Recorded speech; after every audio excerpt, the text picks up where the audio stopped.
the Asian Institute of Technology. This is day number 3 of this wonderful extravaganza called as the ACC Men's Challenger Cup 2023. We have another wonderful game coming up here today. It's Bahrain versus Maldives. That's both the teams that are locking heads here today. Naveen Shori was down there with both the captains for the toss. Let's go down and see the results. Welcome to day 3 at the DAFA News ACC Men's Challenger Cup 2023, and today is the game where two teams who have coming in with the victory back of their matches, because even Bahrain and Maldives, they have won their games before, and now this is going to be a crunch game. The victorious team here might get closer to that all-important semi-finals that we are waiting for. And I have today in the toss Mr. KB Suresh, the match referee, and I also have Adam, the captain of Maldives, and Haider Ali, the captain of Bahrain. Suresh, so who's going to spin the coin? Yeah, the Bahrain is the home team, so they'll spin the coin and Maldives team's captain will call. Lovely, lovely. So Haider Ali will be spinning the coin as the heads and tails have been explained out. Head is the call. Heads is the call and the coin runs away. What is it, Suresh? And it is head. Heads it is. Maldives won the toss. Lovely, lovely. Adam, fantastic. You won the toss. What's your call? Bowling. And on my extreme left is the captain of Bhutan, Jigme Singye. We'll go for the toss. Jigme will spin the coin. Abdul Wahab will call. Tails is the call. Tails is the call.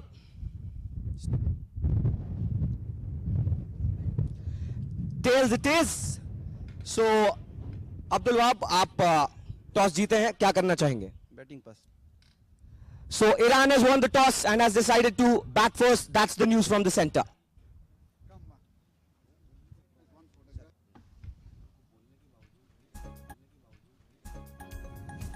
The news from the center, Iran winning the toss and choosing to bat. The teams, Bhutan led by Jigme Singye, thinly jump stove is the next player. The other players are Tenzing, Suprit, Sonam, Gakul Kumar, Tashi Funtso, Namgang, Namge, Tenjin, and the 11 is completed with Ranjung Mikyododji. The Iranian team, Abbas Ali, Dadraman Raisi, Abdul Wahab Ibrahimi is the captain, Masood Jayeze, who started with the ball in the first match. Zahid Afrin is another one who started with the ball in the first match. Arshad Mazarizi, Ali Mohammadi, Mohammad Yusuf, Imran Shabaksh, Abdul Khaled Ibrahimi, and Nader Zaidi Afzal completes the playing 11 for the Iranian team.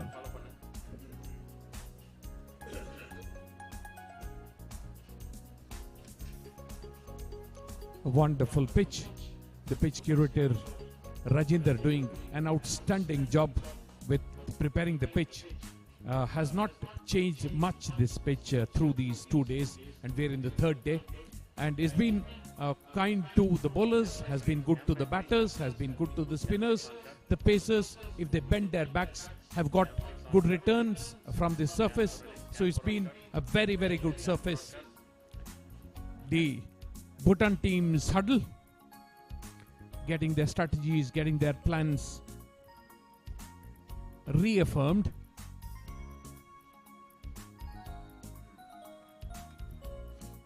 The two batters from the Iranian team making their way out to the middle.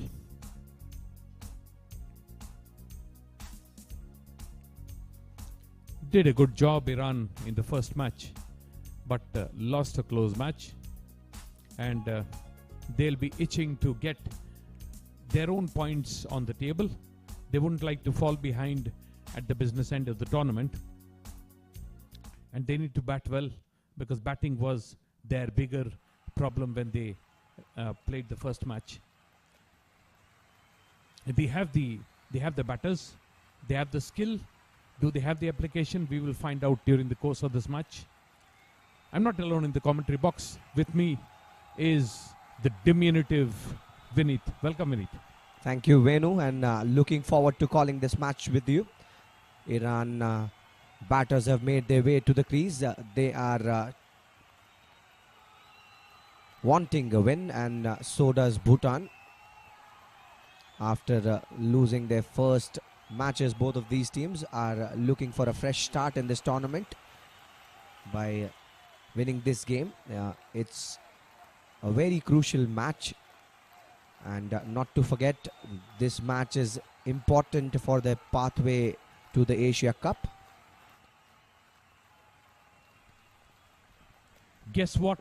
We have a spinner starting the bowling attack. That's not a bit of not a surprise given the way the pitch is played and the fact that 3 spinners made their presence felt in the first 2 matches on this ground. So interesting times. Doesn't look to be spin. It is indeed pace. Playing with the minds of the opponents, actually. Too early to make the call and that time, I think, Venu. They were probably strategizing, standing near the stumps, made you feel that spin is starting. And Ranjan Mikyo Dorji, the right arm medium fast, is the bowler who will be starting for Bhutan. Medium in build Ranjung. Will be interesting to see what he can get out of the surface. The first ball of this match coming up.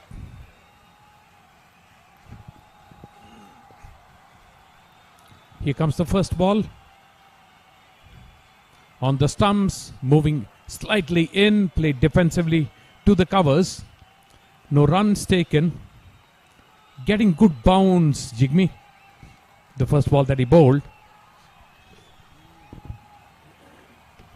It's a very good first ball to start with. And Mikyo Dorji is hitting the deck that we saw in the first ball as well. Mohammad Yusuf is facing Mikyo Dorji. Scored some runs in the first match.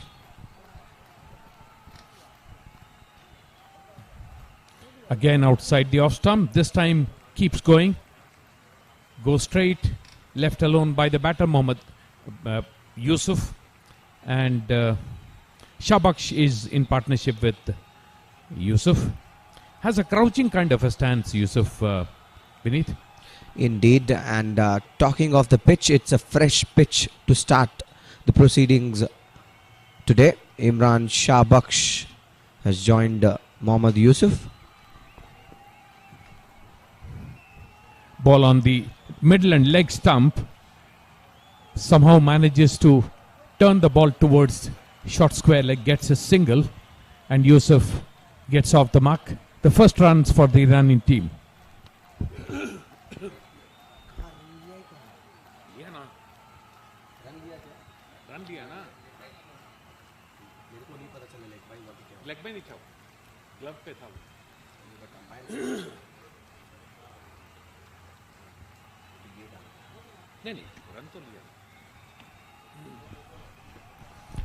The fourth ball of this over being bowled by Dorji. Again, just on the middle and leg stump, turned towards long leg. A single to the batter. Shabaksh's back is also off the mark with a single.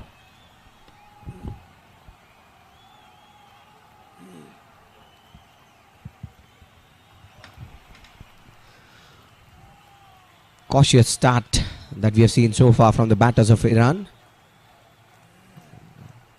Fifth ball coming up. Tries to flash at the ball. Doesn't make contact, Yusuf. Aggressive intent. And very good bowling by Dorji, Vineet. Indeed, and what's concerning is he wanted to drive on that occasion, but was nowhere near the pitch of the ball. Wanted to play very far from the body. It calls for danger. Not moving his feet at all, Yusuf, when he tried the stroke. The last ball of this first over. Left alone by the batter. First over complete. 2 runs for no loss is Iran.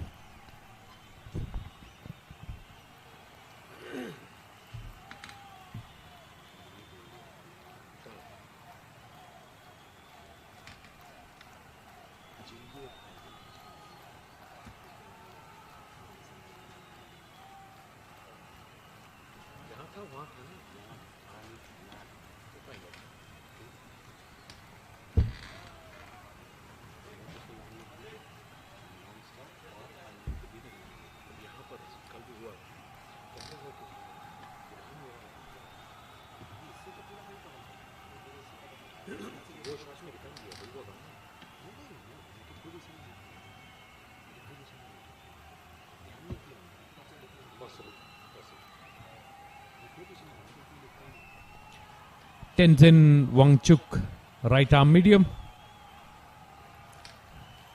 Not the builder for fast bowler, but if he bowls space, the ball will skid on to the bat, and will be interesting to see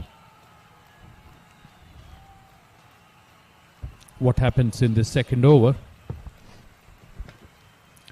There will be some early moisture on the pitch that can be exploited. The first ball beats the batter, and nothing kind of a stroke, neither forward nor backward. Shabaksh. Indeed, they need to keep their feet moving and go to the pitch of the ball. That will comfort them. Middle a couple of balls initially. It's a feel-good thing for any kind of a batter. Shabaksh facing Wangchuk. Again beats the batter, flashing at a ball without getting back and across. And technique is a very important thing early on when you play good quality bowlers. And both these bowlers are bowling a wonderful line. Indeed, first 10 overs, it's very important to play to the merit and the line of the ball. And not losing a wicket in the first power play is a good thing to do. Tap this time towards the gully region. Does well the fielder to cut it short. No runs on offer. Again somehow puts bat to ball without moving back and across.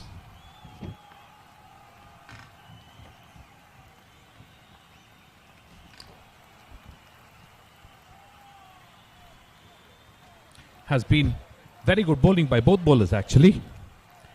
Every ball has been in a great line and length as well. Yet another time wanted to slash it towards the offside. Not successful. It seems the Bhutan team has come up with a plan and they are sticking to it. They are bowling the 6th and 7th stump line in the offside. And wanting the Iran batters to make a mistake and edge it probably to the keeper or the first slip. And standing in the first slip is the captain of Bhutan, Jigme Singye.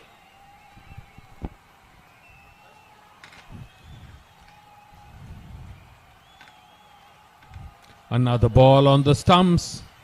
Shabaksh had no clue. He wanted to play the ball, then leave the ball. In the end, ended up doing nothing. And has been a brilliant over this one. 4 balls beating the batter. One took the bat rather than the bat going towards the ball. The last ball of this over.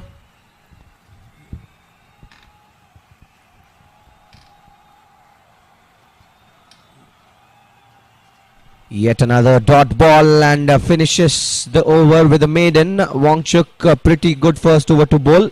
At the end of 2 overs, the score is 2 for no loss.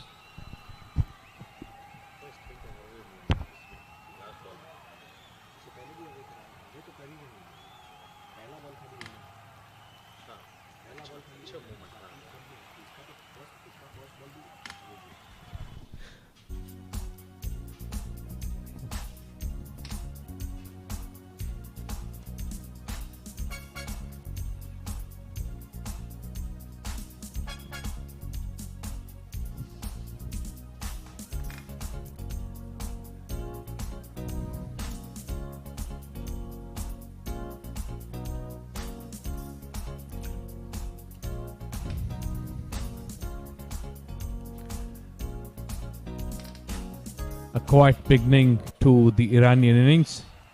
Dorji starting his second over. This time beats the batter. Slightly wide off leg stump, given a wide by the umpire. Was a good rising delivery. Indeed, the bounce impressed me. Mikio Dorji is using his shoulders early on, and if that ball was controlled and directed more towards the body of the batter, it was calling for trouble. Has been a very, very true surface. Early indications. Another good ball. The ball taking the batter rather than the batter getting to the ball. Angling in fact, and hitting the body of the batter there. This is exactly what you got to do if you're bowling short. Aim for that and make the batter make a mistake. Bowling at a good pace as well, Dorji. Getting the ball primarily to move in. This time hit in the air to the left of the mid-off fielder. He runs back and collects it.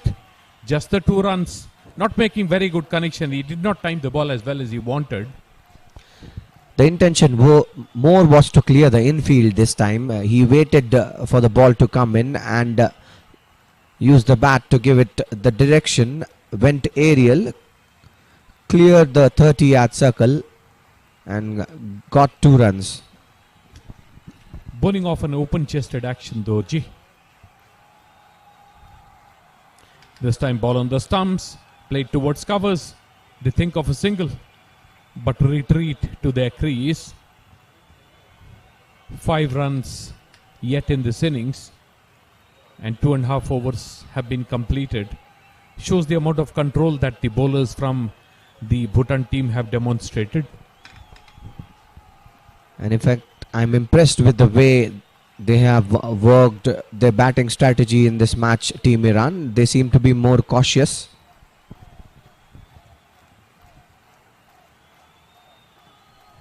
Again tries to move the ball towards the leg side. The ball taking the inside edge. Just a single to mid-on.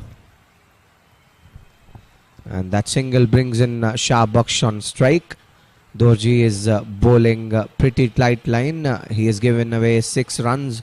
All of the 6 runs that have come so far in this match are from the bowling of Dorji. A couple of balls he has bowled fuller and paid the price of it.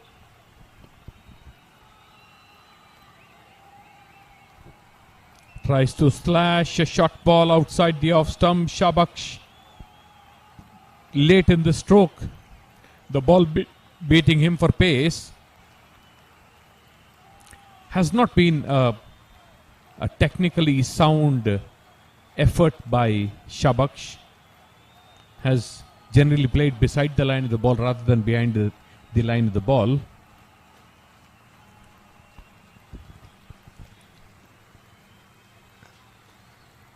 The last ball of the 3rd over coming up.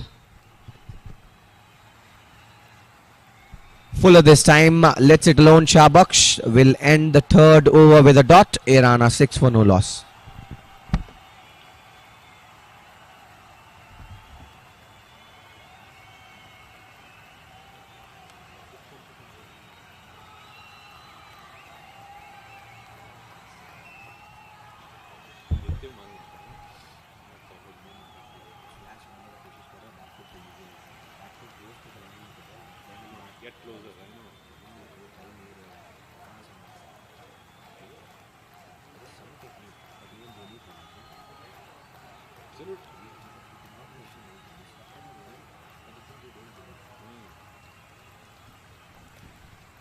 Three overs completed, 6 runs in Iran's account. The scorecard, nothing much to speak about. Yusuf batting on 4.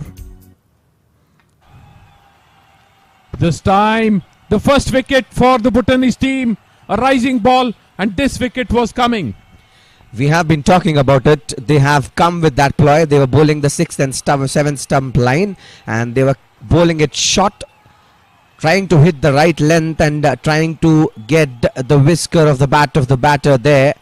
He acknowledges that, tells his non-striker that it came in sharply and nicked the bat and went to the second slip. Happy that Bhutan team that their ploy has worked, and with that Yusuf has to depart and is walking back to the dugout. Yusuf scored 4 runs facing 9 balls, and the first wicket for Iran falls at the score of 6 runs.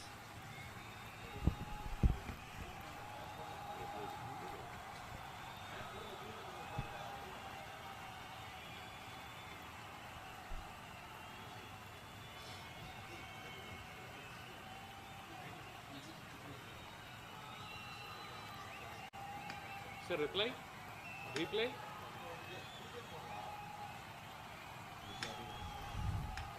Raisi, the new batter in, tall, lanky, and the dismissal. Playing beside the line of the ball has this danger beneath, and this wicket was coming. The ball climbed on the batter, and he was helpless, just helped into the hands of the second slip. Easy catch. Indeed, a very easy catch, and 10 on 10 for Bhutan for that strategy and executing it to perfection.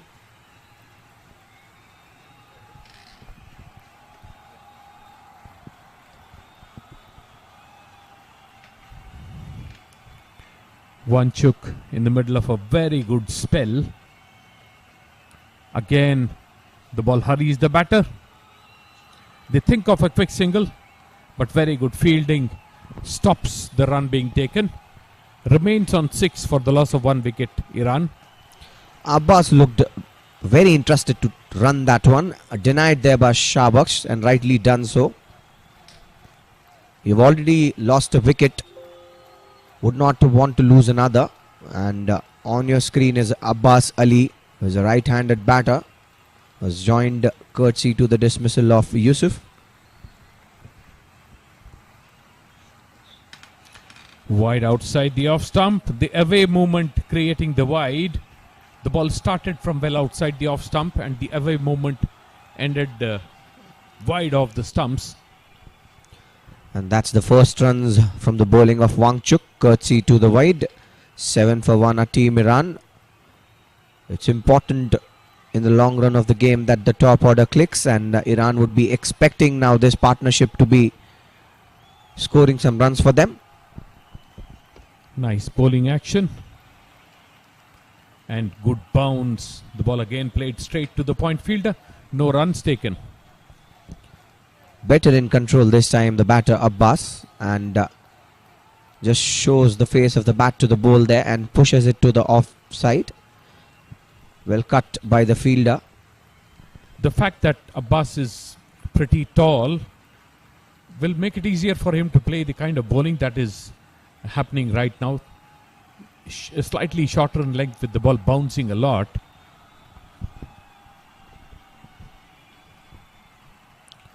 Shorter again this time, lets it alone, and right thing to do, goes straight into the hands of the keeper there. Will be a dot ball. Definitely height is the factor that is in support of Abbas currently, but not to forget, Wangchuk has bowled very well in this match, and he would not like to change the things that have worked for him so far. Good focus being shown by both the bowlers. Wangchuk keeping the ball there and thereabouts. Every single delivery.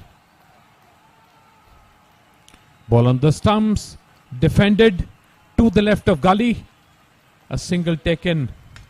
A wayward throw. Good backup. Doesn't allow an easy second run or an overthrow. I'm liking the way how the efforts are in place by the team Bhutan here fielding. They are going for anything to everything, and rightly so. Sometimes it works in your favor, sometimes it doesn't, but all you can do is give 100% effort onto something. So they have started this match with the right intent.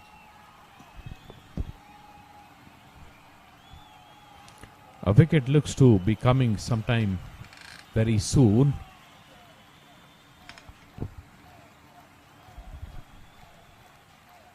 And And will finish this over as well with a dot. Fourth over is completed. Iran are 8 for 1.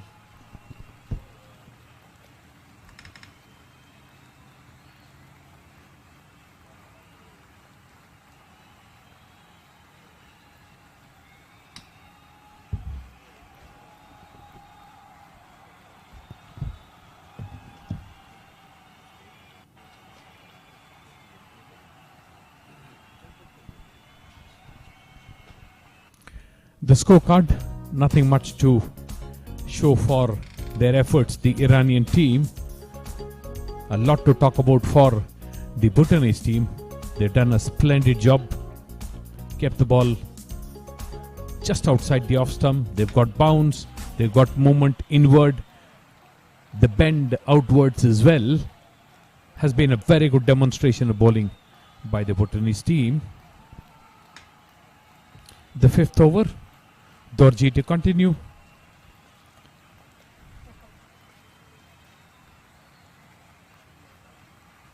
Beats the batter outside the off stump. This was hair's breadth from the outside edge. That was indeed a blinder of a delivery. Misses the stump and makes all of us astonished. We all are thinking, how did that one miss the stumps? And so is the bowler. He's happy of that execution, but that was a splendid delivery. Smile in his face.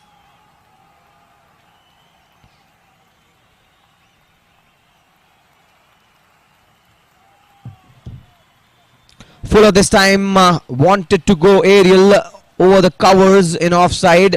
Fails the batter Abbas Ali. Slightly slower in pace this ball. Trying to hike the ball. Was an ugly heave actually. Should have played the classical cover drive for this kind of a ball. Everything is set up for it. But for that, the body needs to be closer to the line of the ball first. In comes Durji, who's bowling the third ball of this over. Misses a mark and will redo his run-up.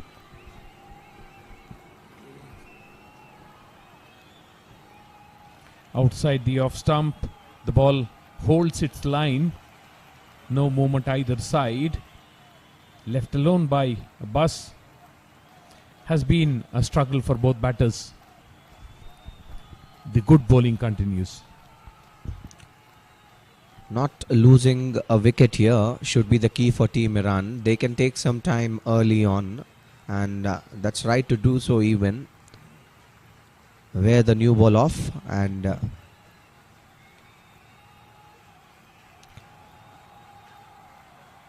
shows the face of the bat to the ball this time and runs it towards the short third region for a single, and with that single Shahbucks comes to the strike.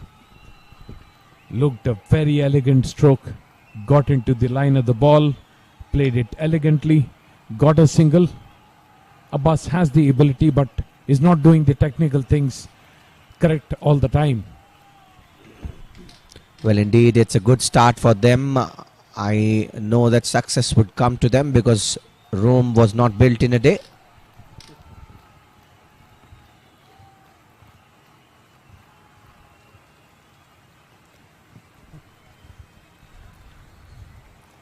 The ball edged towards third man. A single taken. Rome was not built in a day, but the construction must start. Oh, the construction has already started, courtesy to these kind of tournaments that ACC is putting up, and sticking to the line is the bowler Dorji here. He's bowling a very tight line and the ploy remains the same. They're bowling in the 6th and the 7th stump in the offside and wanting the batter to make a mistake. This time the edge flew past the fielders in the slip, in between the slip and the gully quadrant.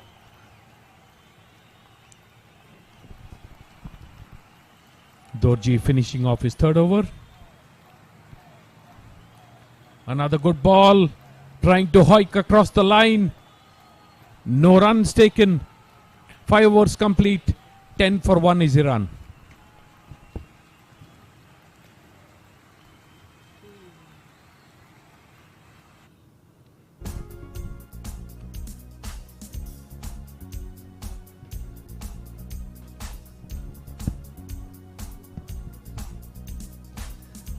That's the batting card for you up till now. Yusuf is the casualty for Team Iran. He scored 4 of 10.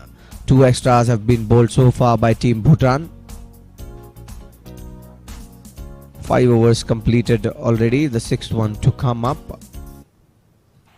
And this is an important match in the course of the tournament. Both the team roaring to go and win this one. Shahbaks is on strike, will be facing Wangchuk. He's picked up a wicket already.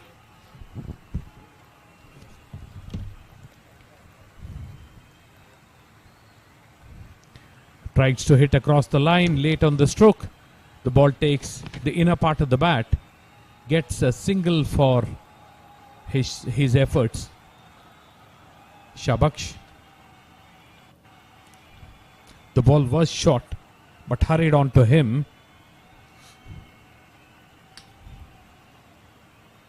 Abbas back on strike. He's beginning to look better and he's getting better as he progresses into his innings. Abbas. Good to see a tall, elegant batter. Drops in short this time and goes out with the angle. A right thing to do to let that kind of a ball alone. Abbas is playing very cautiously.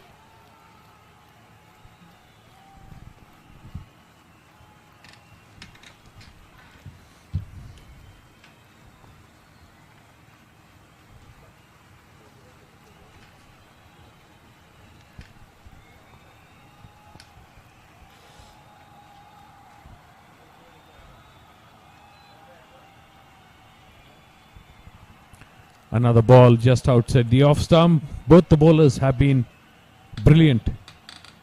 Just done this through the spell. And it's been very, very tough for the batters to score runs. It becomes important in this kind of games to wear the new ball off. Wait for your time when the ball is more predictable.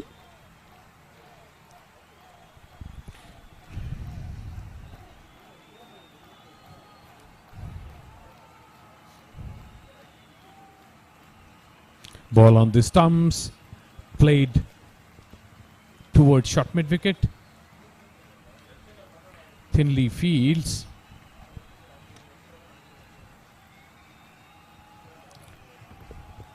The ball has held sway over the bat through this innings. Have been relentless.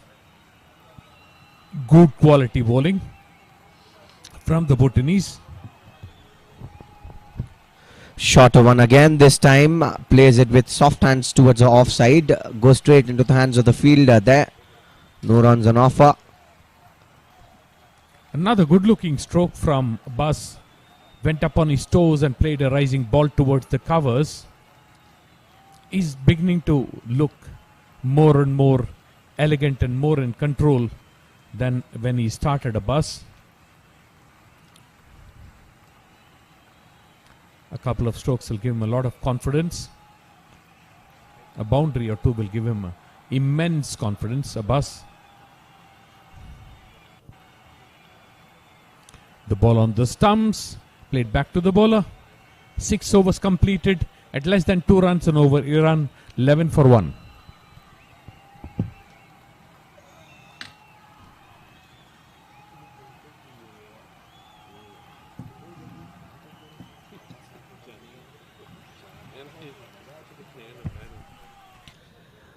The two bowlers used in this match so far by Team Bhutan are Dorji and Wangchuk, both of them having bowled 3 overs, given away 8 and 3 runs respectively.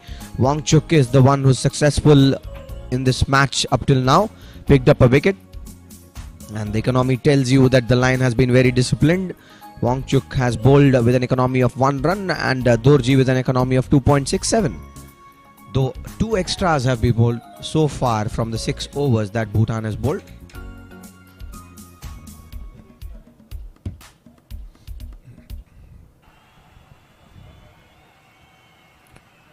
More of the same. Dorji comes in for his 4th over. This time wavered.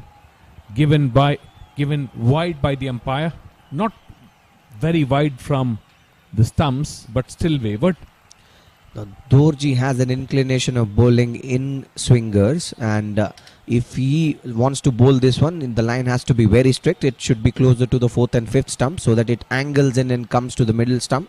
If you bowl in the off stump with the in swing, that goes to the wide, and that will become a problem for you.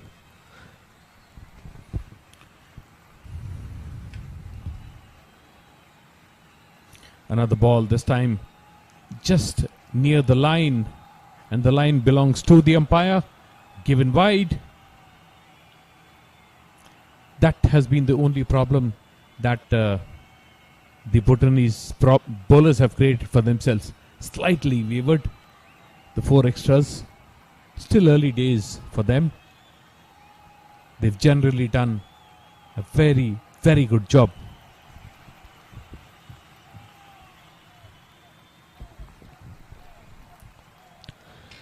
This time he's played it towards the square region, does a very good job in giving the effort there. The fielder would not be able to stop that one, and the boundary for Shabaksh. This is a must needed boundary. This will cool a lot of nerves. This is the first boundary for Team Iran, and with that the score moves to 17 for 1. Shabaksh looking good now, playing at 7 of 13. The ball was there to be hit, had the pace.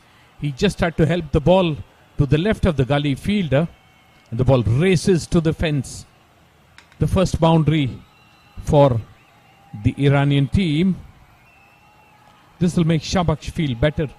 He's been struggling in this innings.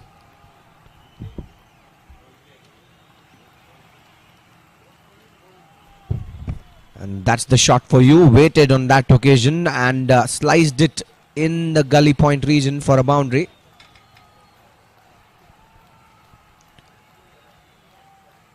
A little brainstorming session that happened after that shot with Mikyo. Senior players of Bhutan team having a word with him. Shot again this time, and this time it strikes the timber. Plays it on to the stumps. The batter there, Shabaksh. Redemption for the bowler as he picks the wicket of Shabaksh. Another instance of a batter playing beside the line of the ball, not in control, and the ball disturbing the stumps. Very good bowling. Again a rising ball that takes a wicket. Has been persistent, good bowling. Here's how it happened. The rising ball. The ball takes the bat and then disturbs the stumps. 17 for 2 Iran.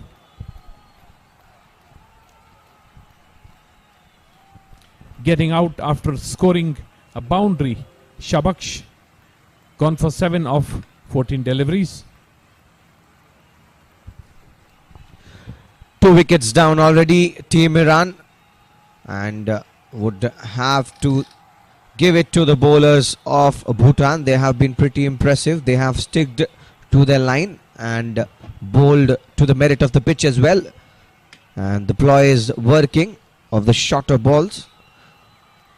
Both a similar kind of balls that got them the wicket. One which went out took the feather of the bat of Yusuf. The other which came in took the inside edge of the bat of Shabaksh, and both of them have been pretty impressive. Dorji, reaping the benefits of good disciplined bowling, has bowled wonderful lines and then got bounce as well. Afrin started with the ball in the previous match, the first 5-wicket haul in the tournament, and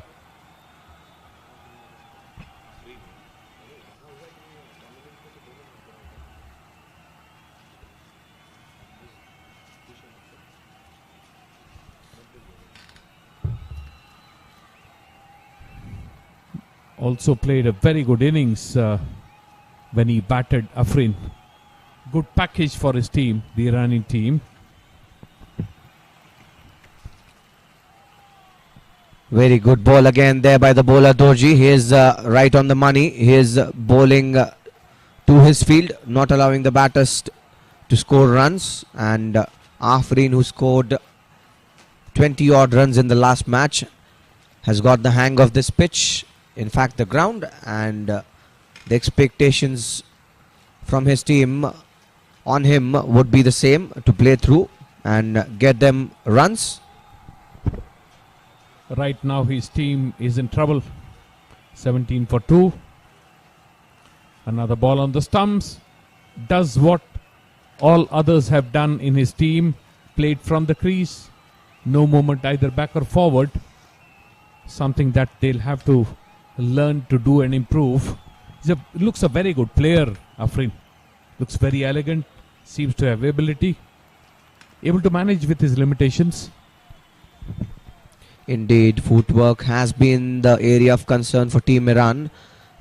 Definitely after this match as well, when they go back to the drawing board, they'll be pointing it out and will be working on it. It's when this kind of an opportunity comes up, you get to understand these things.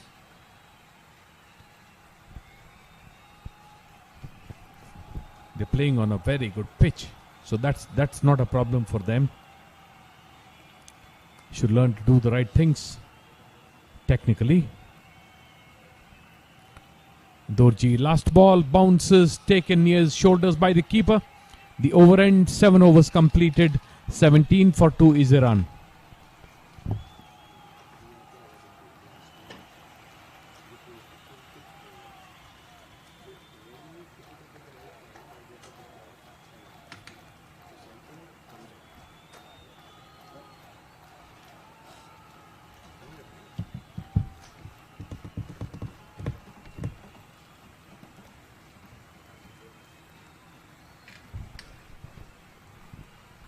That has been the story of the batting of Iran so far. 7 overs done, 17 for 2. 1 boundary and 2 singles tells a story. And the boundary was lucky. Indeed, the boundary was lucky. In fact, I think it was more in control by the batter there. And the 8th over of the play is coming up. 2 wickets down already for Team Iran. Wangchuk to continue. Ball on the leg stump, turned towards the leg side. Gets an easy single. Mid wicket had to.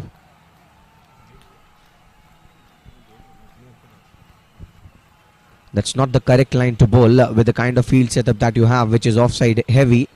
When you bowl towards the leg side, you give permission to the batter to take free runs. And that's exactly what happened. You have 2 slips in place for you. And it's more an offside heavy field. You have a short cover fielder, point fielder, a mid-off fielder as well.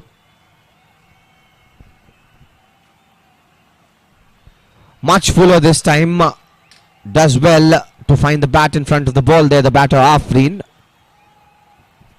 Maybe it'll be good for the Bhutanese captain to pull out one of the slips and get him into the leg slip area, because the ball is bouncing. Or maybe he is thinking right now that the bowlers would stick to the line and bowl as per the field. You do not set up the field for the wrong balls.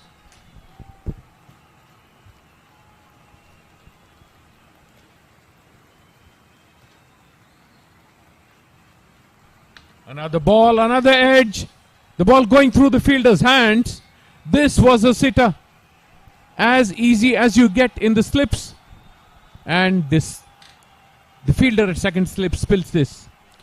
The timing of the jump is very important when you are a fielder at the second slip. That was the issue, I think. Again, a similar ploy that works in the favor of the bowler, but not completely, as the second slip drops the catch there. I felt the jump created the problem.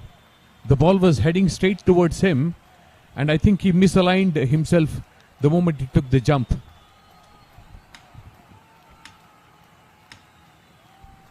And yet again, that's a beauty of a delivery. Goes out with the angle, and Abbas had no answer on that occasion. 3.4 overs, 1 wicket and just 5 runs. I think the problem with the second slip is look at the way he's bending. He bends so much, even the balls which will come to his shoulder height, he'll feel he has to jump. There's a slight line in between doing a thing and overdoing a thing. Again, technique. Ball just outside the off stump, left alone by Abbas. It'll be important for Abbas to continue to do what he's doing right now and then build his innings. Must attempt a few singles for sure. On your screen is our esteemed photographer who covers this match at length and takes the moments of this match.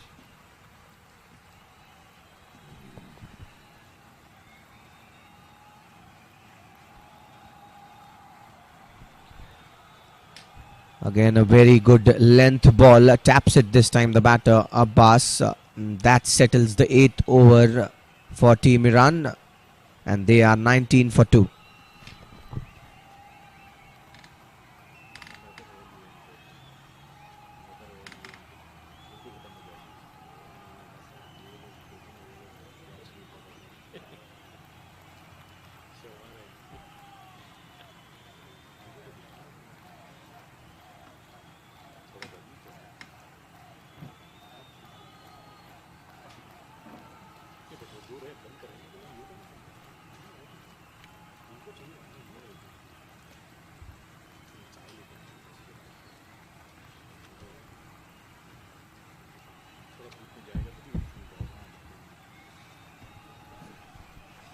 Another over.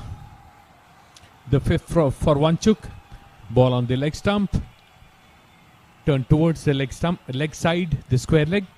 No single, no runs on offer. Point to be marked here is how both the bowlers of Bhutan are complementing each other. Wanchuk is predominantly an outswinger. Dorji on the other side is an in-swinger. Bowling in partnerships. How many times have we heard that? Such an important thing in cricket, all kinds of cricket. Indeed, so this time again a bouncer directed towards the batter there. The batter lets it alone. First bounce for the over as signalled there by the umpire. It's a soothing sight to see as a spectator when a bowler of this sort uses his shoulder and showcases his skills. That's some skill at display. They must get a lot of credit for just keeping it there right through the 5th over. He's bowling of his Dorji. The ball turned towards mid-wicket. A single taken.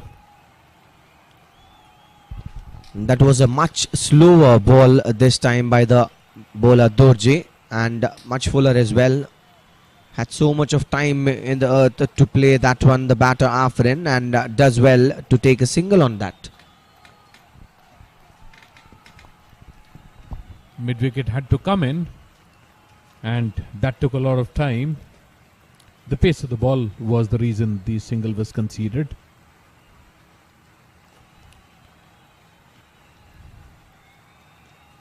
Another ball, another defensive stroke. No runs taken.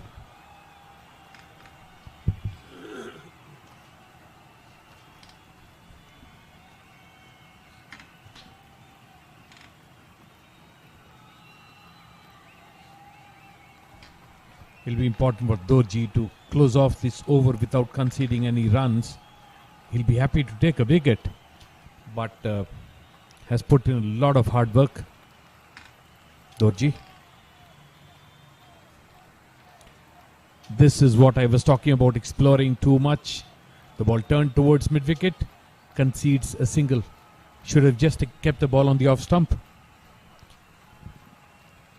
Experimenting too much is what I would like to put it for the Bhutan bowlers, and especially Dorji. When things are going in your favor, you need to stick to what is working for you. And when you're trying to bowl a slower, a Yorker, and in turns you are allowing the batters to rotate the strike, it releases the pressure. reduces your control as well. This is exactly what he should have done the previous delivery as well. Ends the over wonderfully. 9 overs completed, just 21 for 2. Easy run.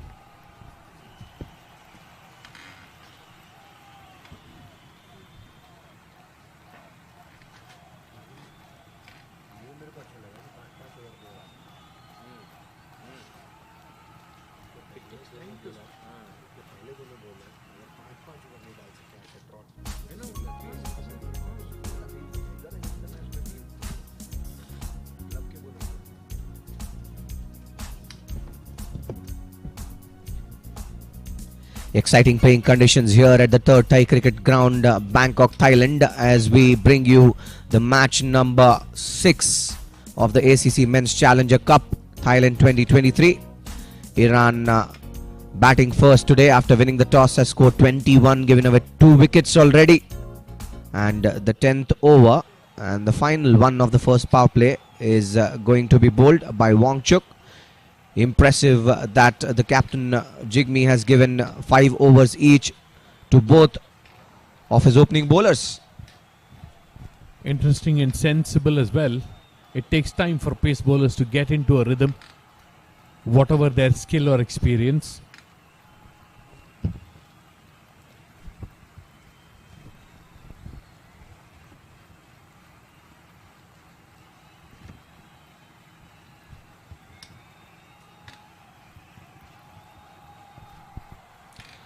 Starts off again with a length delivery, Wangchuk. He has been the pick of the bowler so far for Bhutan. His bowl very tight line and has some good pace as well. Makes it very difficult for any batter to bat. And Abbas has already played 21 balls in this match so far.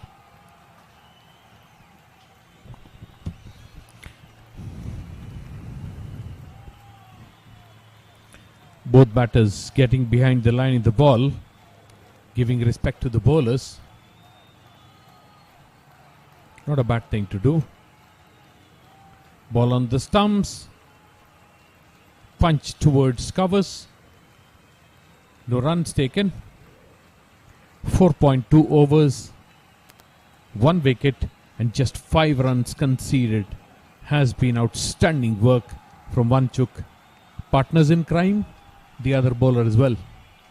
Indeed, but Wangchuk is taking the major load as he's been more consistent with the line if you compare both, and he's been right on the money so far.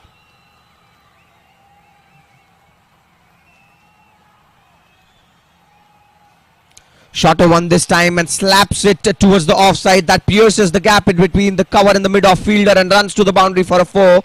Commentators curse as I was talking about the disciplined line of Wangchuk. Gets slapped this time by the batter Abbas, and another boundary. This is the second boundary of Iranian inning, and they moved to 24 for 2, and that's how the shot was played. It was a very short ball, had so much of time to play that shot, and pierces the gap in between the short cover and the mid-off fielder. The line was the lesser problem. The length was, gave a lot of chance for the batter Abbas. He played a forehand past the mid-off fielder. In fact, the line was also the problem. You cannot provide so much of room to the batter there. Length and line both needs to be corrected, and that's a rare mistake that we have seen so far from Wangchuk. Now both bowlers have conceded 1 boundary each. It still is a very conservative score, 25 for 2. Short ball again, tries to cut it off the cover fielder. Will not stop from the batters taking a single. And now they started to feel good. The ball has stopped moving as it was moving earlier in this match. And this is advantage Iran now. Now they need to play well and build a partnership. Showing some fight, the Iranians. Was a very well run single, the previous one.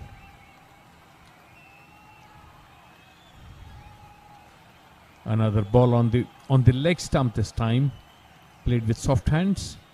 No runs taken. They're beginning to look better, the Iranians, but still a long way to go. We're finishing off the first power play, and 26 for 2 is where they stand, the Iranian team.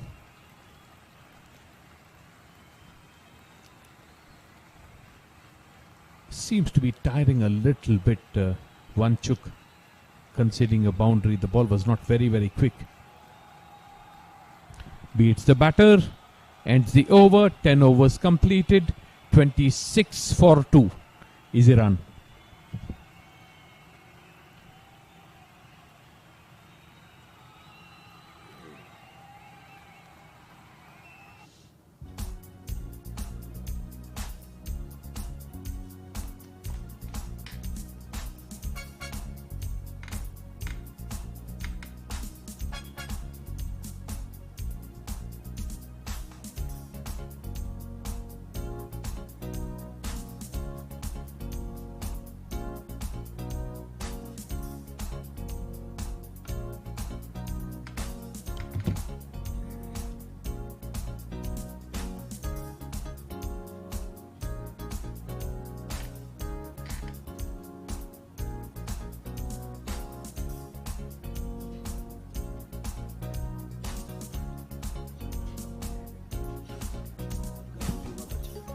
The scorecard, 10 overs completed, the 4 extras conceded, 26 for 2.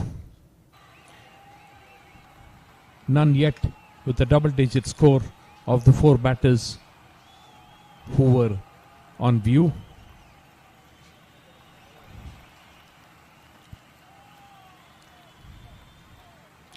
Funcho is the new bowler for the Bhutanese team. Will look to continue the good work that has been put up by the first 2 bowlers who started for the Bhutanese team. Again, not very tall Funcho. Tashi Funcho.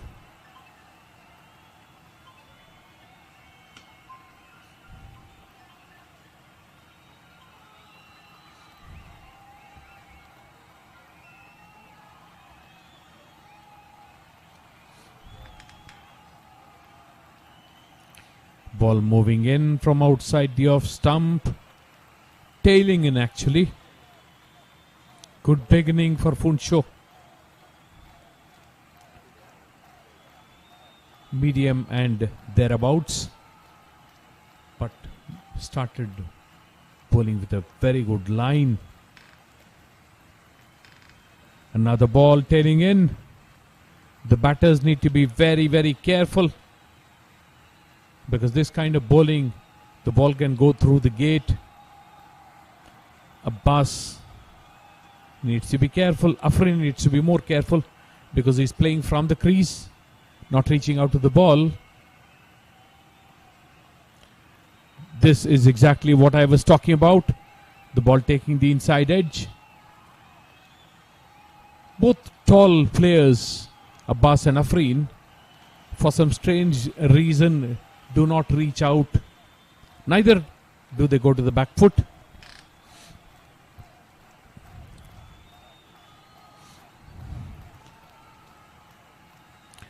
Funcho, another lovely delivery. Played with soft hands towards short mid-wicket. Enough time for both the batters to exchange ends. Has been very impressive from Funcho. Looks very, very likely to take wickets because of the amount of swing that he's getting.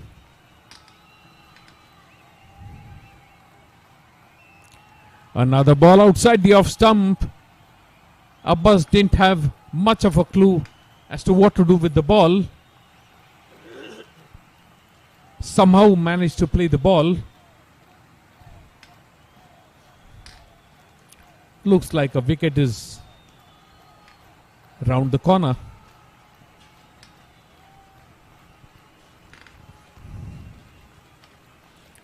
Another impressive ball.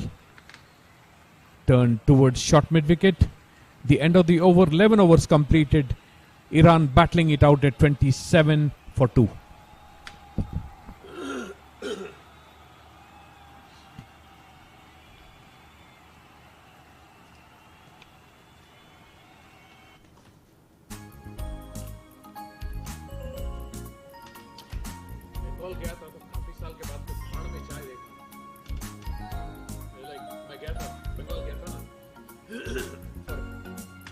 Bengal women पहाड़ में चाय देख के यार कितने साल हो गए नहीं है ना और मसला मुड़ी I was craving for it.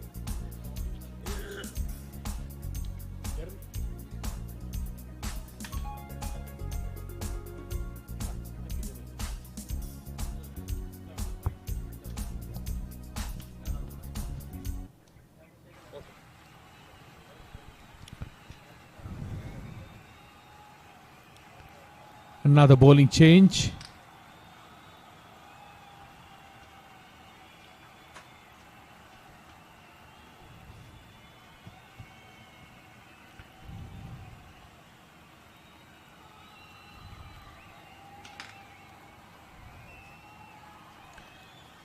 Namge thinly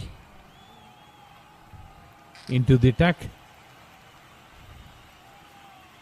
The ideal height for a left arm spinner. We saw some classical left arm spin yesterday, and will this be once more some good classical left arm spin?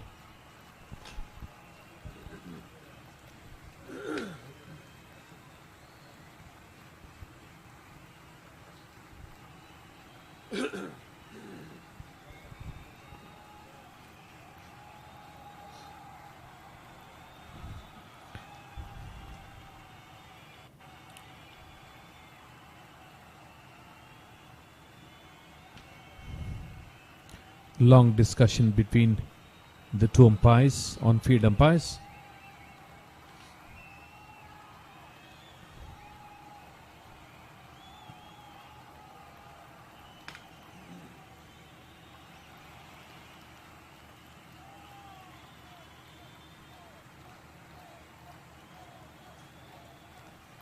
Looks like Namge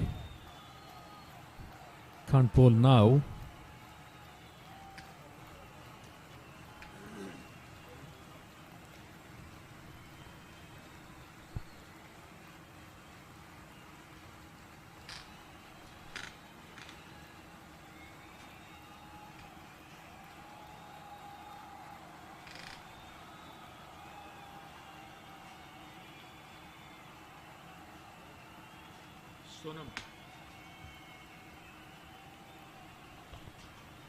Sonam Yeshle it is. Left arm spin it is. Starting the second over after the first power play. The 12th over of the innings. Left arm orthodox.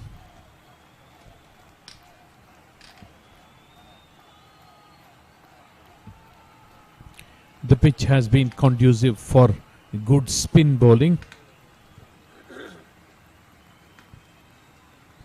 And here comes the first ball. Good nice loop. Played straight towards long off. They amble through for a single. Afrin on strike. Was a good first ball. Going between the umpire and the stumps. Good to see old school left arm spin. This time not giving the ball air, bowling a flatter trajectory.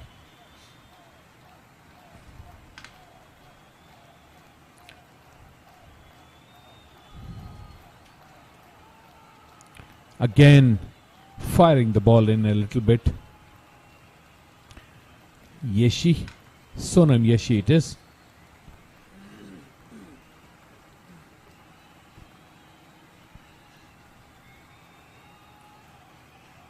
Ambles in, bowls the fourth ball, hit powerfully. Sweeper collects the ball. Another run for Afrin. Abbas back on strike.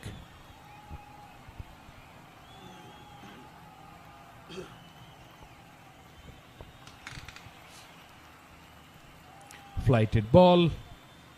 Played with soft hands towards point. No runs conceded. Has been a good beginning for Sonam Yashi.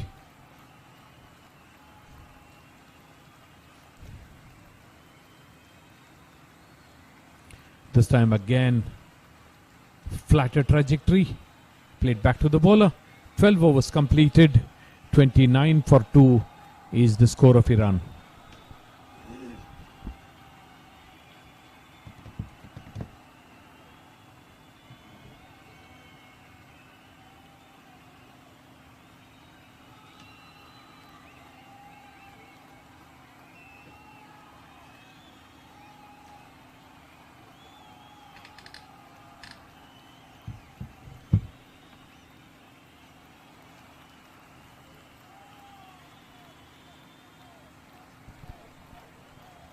Yeshi bowling his second over. Keeps doing what he has been doing. A loopy ball just outside the off stump. Swinging in. Funsho.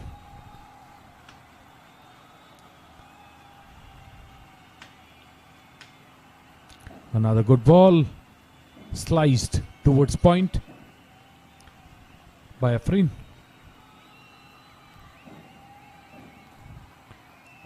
All the bowlers have been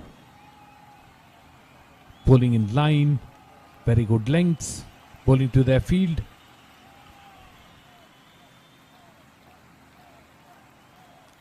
Given a wide by the umpire.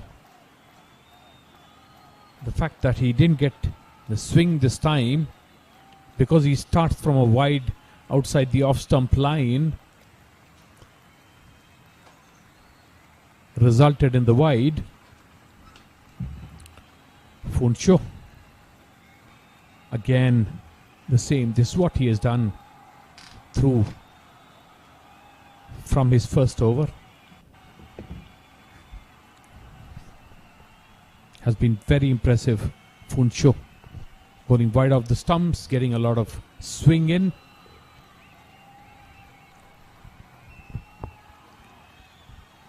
Yet again an in-swing from Funsho. And Afrin has had a patient affair up till now. He's playing at 3 of 21. He is one of those core batters that we have seen in the team Iran. And Abbas ably supporting him, is playing at 11 of 31. Yet again came in with the angle, driven this time towards the leg side. There is a protection there. No runs taken. The only batter to have a double-digit score in the Iranian innings, and we are finishing off the 13th over, is an indication of how well the Bhutanese bowlers have bowled, all of them. Ball on the stumps. Goes across, taps the ball to short mid-wicket. 13 overs end, 30 for 2 is Iran's score now.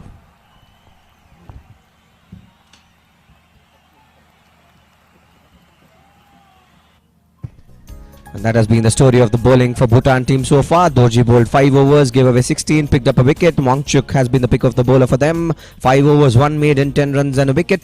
Punso and Yeshi are the two bowlers who were introduced later in the later part of the match by Bhutan, and both of them, having bowled 3 overs, have given away only 4 runs. And 5 extras so far by team Bhutan in their 13 overs. 2 wickets that fell in this match came at the score of 6 and 17. And another change in bowling. Singye comes in. Just one over of left arm spin, classical left arm spin. And here's the change. Jigme Singh, the captain of Bhutan team, introduces himself to the bowling attack. Right arm leg spinner. Likes to toss the ball up and gets drift and the spin both. Has a lot of skills, would be eager to go. Starts off with a flatter one and drives the batter. Abbas there. Both batters need to be very careful because they're playing from the crease. Playing leg spin from the crease can be hazardous.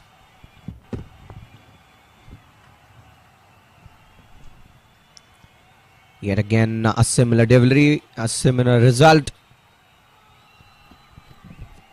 Not a clever thing to do to allow leg spinners to settle into a line and length. Both batters need to counter, take a step down the crease. That was the wronger one, I reckon. Did not spin, instead came in a little with the angle.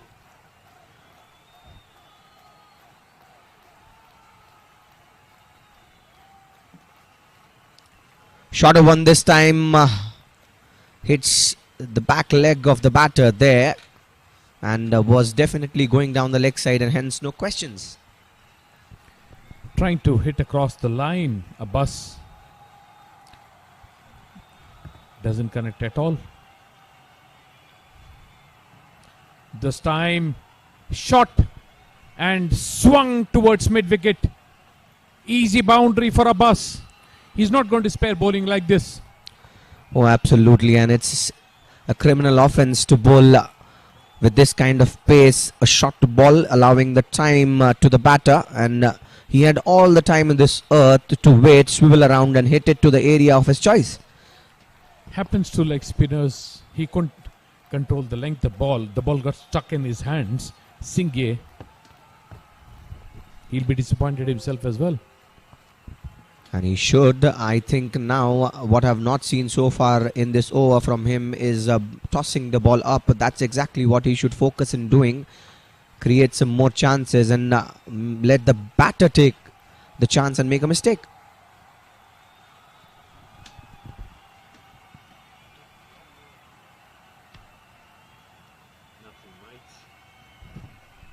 Much better length this time, and cautiously tapped this time by the batter Abbas, who's looking good, playing at 15 of 36, and with that the 14th over of this match comes to an end. The score is 34 for 2 for Team Iran.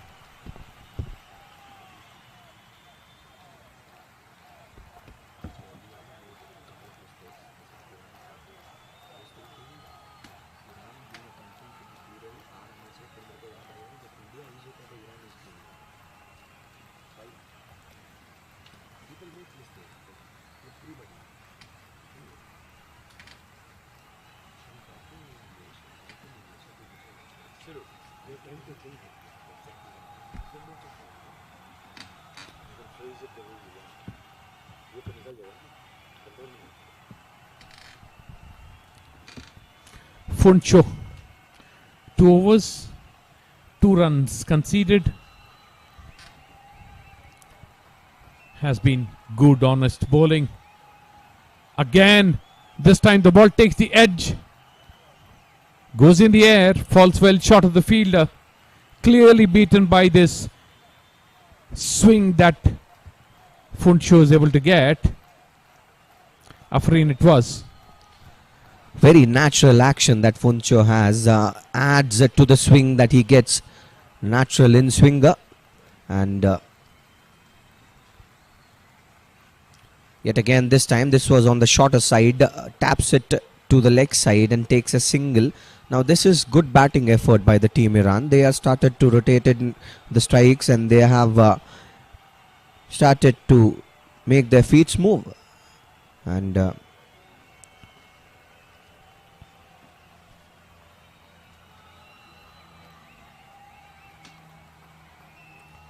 coming with the angle this time as well. That was over pitched, but straight into the hands of the fielder there. The fact that he has put a lot of pressure on the batters allowed him to get away with this full length ball. This should have been driven through the covers. Indeed. This time a much better length. This is exactly what you got to hit when you're bowling with this pace. You should not give so much of room and time both to the batter. That makes it difficult for the batter to play you. And Funsho has been good up till now.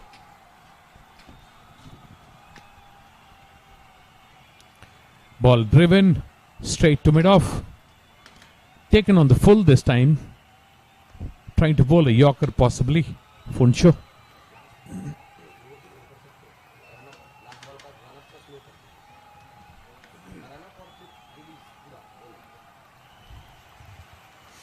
Finishing off his third over. Just has given away 4 runs. Funsho. Ball on the stumps. Defended back to the bowler. The over finishes. 15 overs completed. Iran 36 for 2.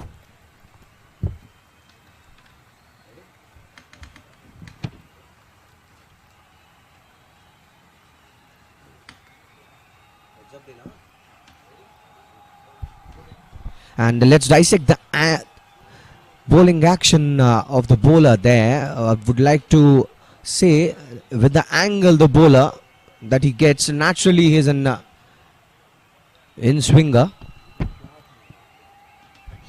And it's time for the short break for both the teams as they get energized back for the long run of this match. 50 overs are there to be played in the first innings and 50 to follow up. And it's very important for yourself to keep yourself hydrated as well as energized.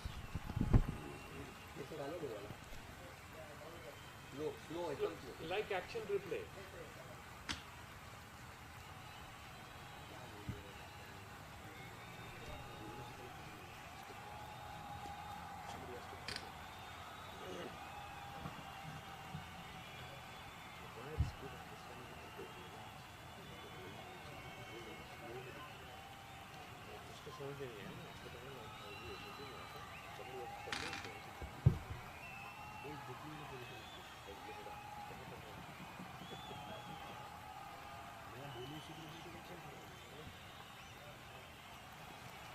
पूछे like Swiggy deliver before time.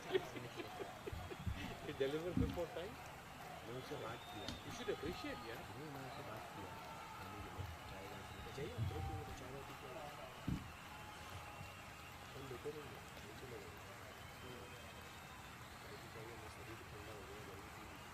कहाँ पर है?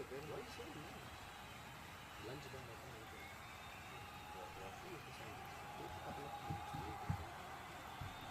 What, mates? What? जब आ जाएगा बोलना.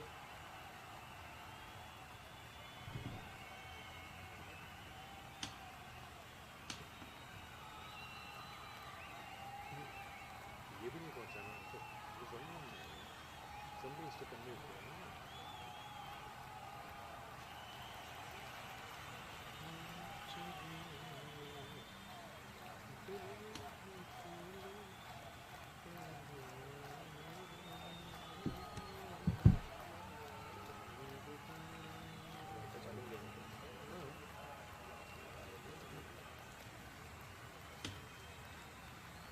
चाय की चाह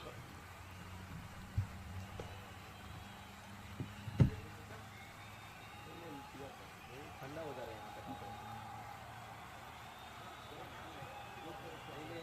आप जाए ना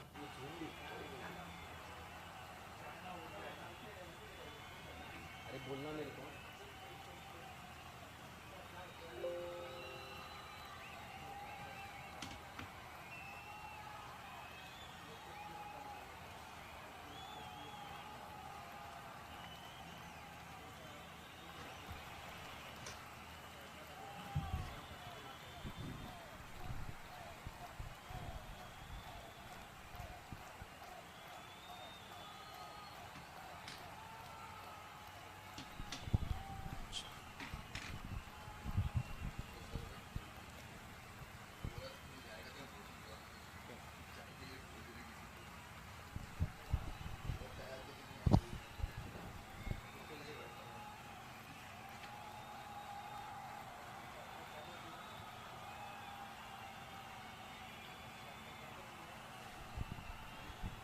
16th over of this match coming up, and excellent playing conditions here at the third Thai cricket ground in Bangkok, Thailand, as in the match number 6 wherein Bhutan takes on Iran. This is an important match in the juncture of the tournament, and very important match, seeing the pathway of the Asia Cup.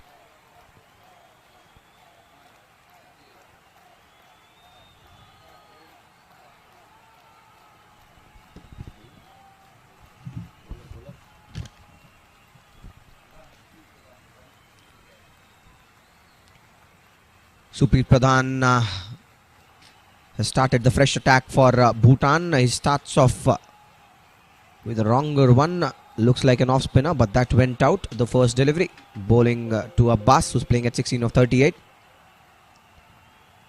And this time it kept low, and the batter hits it straight back to the bowler.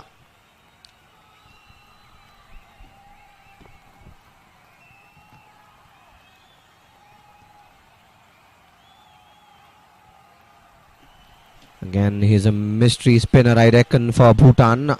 Has an off-spinner's action and in turn bowls leg spins. Very skillful. This time there was a half a chance there. Goes just past the hands of the bowler there and runs to the long off boundary for a 4. Abbas is looking good now. He's scored 20 runs of 41 balls, and that's how he hit that shot. There was half a chance there for Supreet Pradhan, the bowler, in his follow through. Could not reach the ball, and in turn the ball runs to the straight boundary for a 4.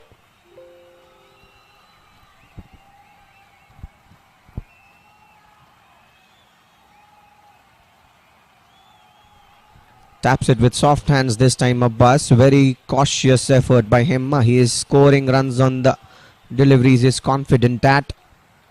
Very good batting by him at this play. Short one this time, and leaves alone the batter there, straight into the hands of the keeper. 16th over of play comes to an end. The score is 40 for 2 for Team Iran.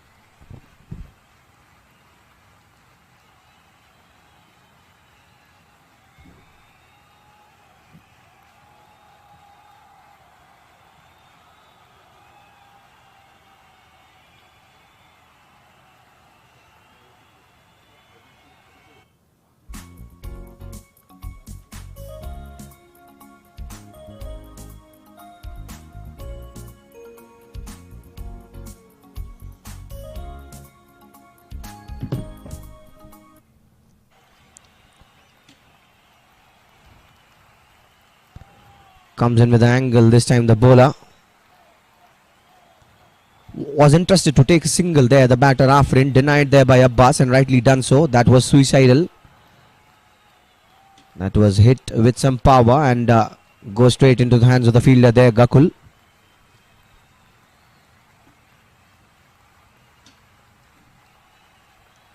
Tashi Funsho is the bowler.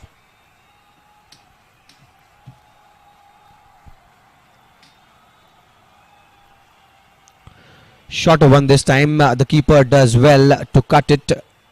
Will not stop for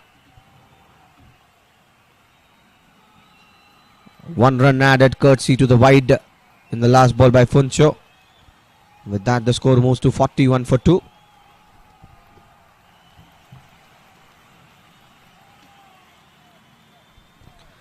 Yet again, this time driven in the offside and a single stolen. This is good stuff by the batters of Team Iran. They have now started to score some runs. Afrin and Abbas both are looking good, having spent good amount of time in the middle. Both of them having played close to 12.5 overs now. Glides it in the offside, straight into the hands of the short third fielder there. No runs on offer. Funso has a natural inclination towards bowling in swingers, and courtesy his bowling action. This time taps it in the offside, is entrusted to run for a single. There was definite chance if that throw would hit the stumps. The keeper is not happy. He did well to go behind the stumps and wanted to collect that, but the throw was a bit far from him, and a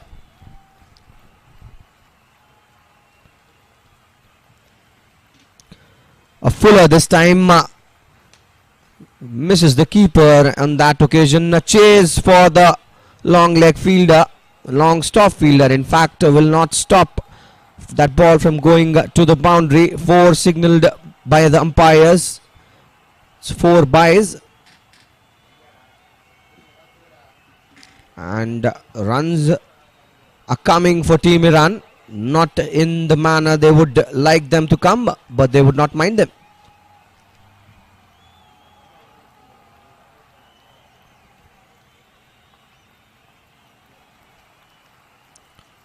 Much better line this time into the hands of the point fielder there. An expensive over for Bhutan comes to an end at the end of 17. The score is 47 for 2.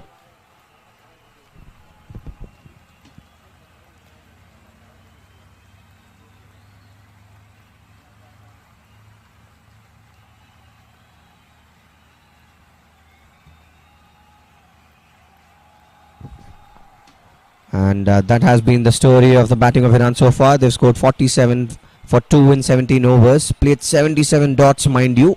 19 singles, 1 double and 4 boundaries in that 47.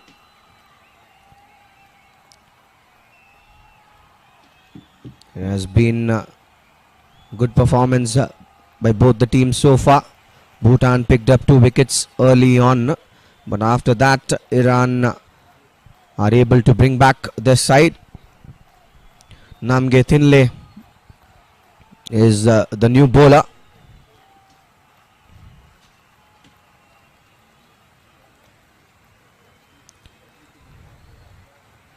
Sloppy work and the follow through there by the bowler. Questions would have been asked to the umpire. The batter had made to the non-striker's crease and a single taken. That's very good running in between wickets by both the batters.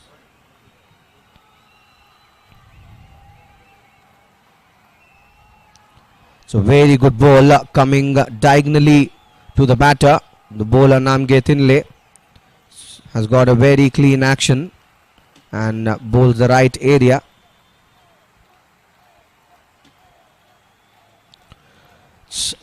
Very good left arm spin at display by the bowler Thinle.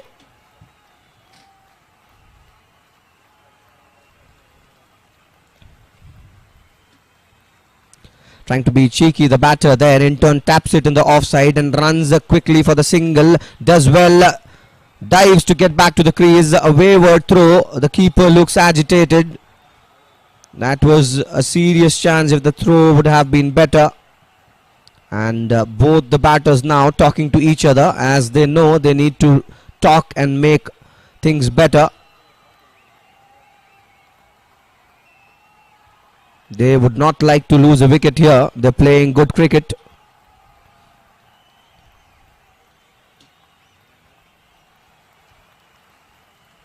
And the question asked, was it the pad first or the bat? Bat, says the umpire, as he denies.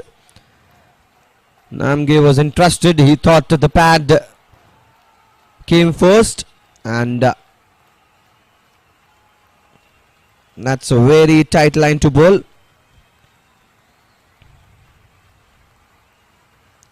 Fuller this time, driven towards the leg side.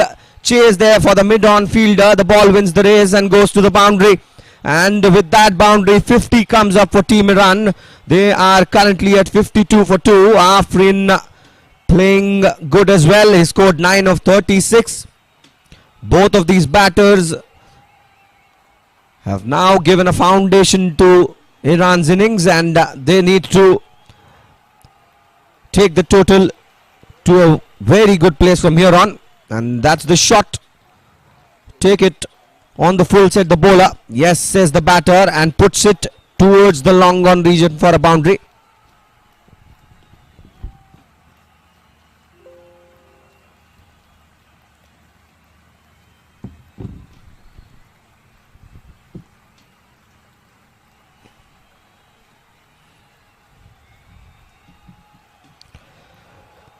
Sonam Yashi will continue.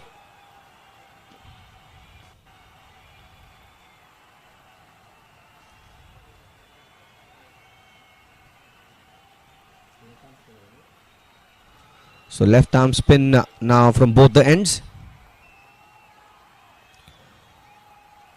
Good length ball to start the attack of the 19th over here by Yashi. Abbas on strike, who's playing at 22 of 48.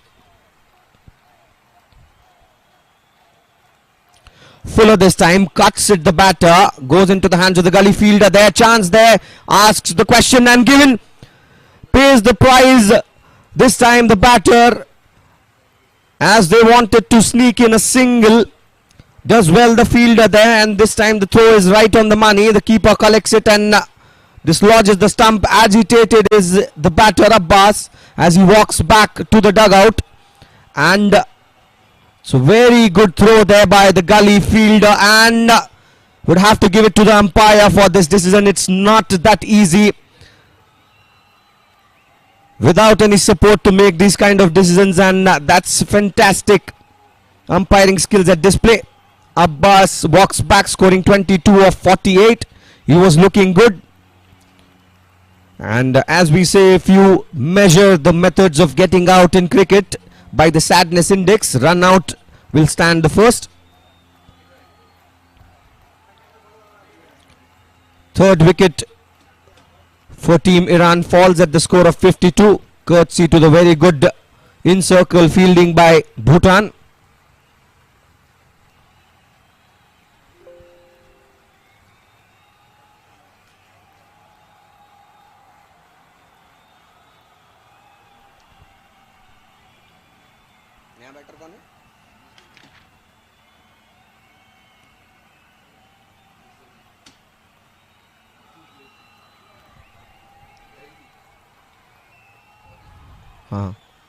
Masood Jaisi is the new batter who's joined the crease with Afrin. Both of these batters are middle order batters and spinners. Picked up 8 wickets together in the last match.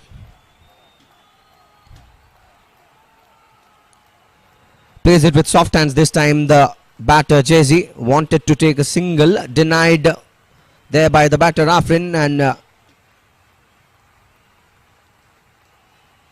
this is becoming interesting.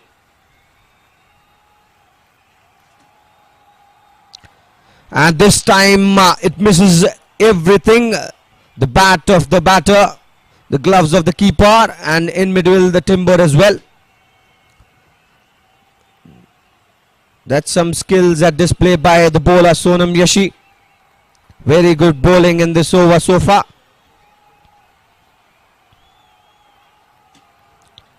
This time again angling in. That was an arm ball. And with that, the 19th over of play comes to an end. The score is 52 for 3.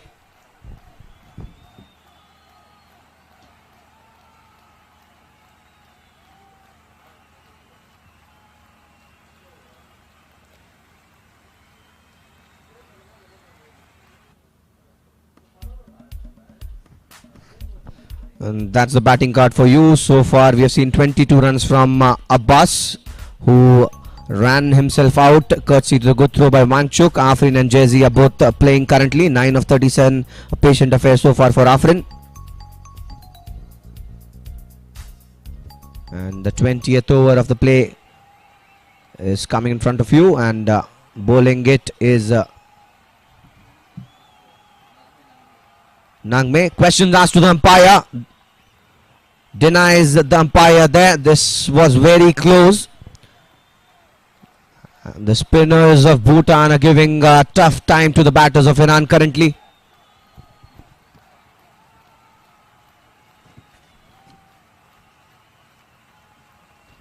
Yet again a very good ball. That's the correct length, being a left arm spinner to bowl. You're not giving any room to the batters there. Now Afrin has almost played 40 balls now. And this time again, he waits for the ball cautiously and taps it back to the bowler.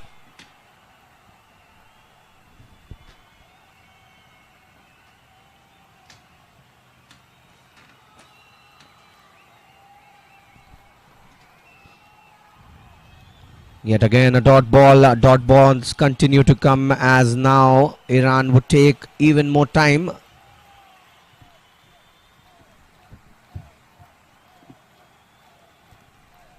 And this is the 5th dot ball in a trot. Good effort there by the bowler in his follow through.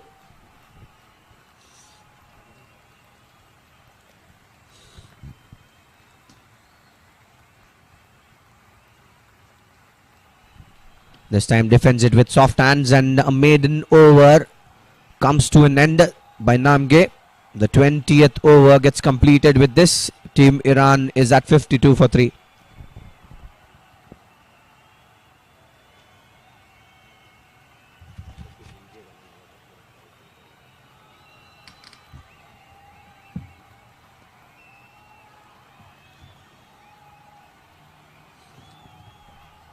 At the crease are two players who gave a very good chance for their team to win the first match, but that was not to be, and now they'll have to do something with the bat for their team.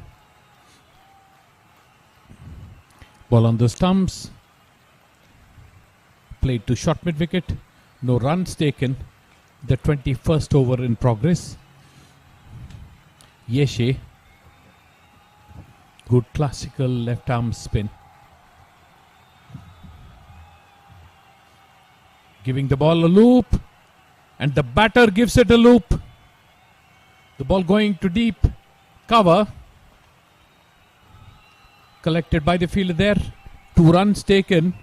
Good batting by Jaise. I like the way how bowlers partnerships are made by the team Bhutan. The partnerships are actually complementing each other. Both the left arm spinners, you see both of them have different skills. Namge likes bowling the left arm spinners. Yeshi likes bringing in with the angle, the arm balls. And yet another time we see Yeshi using his arm ball. That came in sharply with the angle.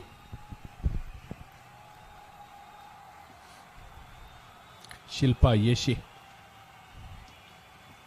just outside the off stump flights the ball, and the other spinner Soni Yeshi, my sincere apologies. This time he fires the ball in, trying to change things. Doesn't give a run. 21 overs are completed. 54 for 3 is where Iran stand now.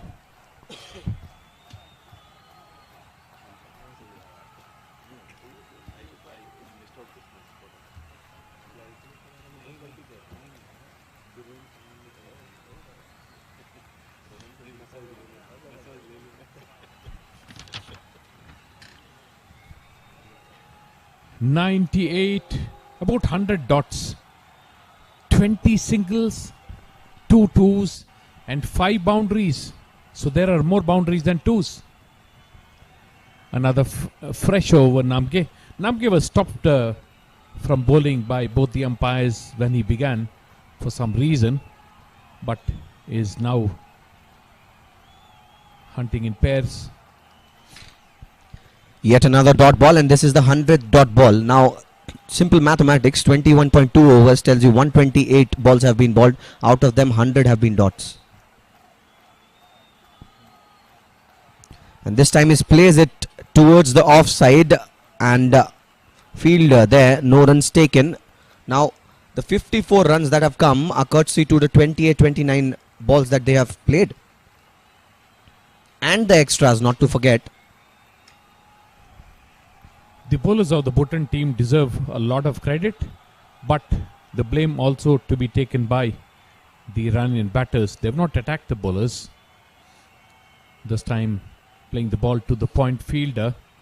It's important to actually reach out, take a step or two to the pitch of the ball early on when the bowlers are in their spell, or else they settle into a line length. It can be misery. Yet another dot ball. Now the last ball, if you could recollect, was played towards the point region and a single denied. At the end of 22, the score is 54 for 3.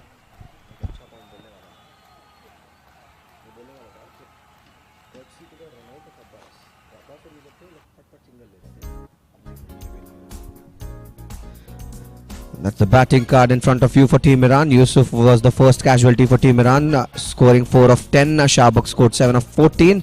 Abbas, courtesy to the run out by Wangchuk, scored 22 of 49, was looking very good. Afrin and Jazzy are the middle order batters for Iran, and they're playing at 9 and 2 respective scores.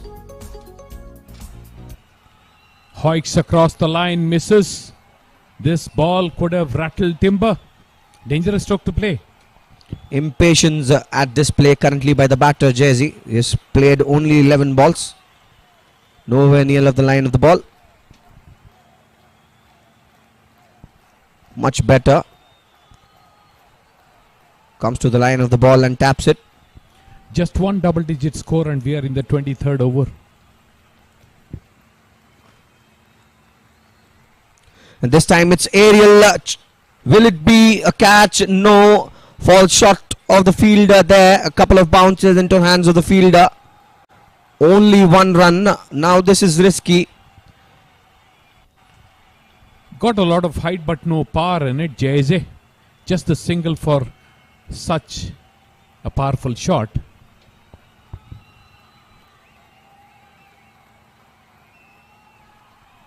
That's a very good line to bowl, and respect given here by Afrin. He scored just 9 runs of the 50 balls he played. Allowing the bowlers to settle in creates this kind of a problem. The bowlers are controlling the proceedings. 55 for 3, and we are about to complete the 23rd over, which is less than 2 runs an over.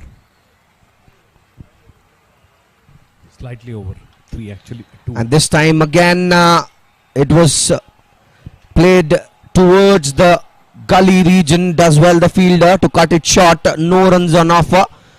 After the end of 23, Iran is at 55 for 3.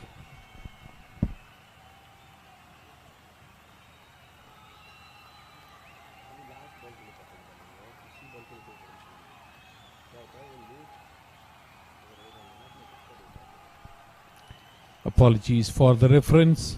The current run rate is 2.39. Still is not a substantial score, and things can slip very quickly if Iran lose wickets, so they must preserve their wickets. They've got into a rut. They've allowed the bowlers to settle into a line length, and the bowlers are dictating terms now. Namge continues with his 4th over. This time wanted to heave it in the leg side, finds the inner edge of the bat there, runs towards the long stop region, does well the fielder at the slip.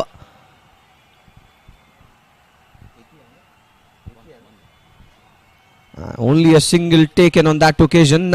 They are living risky currently, I reckon, the batters of Team Iran. Afrin on strike, hits the ball straight to the point fielder, doesn't get anything for his efforts. Afrin, 9 of 53 deliveries, 1/6 is the strike rate. Again the ball on the stumps, defended back to the bowler. The kind of innings we have seen so far from Afrin tells you he is somebody who likes spending the time in the crease.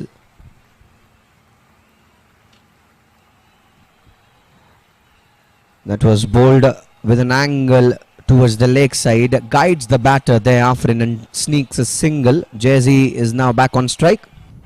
The second double-digit score in the Iranian innings. 22 was a bus. Afrin is now batting on 10. He's played a ton of deliveries.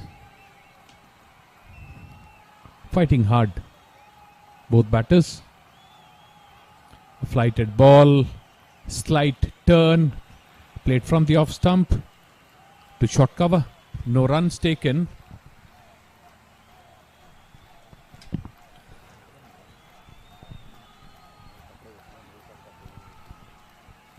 A full toss, David, and taken with both the hands the batter there, Jay-Z, and finds the fielder. Was not able to take the advantage of the bat ball there, the batter, Jay-Z. And with that, the 24th over of play comes to an end. Iran is at 58 for 3.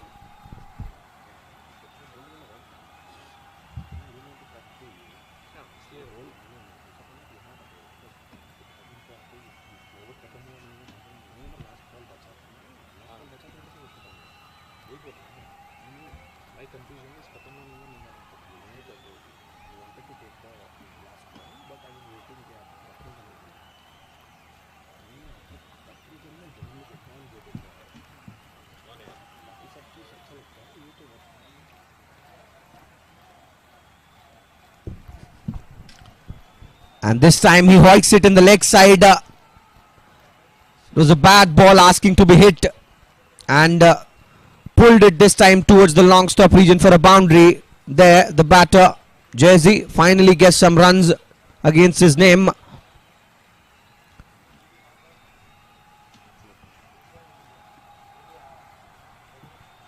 A welcome boundary for the Iranians.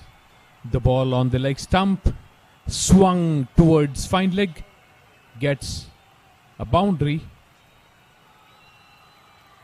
This time played straight to covers. No runs taken.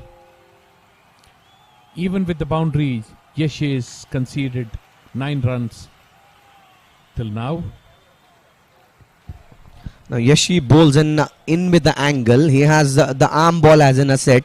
Now if you bowl it wider of the leg stump, it becomes easy for the batter to play you. That's what is affecting negatively currently. Leg spinner this time, aerial towards the cover. There's protection in the deep. He cuts it short, the fielder there. Jigme Shinge, just a single taken.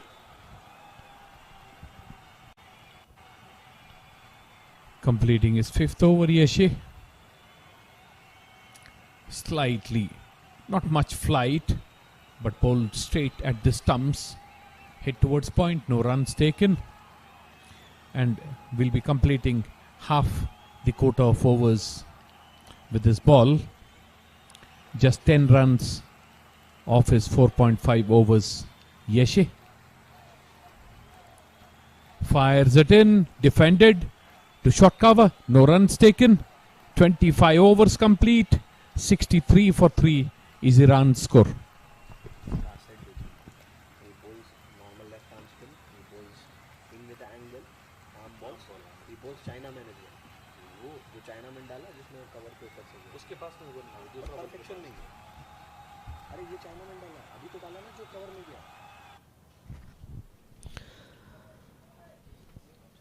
Seven bowlers used by Bhutan so far in this match already. 25 overs bowled. Dorji and Wangchung have been successful in picking up a wicket.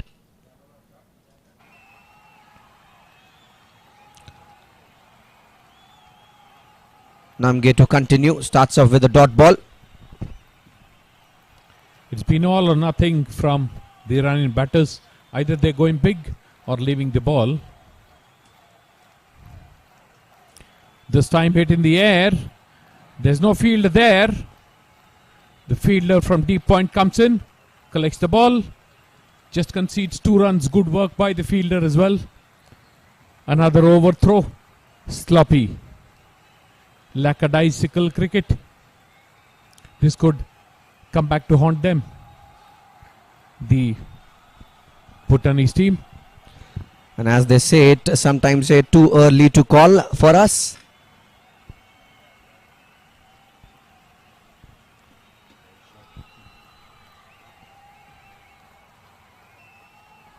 Cuts it this time towards the point region. There's fielder in the deep who'll cut it short.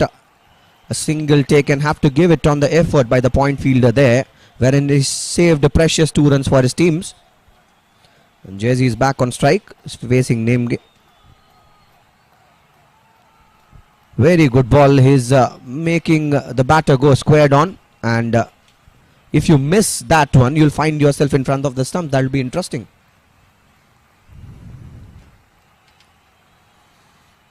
Namge continues the stranglehold.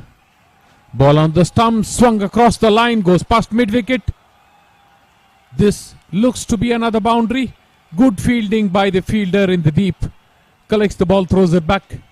Stops a boundary from happening. 2 runs taken. The score beginning to somehow move for the Iranians. Show of aggression now from both the batters, and mainly from the bat of Jersey. Waits it this time and pulls it towards the square region for a single. 26 over done. Iran is at 70 for 3.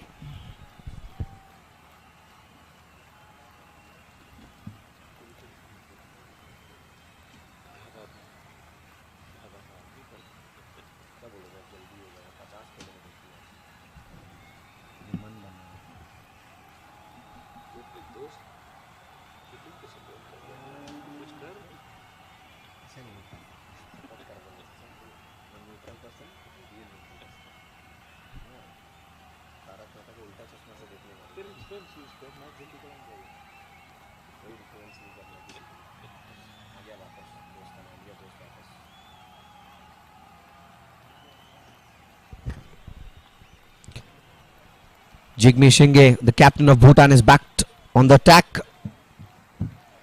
Bhutan currently are wanting a wicket, and Jigme Shinge will be looking for a wicket for sure. Jersey is looking good now. He's scored 16 of 25, and Afrin had a patient affair. 11 of 58 he's playing at. 70 for 3 is the score of Iran currently. 5 overs bowled by each bowler, and now comes Singh for his second over. Flighted ball played on the full. Doesn't get a run. This should have been whacked wherever he wanted.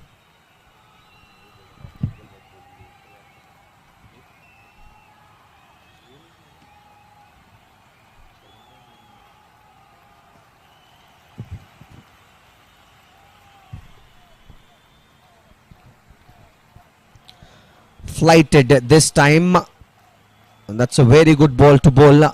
Respect shown there by the batter Jersey, who has shown some aggression in the last over. Even defensive strokes are being played from the crease. You need to reach out to the pitch of the ball to dominate spinners. That was a wider one by Jigme. He's smiling as he gets that one fair, and has not given any runs so far in this over in his second spell.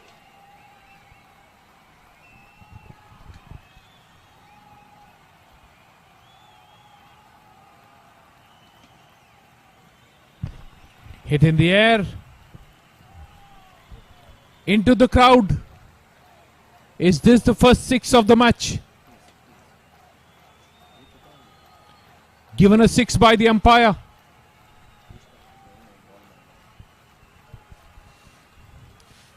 Good powerful stroke played by Jayze. The third double-digit score in the team. Things beginning to move.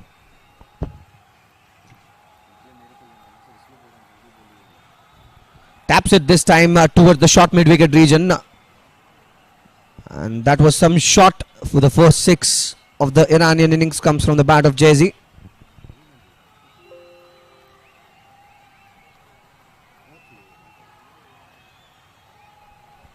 Much fuller this time, and respect shown there by the batter Jersey. Jersey pounced on that opportunity the last over, and with that dot, the 27th over comes to an end. The score is 76 for 3.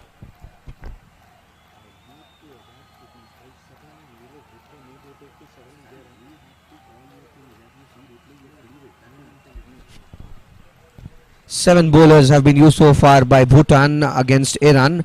Dorji bowled 5 overs, gave away 16 runs. Wangchuk bowled 5, gave away 10 runs, picked up 1 wicket. Both Dorji and Wangchuk. Phunso 4 overs, 7 runs. Yashi 5 overs, 10 runs. 2 overs by Shinge, gave away 10 runs. Pradhan bowled 1 over, gave away 4 runs. And Namge bowled 5 overs, in which there were 2 maidens and gave away 15 runs. And the fall of wickets for Iran have been in the manner. At the score of 6, the first wicket came in. At the score of 17, the second. At the score of 52, the third. There have been 10 extras in the score of 76 by Bhutan, which will be concerning in the long run for them. 27 overs have already been bowled by Bhutan, and they are in the search of a wicket now, while Iran looks good. The middle order is now working for them, but they need to play through to score big runs. Supreet Pradhan is back to attack, bowls towards the leg of the batter. The batter guides it to the leg side and takes a single.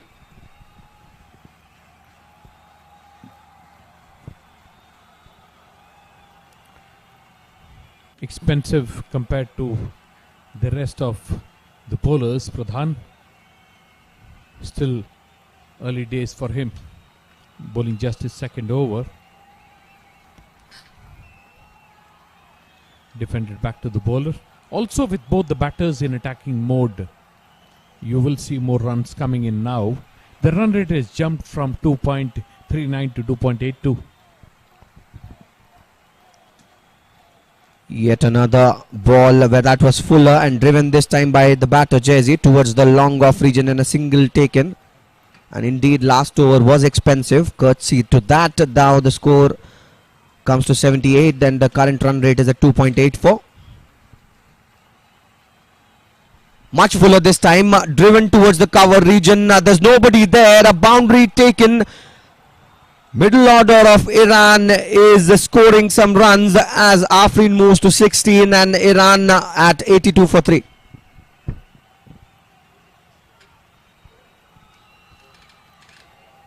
Very elegant stroke, reaching out and simply driving the ball to the left of the sweeper cover fielder.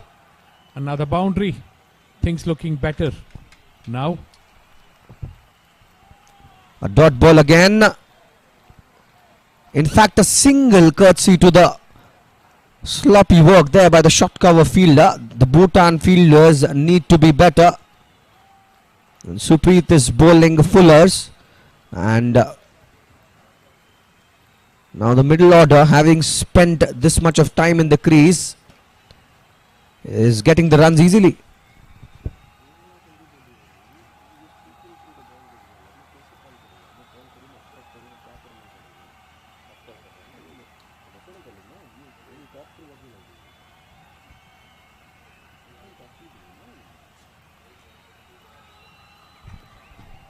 Again a full toss, this time by Supreet. Goes aerial. The fielders there in the deep will cut it short. A single. Bad bowling in this over at display by Bhutan. They have been pretty disciplined before that, and with that the 28th over of the play comes to an end. The score is 84 for 3.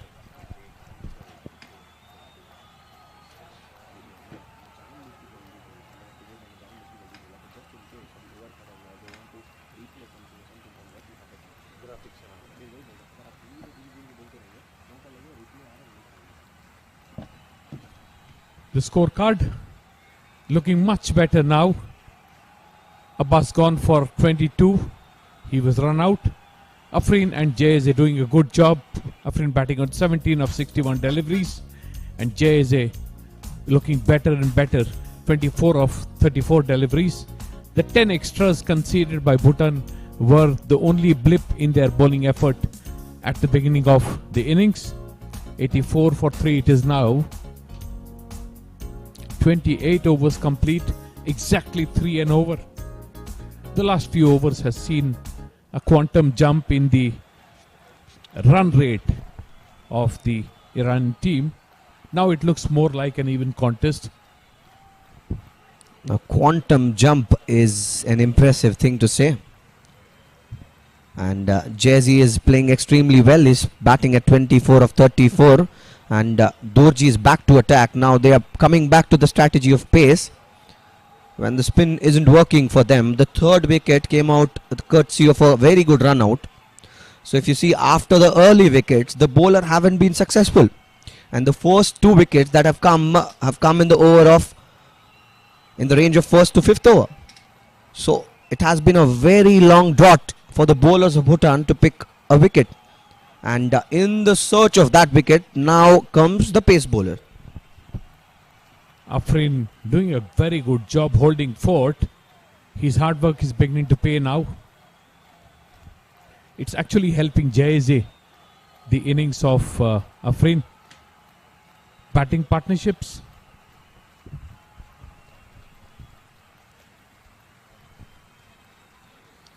Starts off with a short ball, pulls it this time, the batter Jayeze. Is there a chance? No, there's enough length for the ball to cover and go for a maximum.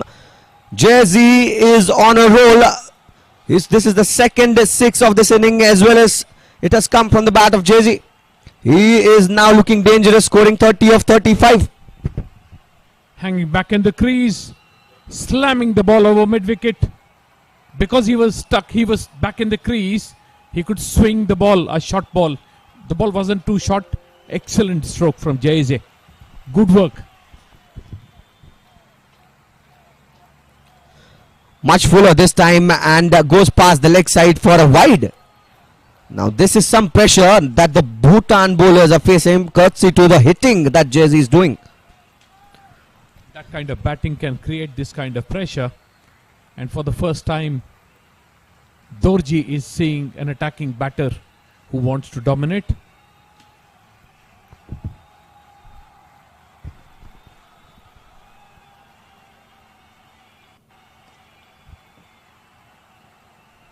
Much fuller this time again, and slower through the air. Wanted to go London, went Tokyo, and gets a single there, the batter Jayeze.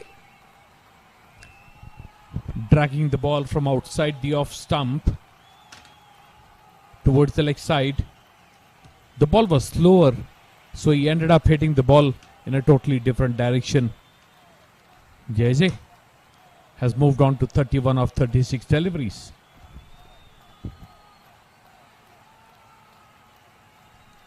A length ball this time, almost gets to the stump.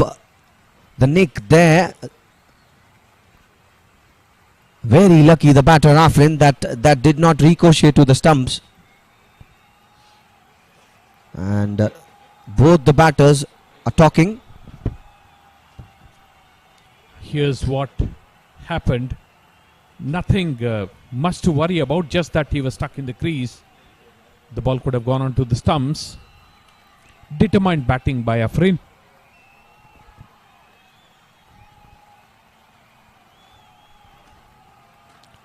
A short ball this time, wants to guide it towards the gully point region. Nobody is there in the shot. Allows a single to be taken. I'm astonished with the kind of line the bowlers are bowling. If you've got to bowl like this, giving so much of room, you need to place a short fielder so that an opportunity of catching can be there. They were bowling short at the beginning of the innings. That got them success. They're following the same plan, but the conditions are different now. Fuller this time, wanted to go big, nowhere near to the line of the ball, misses. And another thing that has changed recently is the fielding position. Early on, there were fielders in the shot, so there were opportunities. Now what you have done is you have taken out the fielders that were there toward the gully point region. You only have a point.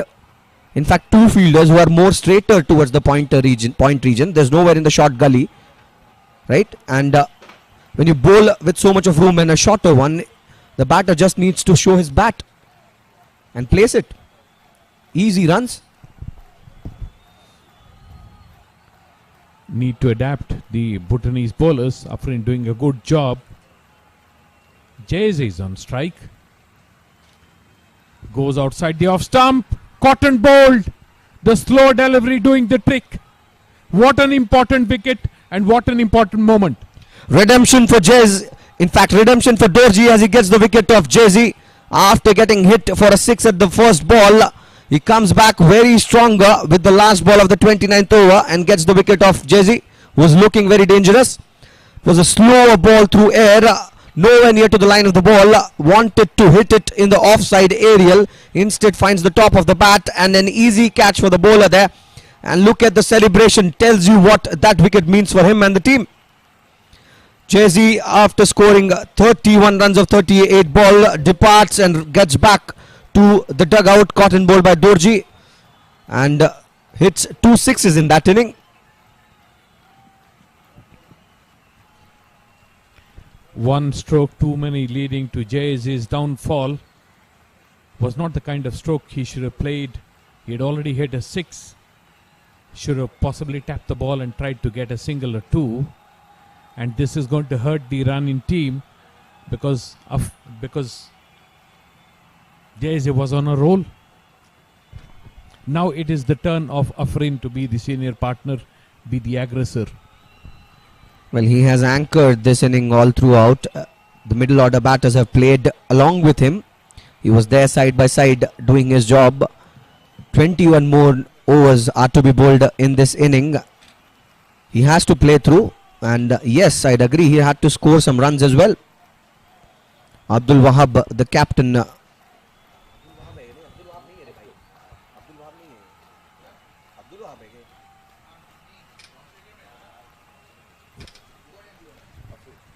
Afrin is on strike. Starts off with a fuller delivery. That's a very good classical left arm spin at display by Namge. Testing the batter with the flight. Left alone by Afrin. Wanted to cut this time. The batter Afrin finds the field. No runs on offer.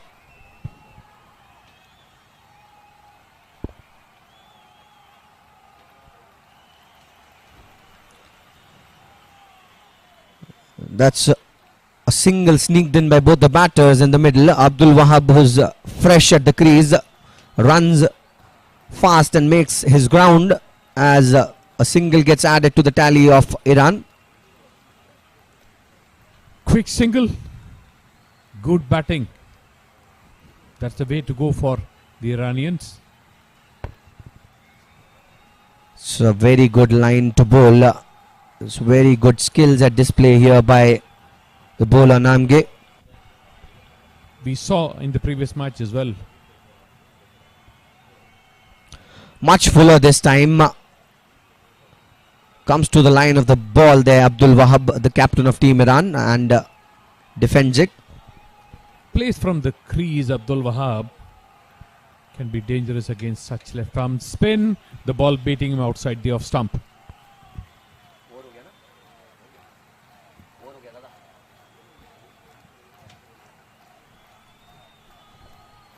And with that, the 30th over of play comes to an end. The score is 94 for 4.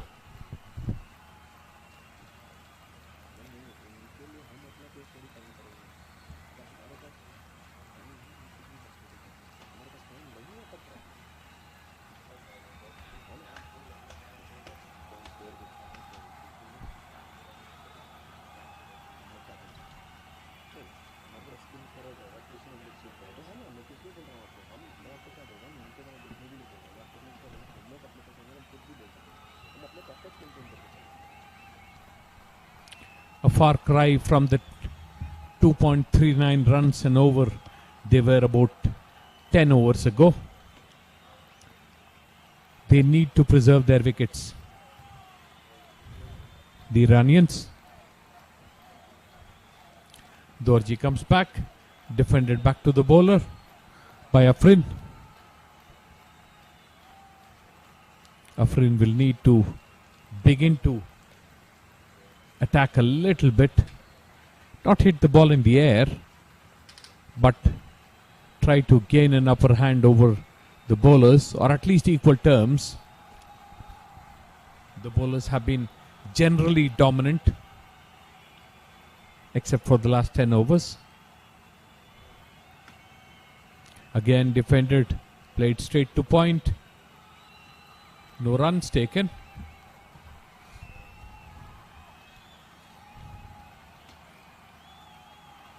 Dorji has been impressive.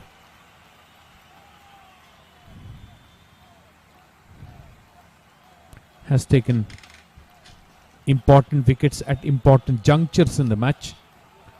Dorji. Another ball on the stumps. Again played back to the bowler.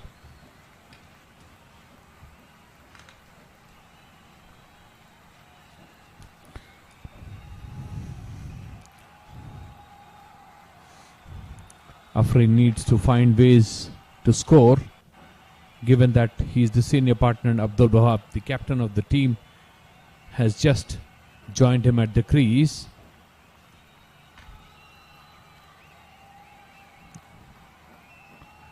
Short ball outside the off stump. Brilliant fielding by the fielder at the gully position. Restricts the scoring to a single. Would have been a boundary if the fielder had not stopped the ball.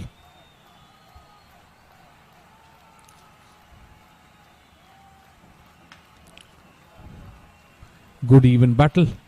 That could go either way.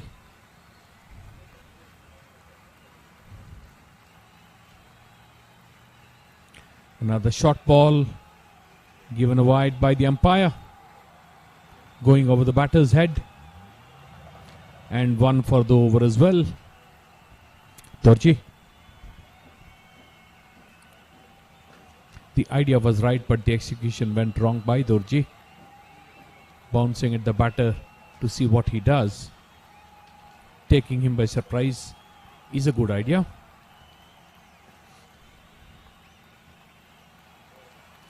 Ball played in the air. Just short of the fielder. His heart would have been in his mouth. Abdul Wahab.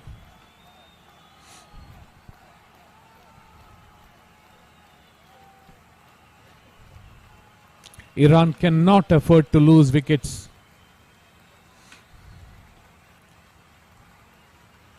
Over the next 5 overs at least, they must not lose wickets, the Iranians. Ball taken on the full. Driven towards long off.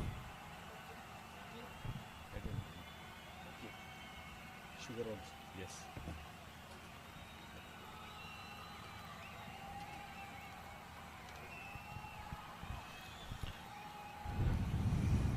.31 overs complete. 97 for 4 is Iran.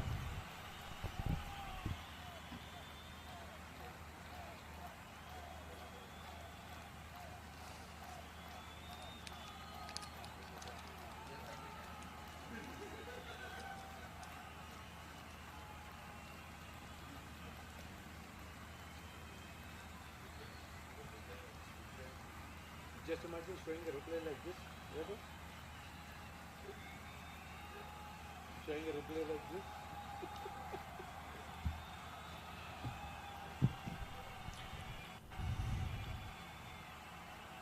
The battle continues.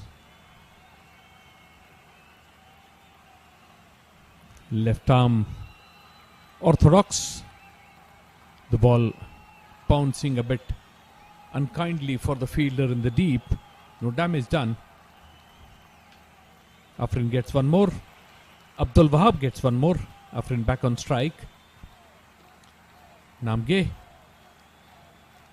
in the air for a moment. Far away from the fielder. Namge bowling his 7th over. Has given away just 17 runs. Tapped towards the offside. Risky single. They make it easily in the end. And get an overthrow as well. Good cricket by the Iranians. Getting close to the 100 of their innings. The Iranians. It is 100 now. 31.3 overs. The 100 of the Iranian innings. Again tapped towards the gully fielder. Another quick single.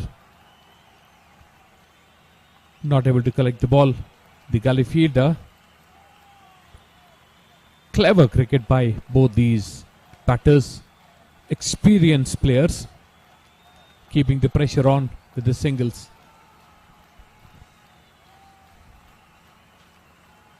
Namge, another ball. This time played straight to the fielder. No chance of a single. Looking for singles, trying to put pressure on the close-in fielders, the Iranians. Defended this time. The ball goes just close to the wicket keeper. 32 overs completed. 101 for 4 is where Iran is now.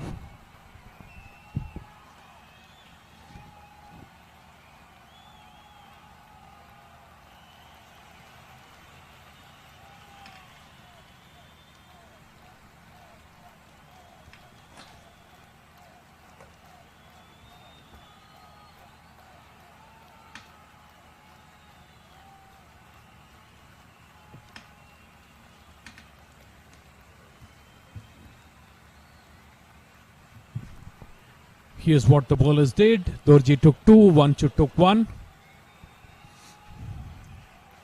1 run out, and that sums up the 4 wickets. All the bowlers economical for the Bhutanese. Afrin batting on 23 of 73 deliveries. Abdul Wahab, the captain, batting on 2. Playing carefully both these batters. They know a loss of a wicket will push them further into trouble. Still not out of the woods, the Iranian team. Just over 3 and over. 3.16 to be precise. They'll score 158 if they go at the current run rate. 191 if they go at 5 and over from here, and 7 per over. They'll get 227. They'll wish for 227, but I think they'll take 191 with both hands, the Iranians. The kind of bowling that they have will be a substantial score if they get to 191, the Iranians. Wanchuk back into the attack. Hard-working bowler. Bowls just outside the off. A good length. Just 10 runs conceded by him and a wicket in his kitty. Wanchuk. The struggle for the Iranians continue, but they're fighting, which is good to see. This was wide outside the off stump. Given a wide by the umpire.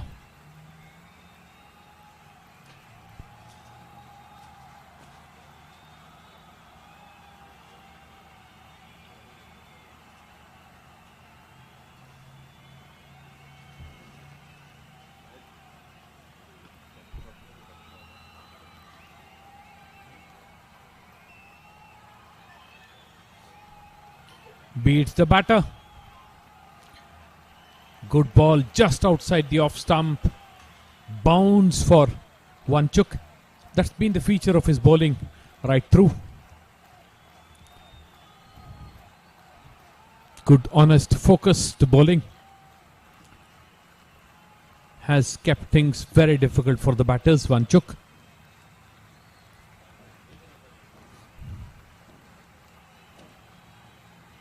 Another good ball, snapping at the ball.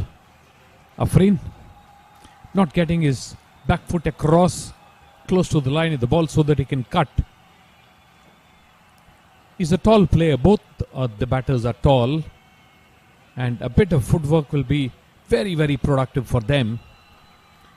A shuffle will be advisable for Afrin, even for Abdul Wahab. Generally playing from the crease, the Iranian batters. Hence the struggle.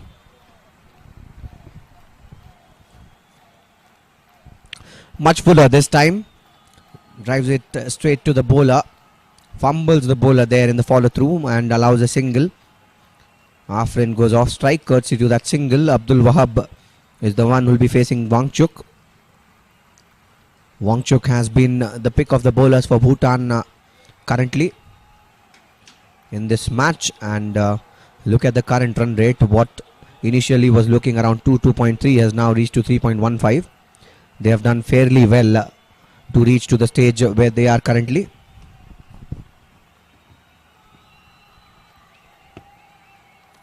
Trying to leave the crease.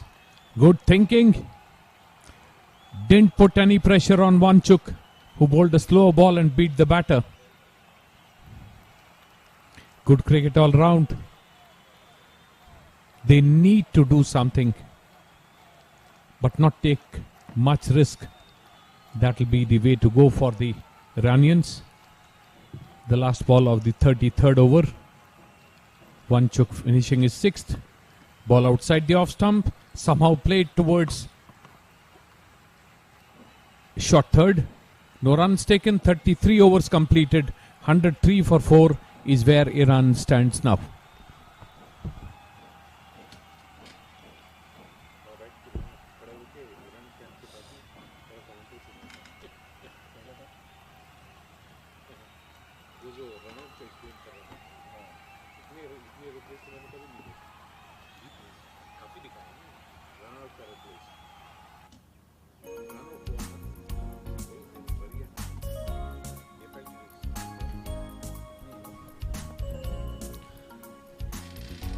Seven bowlers have been used so far in this match by Team Bhutan. Dorji picked up 2 wickets. Wangchuk picked up 1. All of them have gone wicketless apart from these 2. 13 extras already in the 33 overs that Bhutan has bowled. 103 for 4 is the score currently. Afrin looking strong, having played 77 balls. Scored only 24 runs though, but he's got a job to do. In all the pressure that has been put on the Bhutanese bowlers, good to see they have cut down on the number of extras they have conceded in the last 20 overs. Starts off with a short ball this time and cuts the batter there, Afrin. This fielder in the deep will cut it and only a single taken.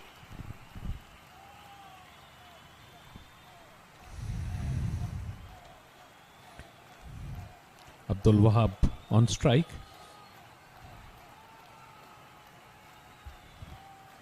Funsho continues. The ball swung away towards the leg side and reaches the fence.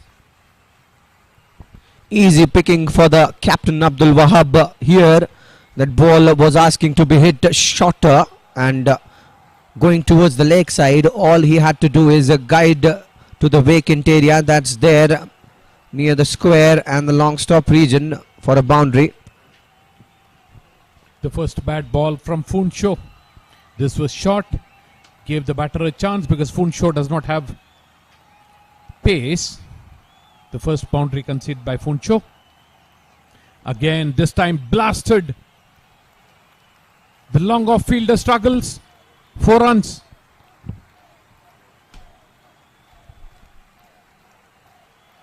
The runs have started to come for the Iranian batters now. Abdul Wahab joining the party with 2 consecutive boundaries, and this was asking to be hit. An over-pitched delivery.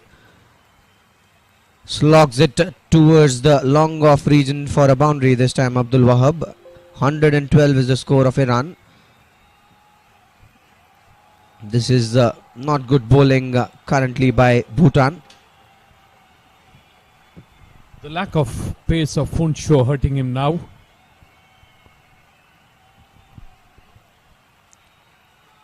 Easy single taken this time, hitting that ball towards the long off region.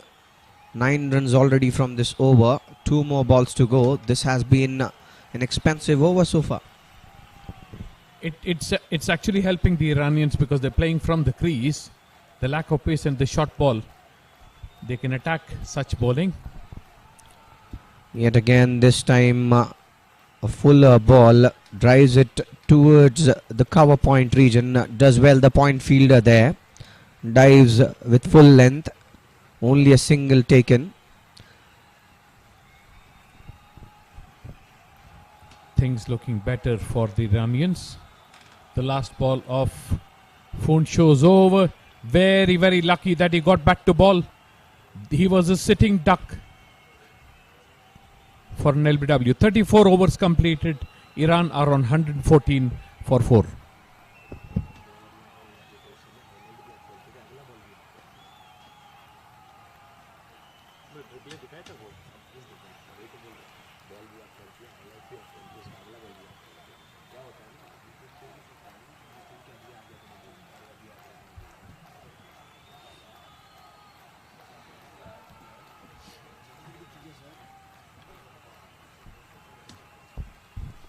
34 overs done. Iran are standing at 114 for 4. The current run rate have now upped and stands at 3.35.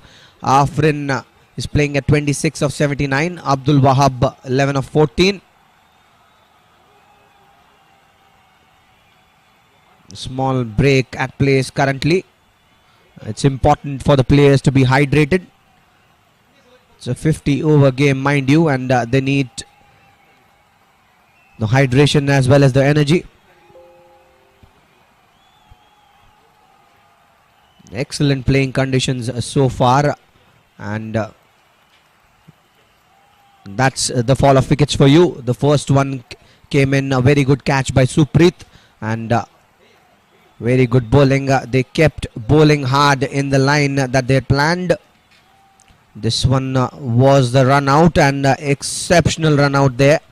The set batter Abbas had to depart courtesy to that run out, and then this one was a very soft dismissal for the batter Jay-Z.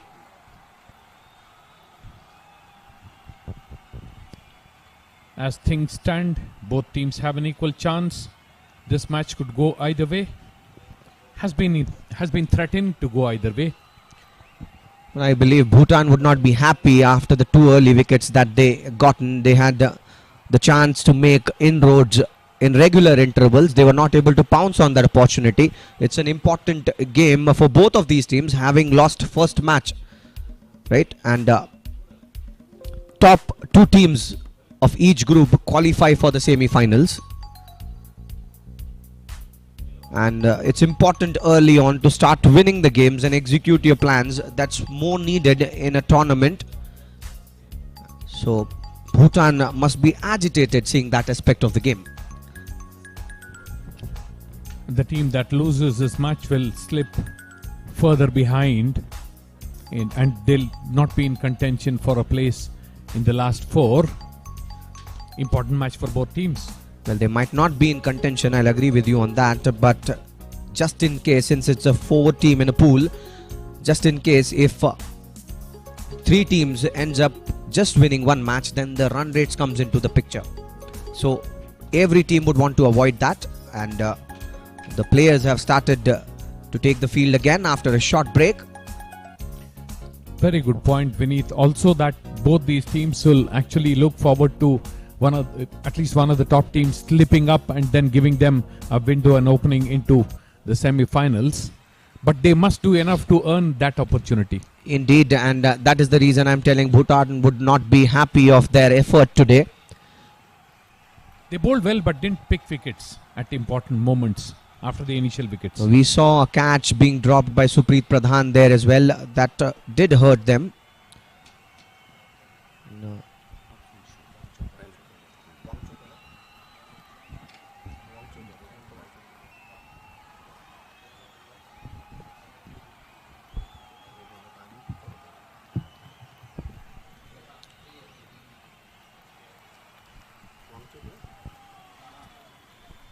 Tenzin Wangchuk is back on the attack. He's bowled 6 over, given away 12 runs and picked up a wicket. Missed a mark there, and now would have to reload and re-bowl. Another impressive bowler.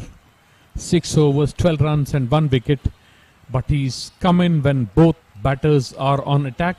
Afrin is in good touch, and that will be interesting to see how he copes with this kind of batting. There's some disturbance toward the side screen that the umpire and the bowler both are now trying to fix. And how many teams have we seen a turn of events after a break and the wicket falls in? Breaks are usually a momentum breaker, and it's the reason now why Iran team needs to play with more carefulness. And Bhutan will be looking to take advantage because of this short break that causes lack of focus. Short ball again, taps it in the offside. There's fielder guarding that area in the gully. Denies the single there, and rightly done so. Afrin denied a single there. Abdul Wahab, and it becomes difficult when you play from the back foot to be ready for the single. When you play in the front foot, you're already in the momentum and you can run. But in the back foot, you need to stop, get that momentum and then run.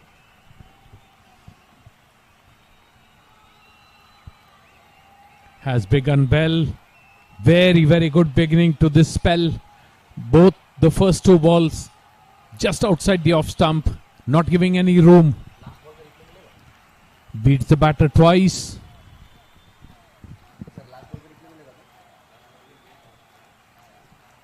Previous ball. Wangchuk has bowled a very tight line. He is likes to hit the deck. Yet again the similar length this time, and the batters question asked to the umpire, and this is the moment they get a wicket.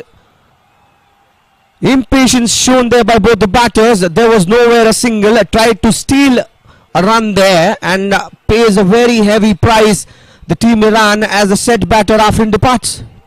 Disaster. Wonderful work by the bowler. Picking up the ball, turning and hitting bullseye. What an important wicket, and what a moment to get the wicket in. The momentum shift. This is what is momentum shift.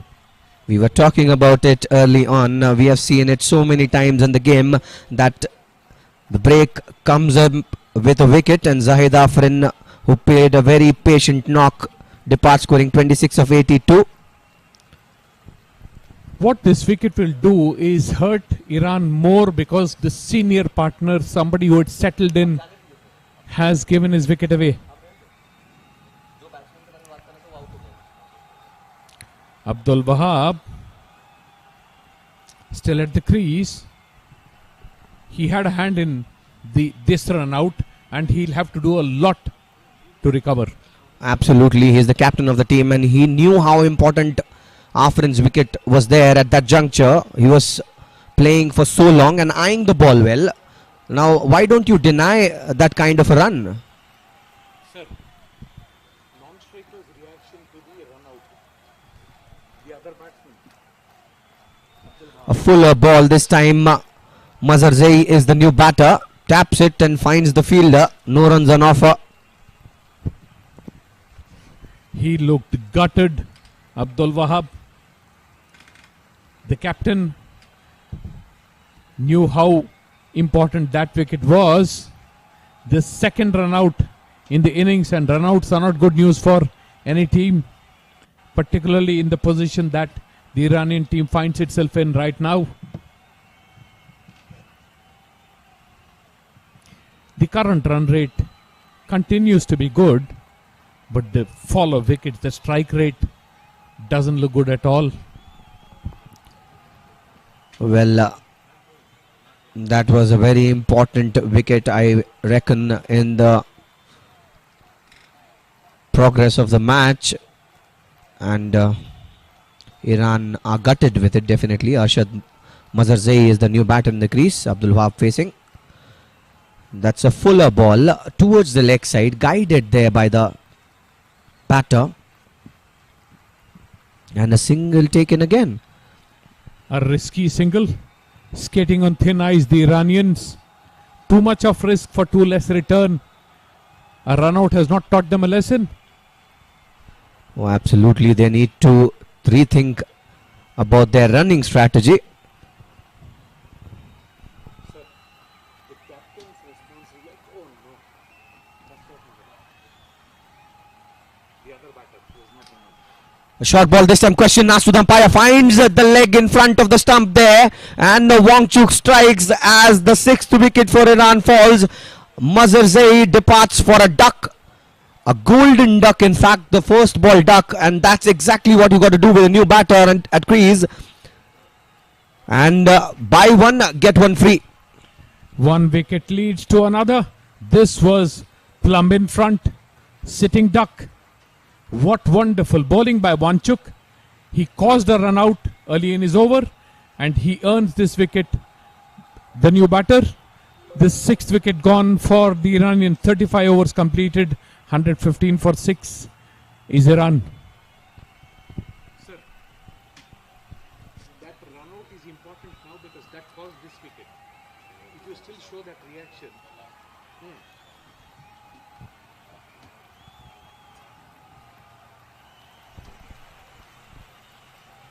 Back-to-back wickets for Bhutan as they are able to make inroads to the batting lineup of Iran. That break indeed was a break for them. They braked the streak of not picking up a wicket and picked up two instead. Mohammadi now joins Abdul Wahab. Abdul Wahab has to take his team to a very strong position now.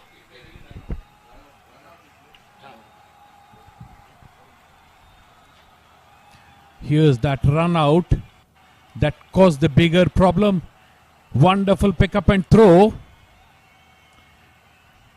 And the reaction from the captain told a story.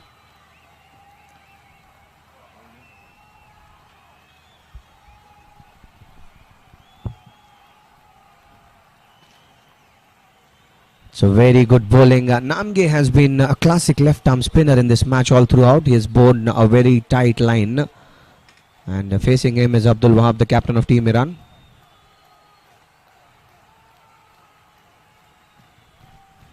Critical times for Team Iran. They run the risk of being bowled out very, very quickly. They can't lose any more wickets now. Much fuller ball this time and defended well there by the captain Abdul Wahab. Now the price of the wicket of Abdul Wahab is even more important. He cannot leave his team stranded.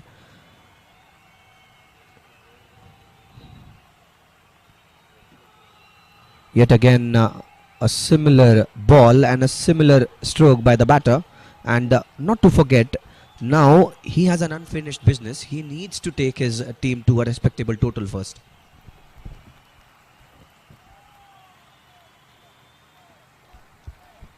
Tries to drive the ball towards the offside. The ball takes an inside edge. Goes to fine leg. A single for Abdul Wahab. He would be under immense pressure. But pressure is what the gets the best out of the best players. And we'll see what Abdul Wahab is made of in these next few overs. Facing Namge is the new batter at the crease. Mohammadi will be playing his first ball in this match.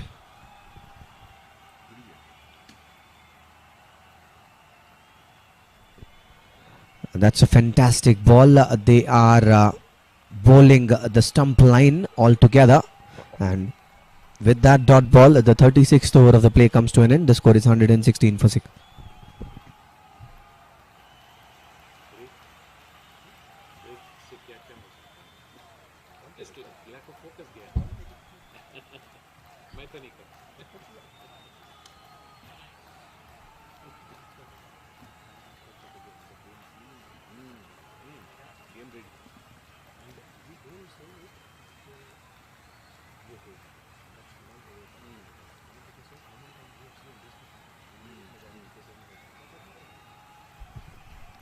Wangchuk to continue the bowling. He has been an exceptional bowler in this match.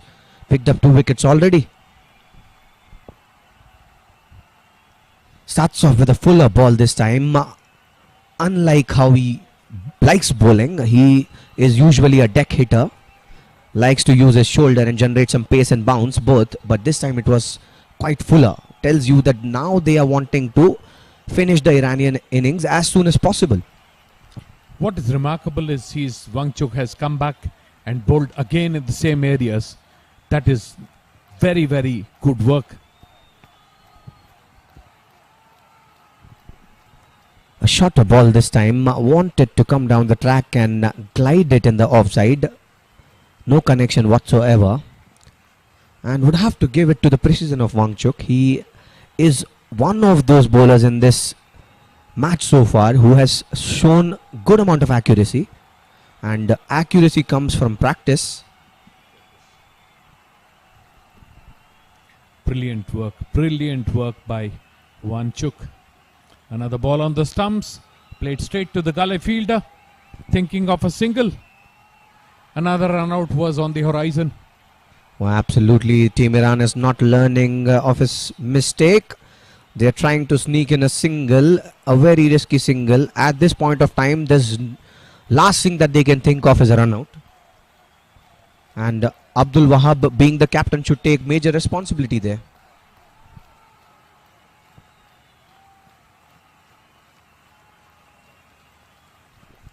A very good short ball again. This is the strength of Wangchuk. Wangchuk likes hitting the deck and generate the pace and the bounce as well. And when it's directed towards the body of the batter, it's very difficult for any kind of a batter to play. And if you're facing a bowler like Wangchuk, you need to have a very good cuts and very good pulls.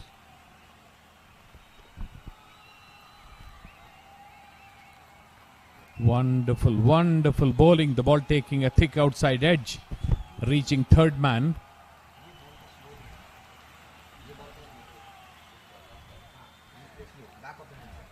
And Vineet, Wangchuk created the pressure that led to the run out. He dried up the runs, and then the run out came. Indeed, and that he has done so far in the complete tenure of this match. 7.5 overs bowled, almost 8 overs, and that's the replay. You can see that ball came the back of the hand from the bowler. Tells you how skillful these days the bowler have become. Much fuller this time. Question asked to the umpire. This one definitely was going towards, and again a run out opportunity there given there by the umpire.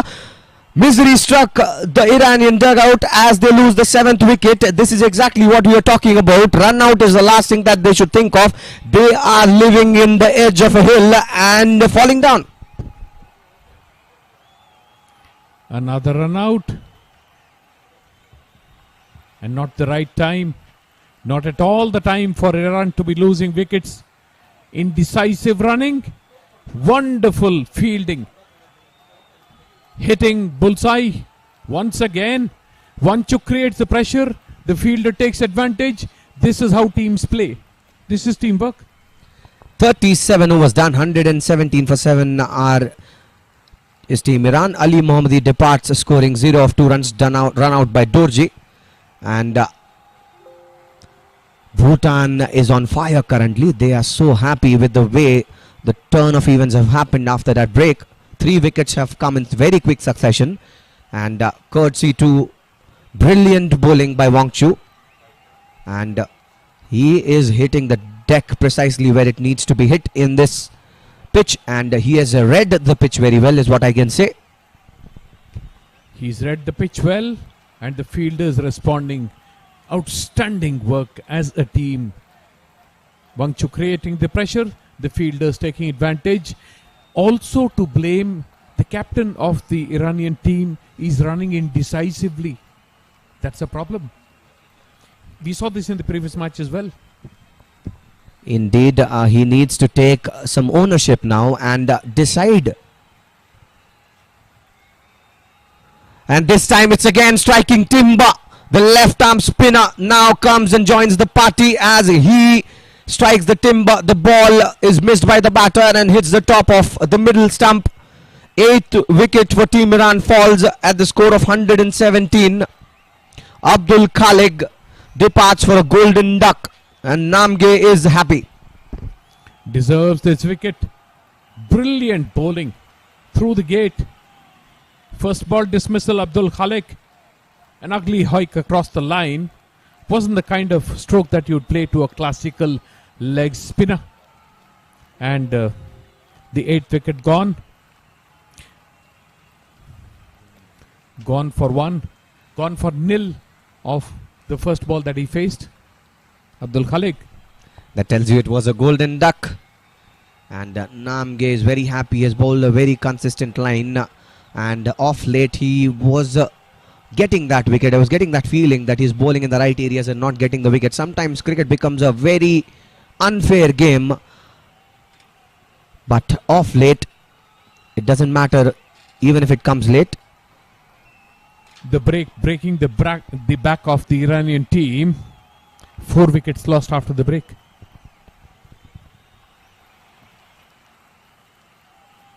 This time finds the edge of the bat there. There's shot third fielder. Glad they did not run for it. It was definitely suicidal. And facing Namge is the new batter, Dad Rahman Raisi. The best Abdul Wahab can do is just not take any runs anymore. Flighted ball. Played defensively back to the bowler. Namge continues to keep the pressure on and gets his first wicket.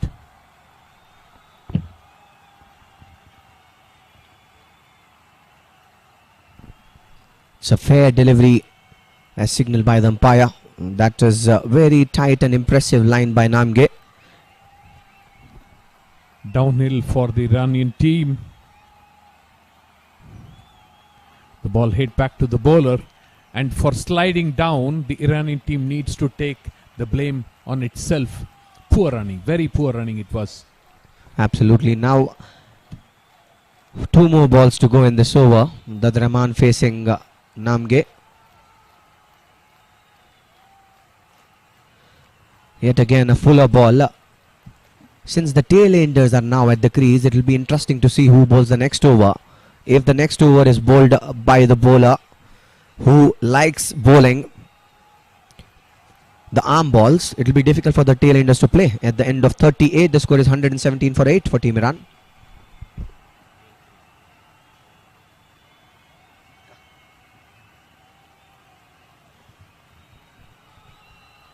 To be fair to the Iranian team, they didn't do much wrong, just that picked the wrong moments to lose wickets, and they found themselves in such a dire situation.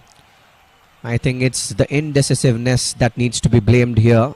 They have given away a couple of wickets by not being smart in running in between the wickets and deciding to go for that quick singles when they were not. And continuing the attack is the spearhead, Wangchuk, who's literally on fire. Facing him is Abdul Wahab. Starts off with a wide. Does well the keeper there to cut it off. An effort ball this one, trying to finish off the rest of the Iranian innings very quickly, and hence bowling slightly wide. Wangchuk the first wayward delivery from him. And I believe unlike the last 8 overs, this over will be more fuller, trying to attack the stumps. And as I said, this is towards the leg stump. The runner seems to be interested. Denied there by the captain Abdul Wahab. Now the pressure is peaking from what we are seeing from the Iranian batters. They are currently very confused, is what I can say. Not able to decide which one to run and which one to not. Another instance of running that was not of the highest standard. Lucky that they didn't lose a wicket.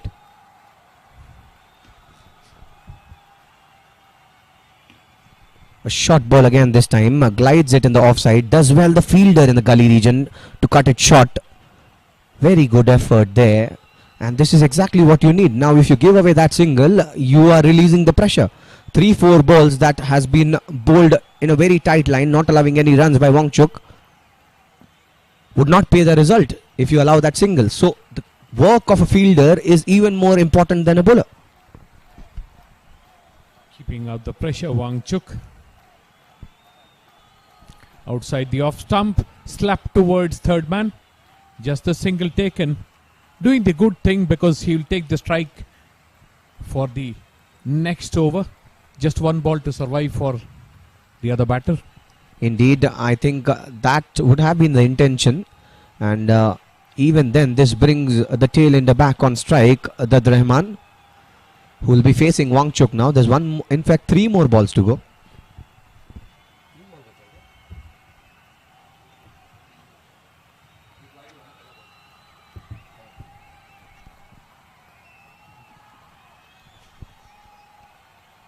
Much fuller this time, driven by Dad Rahman. There's nobody.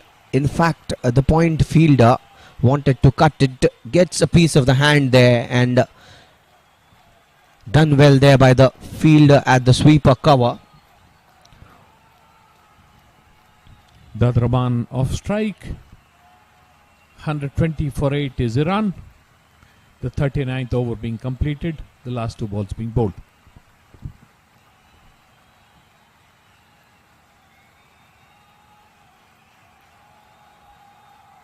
Slower one, dipping in to the batter, is very lucky that he got a piece of the bat there, and that runs towards the short third region. A single taken.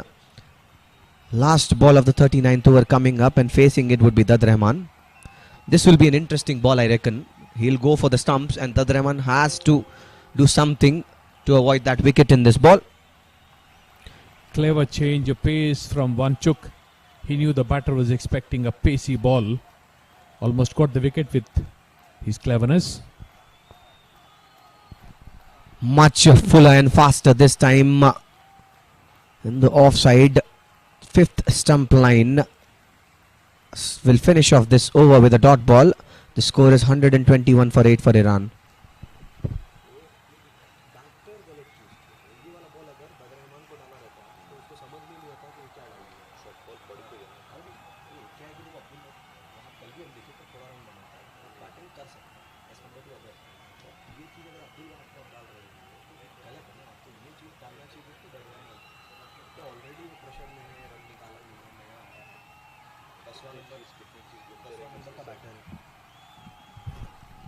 11 overs left, 2 wickets to go, and here's the scorecard. 22, 26 and 31 being the lead scores for the Iranian teams. 2 run-outs hurting them, actually 3 run-outs. Namge to continue the bowling attack. Starts off with a dot ball. Is bowling well against Abdul Wahab. Abdul Wahab is facing some difficulty in playing the left arm spin.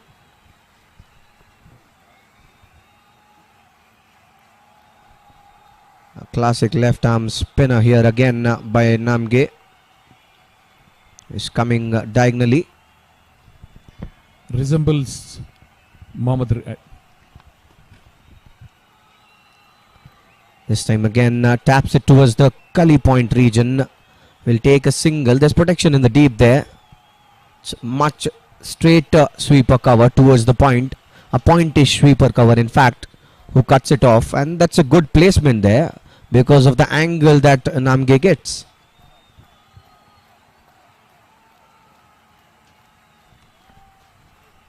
Hitting the ball in the air. A few bounces down to the long off fielder. Just a single taken. Has been good classical bowling by Namge. Abdul Wahab back on strike.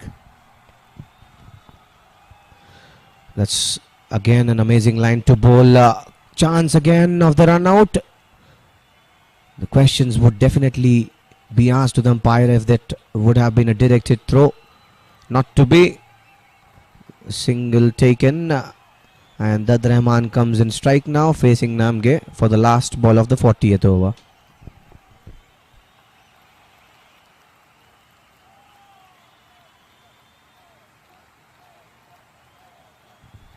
Defended back to the bowler. Finishes off his spell. Remarkable. 10 overs, 24 and 1 wicket. 40 overs completed. 124 for 8 is the run.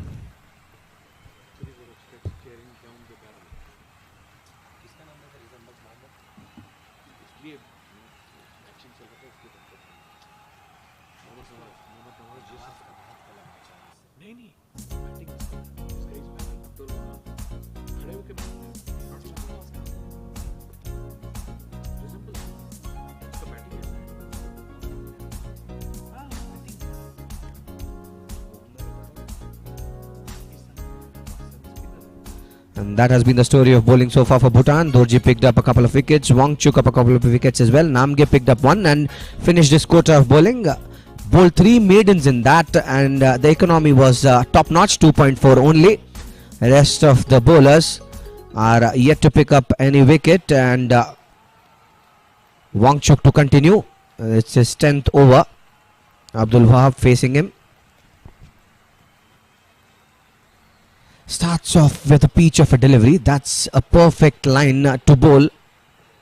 No answers there by Abdul Wahab. Lets it alone. Fetched by the keeper. Impressive every single ball that he has bowled. Wanchuk finishing off a spell in which he took 2 wickets, conceded just 18 runs till now, and created the other wickets that fell, the run-outs. This time it's a shorter ball. Abdul Wahab plays far from the body and taps it back to the bowler.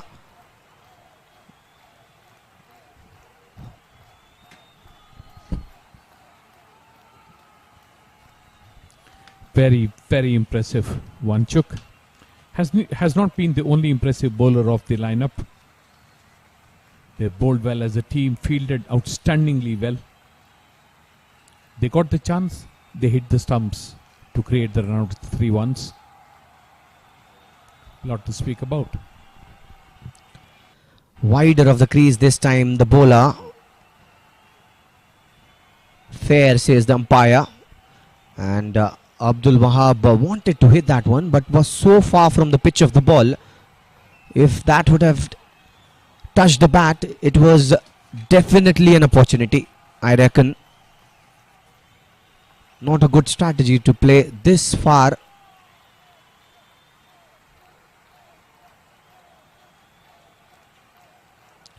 Yorkerish delivery this time, takes it on full and pushed it towards the long on region for a single. Good bowling.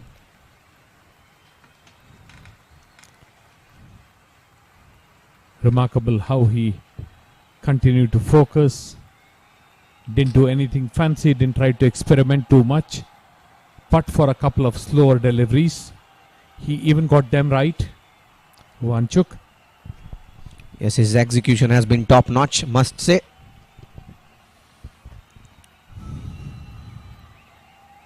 Slower delivery. Clever that he is actually bowling this to Dadraman, because tailenders do not have the competency to read the slower balls or the changes in pace. And that's what we were talking about in the break, that the slower ones needs to be bowled to the tailender. There's more probability of you getting a wicket. And what's important with this lower ball is the pitch of the ball as well. He's right on the money there. He bowls near the foot of the batter. Sometimes it's Yorkerish towards the offside, sometimes it's directed towards the body of the batter. The ball hit in the air, straight to the cover fielder, just bouncing just in front of the fielder. 41 overs completed, 125 for 8, easy run.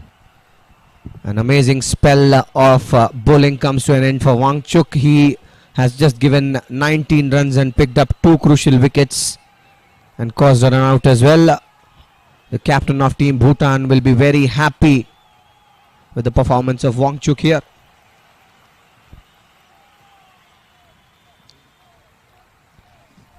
And in comes another left arm spinner now.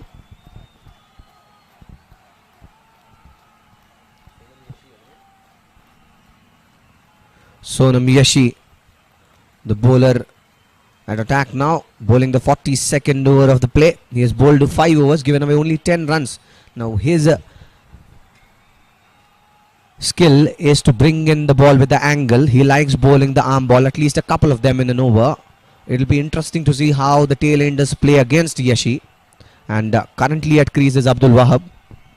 It will also be interesting to see how Abdul Wahab plays Yashi. He has to go for it now. Abdul Wahab doesn't have an option. He spent enough time in the crease.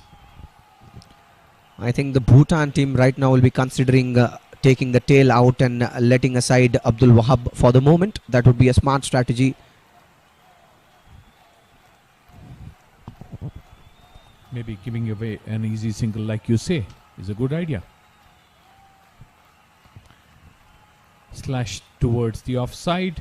Finds sweeper cover and just a single, and now Dadraman is on strike.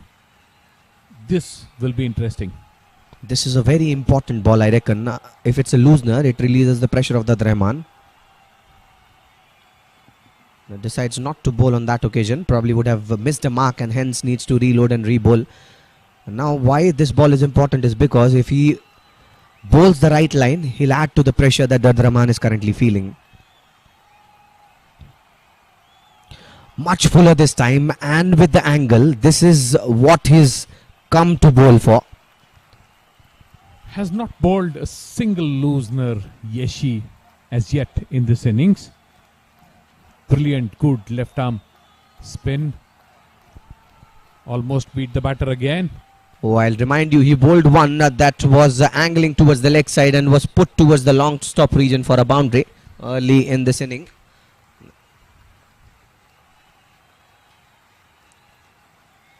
But he is skillful. He has varieties, I tell you. He has the arm balls, he has the classical left arm spin, and he also bowls some Chinaman.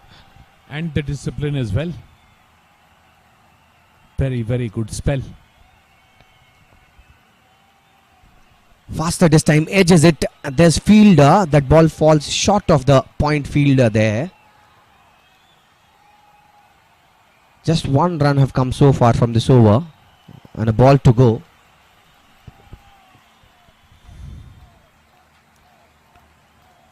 Beats the batter. Gets the wicket. Classical left arm spinner dismissal. We were talking about this. Come at the moment and come at the man to take the wicket. Yashi was brought for a reason and he delivers in style.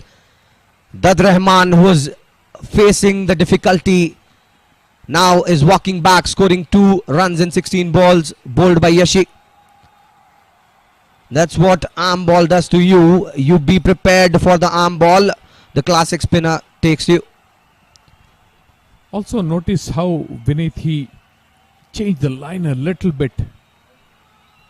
42 overs completed, 126 for 9 is Iran with just the 1 wicket left to be taken.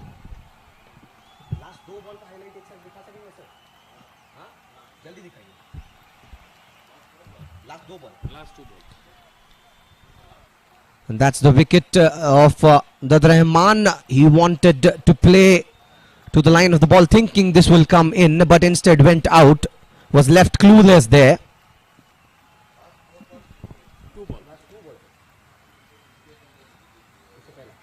Previous ball.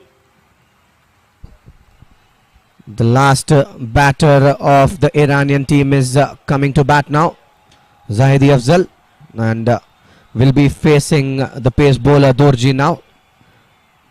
The break has done wonders for Team Bhutan as they cling back to this game after giving away some runs. What sometime was looking like 180 and 190 has now been reduced to 126 with the last wicket to go. Broken their momentum, broke their back, a bit of brain fade, and here they are battling it out.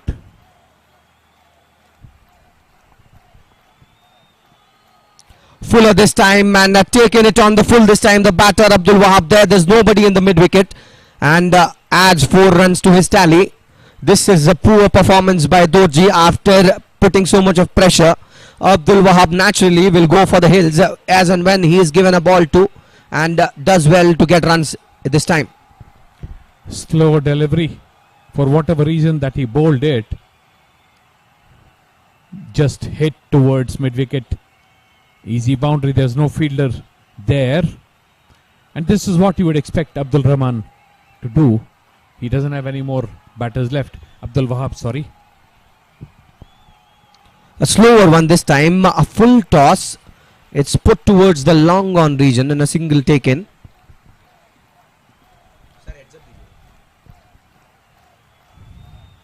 What was good about the last wicket also was the change in line, allowing the turn to clip the wickets. That is brilliant bowling it was. Indeed, that was some skill by the left arm spinner Yashi.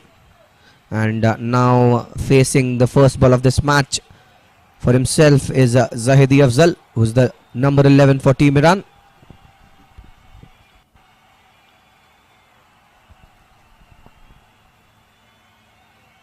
Short ball this time, wanted to cut the ball. That has been the problem of Team Iran altogether. We have seen right from the beginning of the match, they are not putting the back foot at its place when you want to cut it, and it becomes sometimes the problem for you. You are so far from the ball that even if you want to cut a ball that is slow, you're not able to. More hit and miss by the Iranians, lack of footwork.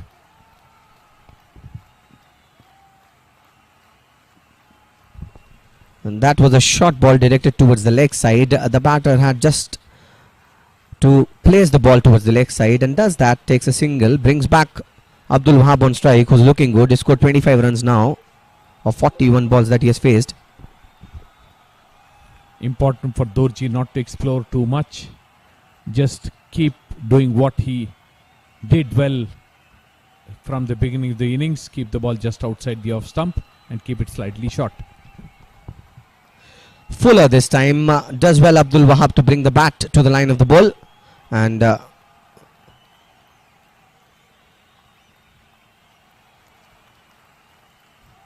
last ball of the 43rd over coming up. Dorji bowling his 8th over in this match. He's already given up 34 runs, picked up 2 wickets.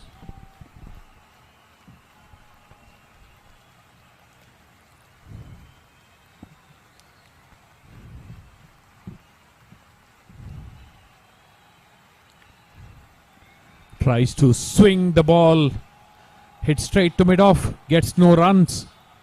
43 overs are completed. Iran are 132 with just the 1 wicket left in their hutch.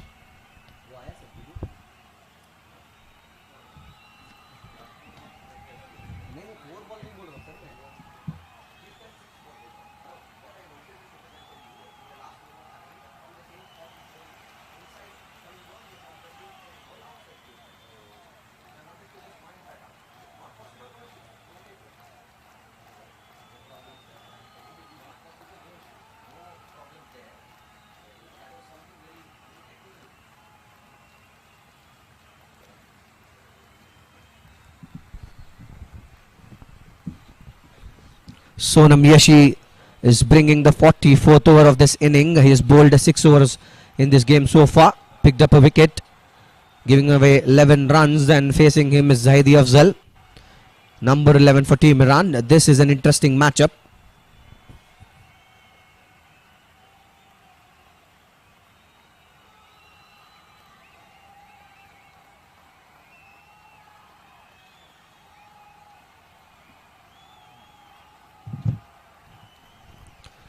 Starts off with a fuller delivery, and that's put towards the leg side. A single taken, a quick single instead. Nothing more beautiful in cricket than seeing a classical left-arm spinner setting up a batter and then dismissing the batter with clever changes, line and length. It is beautiful. Treat to watch. And how about the tall, lanky pace bowlers using their shoulders and inflicting an edge?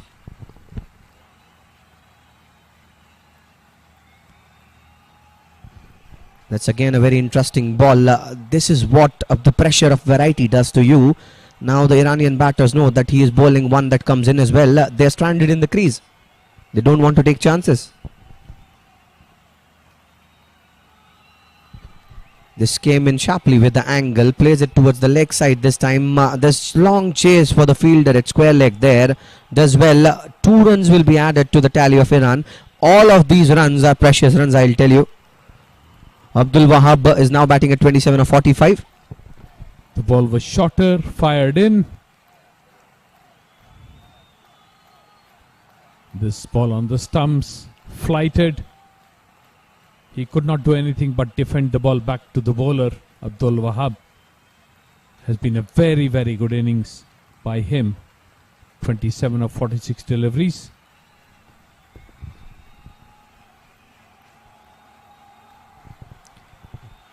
Yet another dot ball, and looking at Yashe, I can tell you he's got a very bright future. I reckon he is very young and is playing senior men's cricket. So many years to go, and this will polish him as a cricketer, I'm sure.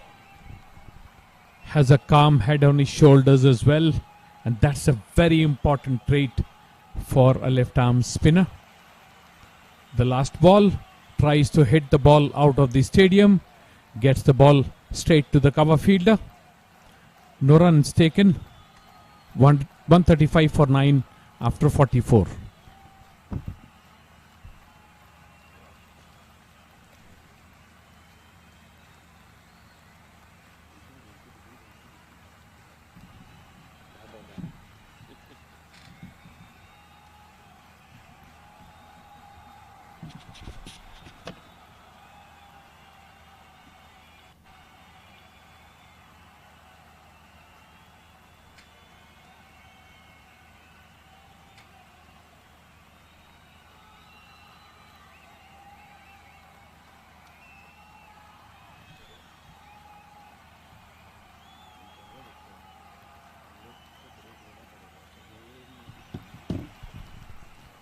Dorji to continue. Facing him is Zaidi Afzal. 45th over of this match has started with a dot ball. Would love to take another wicket, Dorji. He just needs to keep the ball straight and on the stumps, keep it full. But slight variations on line will help, like the way the last wicket was taken. Taps it this time in between the point and the sweeper cover fielder. In fact, in between the point and the short cover fielder for a single. And this brings back Abdul Wahab, the captain, on strike. And I'm sure as and when he'll get an opportunity, he'll want to pounce on that. Runs are important. And especially when runs come at the fag end of the game, it becomes even more important.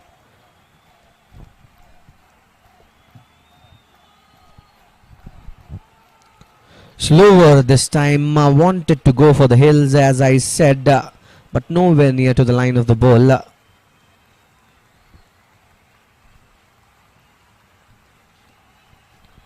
This is becoming interesting now, because Abdul Wahab, as and when he get a chance, he'll try to go for the hills, and even Dorji knows that, so he'll have to adjust his line accordingly, as well as the pace of the ball, because he knows that Abdul Wahab has the power to put the ball in the stands. So this now is an interesting matchup. Using all the tricks in his bag, Dorji, bowling a lot of slow balls. Now round the wicket, ball just outside the leg stump, given wide by the umpire. The batter winning the mind games at this point of time. Rightly pointed out, Venu. There was no need for you to change your mark of the bowling when you are doing things that are correct, and it's only the long hoik that he wanted to have made him change his line, and now glad that he's back to this side. This is a fuller ball, slower, wanted to take the charge but instead hits it straight back to the bowler.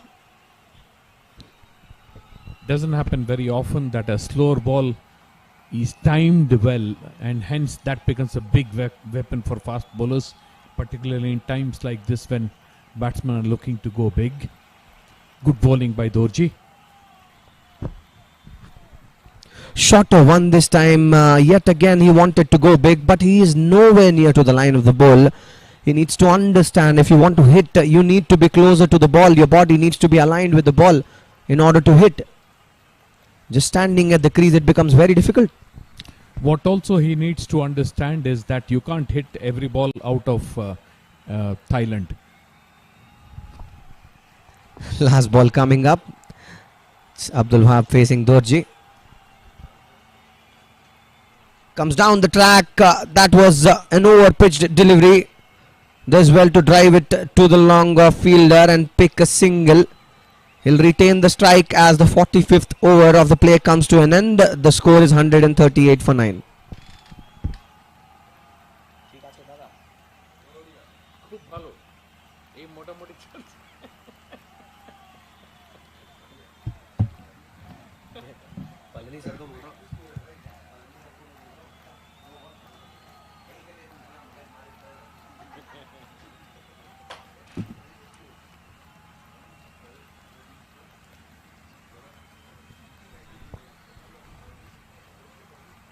Five overs left in the Iranian innings, and the two things that will be of interest is whether Abdul Wahab will reach his 50 and will the Iranians cross 150. These are the two things that will be of interest. Now taps the ball towards point, doesn't get a run. Good bowling by Dorji, now finishing his spell.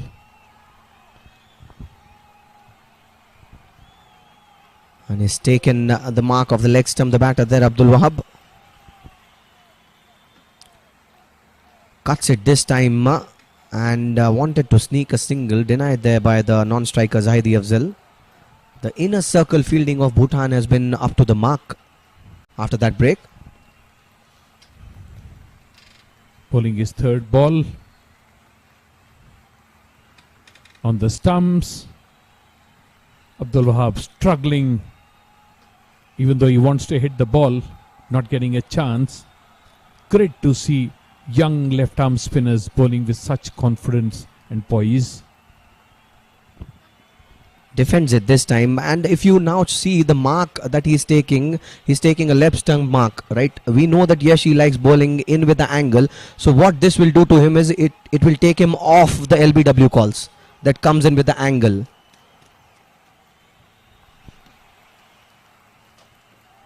And that's a left arm spin at this play by Yashi, but that's a smart thing to do by Abdul Wahab now. He understands the casualty that can happen if the ball comes in with the angle. That's why what he did is he took a mark that was more towards the leg stump now.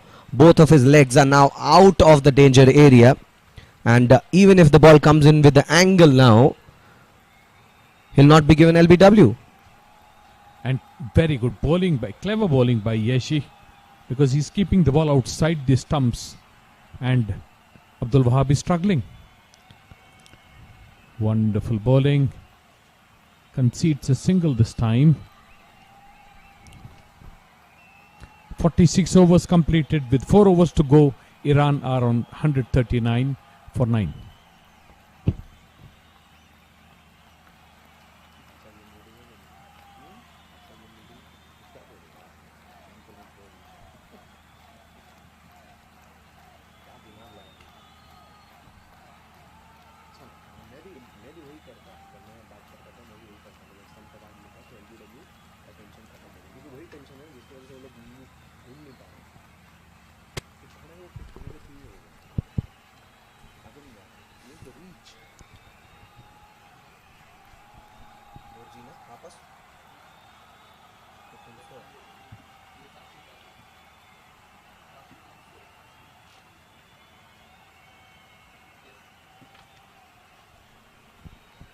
Tashi Funsho is brought back to the attack. He is given the responsibility of picking up the last wicket there by the captain Jigme Singye. Risky ploy now, because he's the kind of bowler that Abdul Wahab loves to play in attack, and he was slightly expensive in the previous over that he bowled. Starts off with a wayward wide delivery towards the offside here. Tashi Funsho, line has been the concern for him. He's shown some trust there by the captain to finish this thing off, and it'll be interesting to see how this over goes. Seems to be worried about bowling the ball in the hitting arc of Abdul Wahab. Funsho. Shorter this time, gets an edge, and there's a chase for the shot. Third fielder there does well to cut it short. 2 runs still taken, and with that the score of Iran moves to 142. A possible reason why Funsho is brought back to the attack is probably because he is slower through the air. He doesn't have so much of a pace, and now with mid wicket at place, deep mid wicket at place and long on at place, it will become interesting. The funny thing, the previous ball was Zaidi Afzal was looking for a third. Denied there by Abdul Wahab, and rightly done so. It's him who should take the major chunk of scoring now.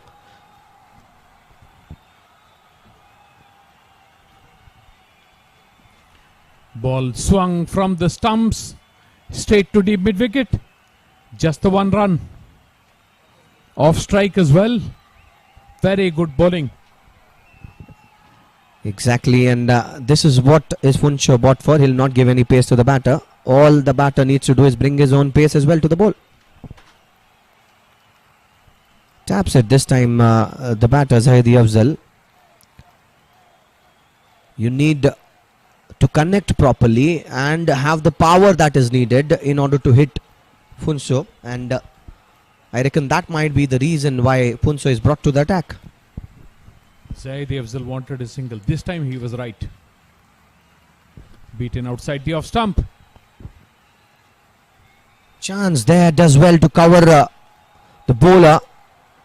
Does very well. In fact, that's the kind of commitment you need to give if you need to win any sort of a match, and does well. The fielder that was placed at the short square leg region. Abdul Wahab is now back on strike. Last ball coming up of the 47th over. Fuller this time wanted to drive that, gets no connection, and it's brilliant running there by Zahidi Afzal.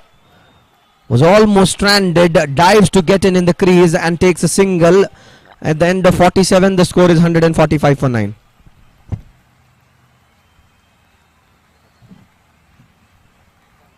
Showing great commitment, Zahidi Afzal.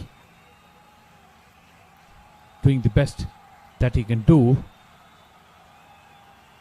Has done a lot of damage control. The captain of the Iranian team, Abdul Wahab, played within his limitations, but has run up a good score for his team.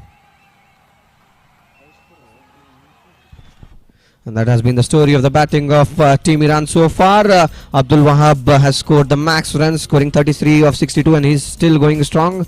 Ably supported by Abbas, who scored 22, 49, 26 by Afarin and 31 by Jay-Z, were the pick of the batters for Iran. There have been 16 extras so far in this inning, and 145 for 9 is where they are placed at. A 48th over will be coming up, and bringing that over would be the bowler Sonam Yashi.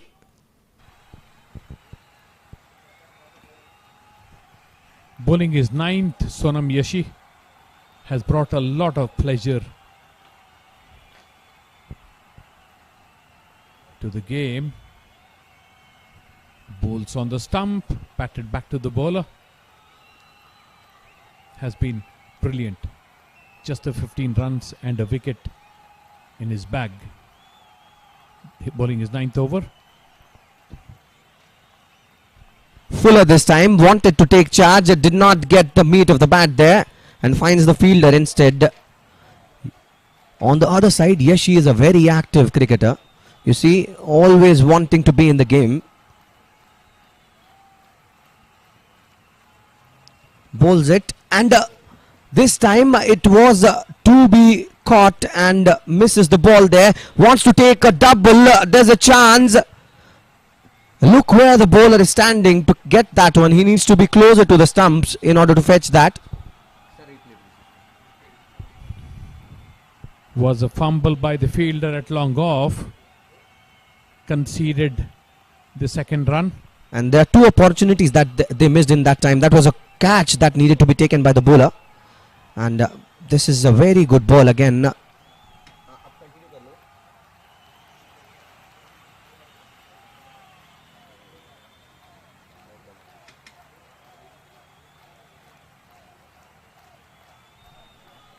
Fuller this time back to the bowler again. Did not do good again to catch that one. They are missing the track of the game. They need to be better. Was a very powerful hit. Not an easy cotton ball to take, but should have been taken. 2 cotton balls missed in this over already. Length ball this time, defended well by Zahidi Afzal. That settles the 48th over for us. The score is 148 for 9.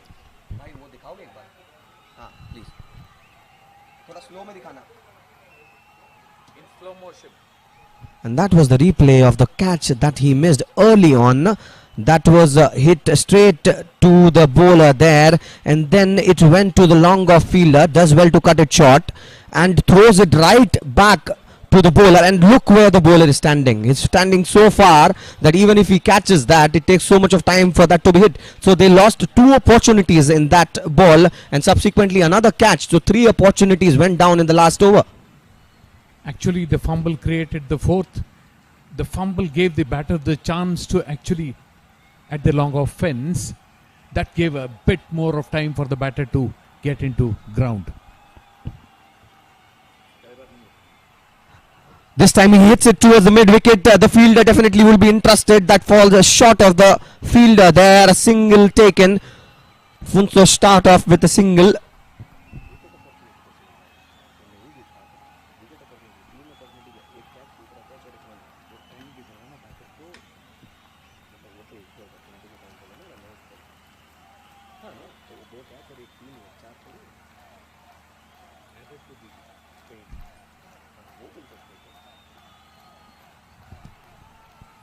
Funsho bowling a good spell. Has started this spell exceedingly well. Has bowled full, not allowing the batters to get under the ball. We've seen Abdul Wahab trying to hit the leather off the ball every single delivery. Has struggled, not tried to time the ball, Abdul Wahab. This time he connects it. That one is that straight into the hands of the fielder there. This is exactly what Funsho was brought for, and he takes up the wicket. A pricey one. Abdul Wahab departs scoring 37 of 68. 150 is what Iran is still able to make. 151 is what Bhutan would be chasing. But this is fantastic cricket by both the teams. Heaving across the line, hitting straight to the fielder at deep mid-wicket, who clings onto the ball. And that ends the Iranian innings at exactly 150 runs. So 151 will be the target for the Bhutanese team. The scorecard, 22 from Abbas, Afrin scored 26, Jayaj 31, Abdul Wahab, the captain, the highest scorer. Very good effort by the batters in the middle order. And 16 extras, 48.3 overs, 150 all out was Iran.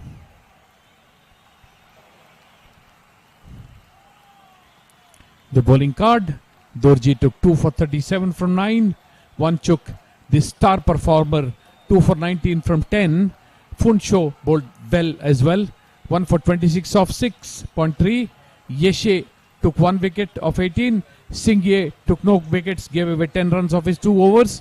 Pradhan, 2 overs, 12 runs and no wickets. And Namge, the other wicket taker, 10 overs, 3 maidens, 24 runs and 1 wicket.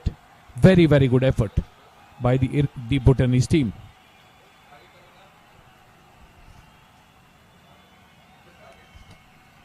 So Bhutan needs 151 runs to make from their 50 overs, and we will be back after.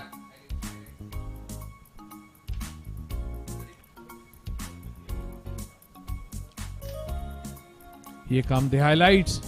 An easy catch that brought the first wicket, a slash towards third man.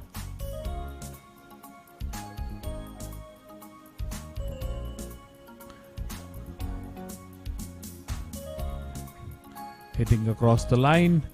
Another boundary. Swung to the leg side. 4 runs. Heading past the bowler. Another 4 runs. Beaten outside the left alone outside the off stump. Beating the keeper. Reaching the fence.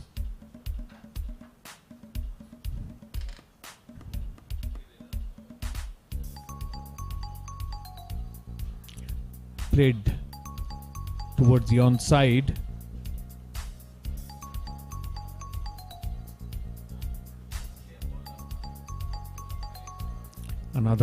Another boundary to mid-on.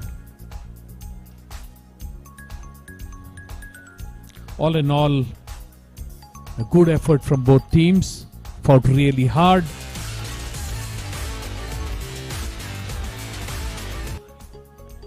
And we can look forward to another half of the game. A tight contest and some very good performances. We'll catch up after a break.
we have already seen the Iranian bowling attack doing a good job.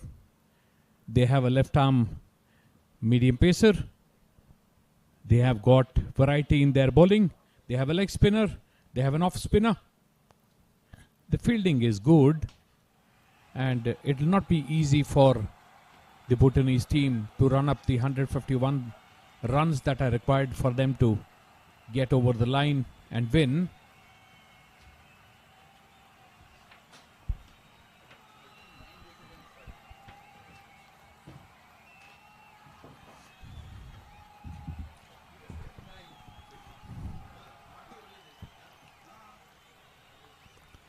All set. The first ball being bowled just outside the off stump. A typical left arm medium pacer's delivery just outside the off stump. Left alone by the left-handed batter who is up against. Welcome Vineet to the commentator's box. Thank you, Venu. And decides not to bowl on that occasion, the captain Abdul Wahab there for Iran. He takes the responsibility of bowling with the new ball for Team Iran.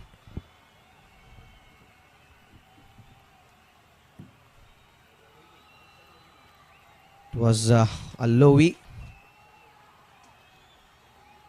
careful approach shown by the batters of Team Bhutan up till now. And it's essential for you to get the hang of the things as well.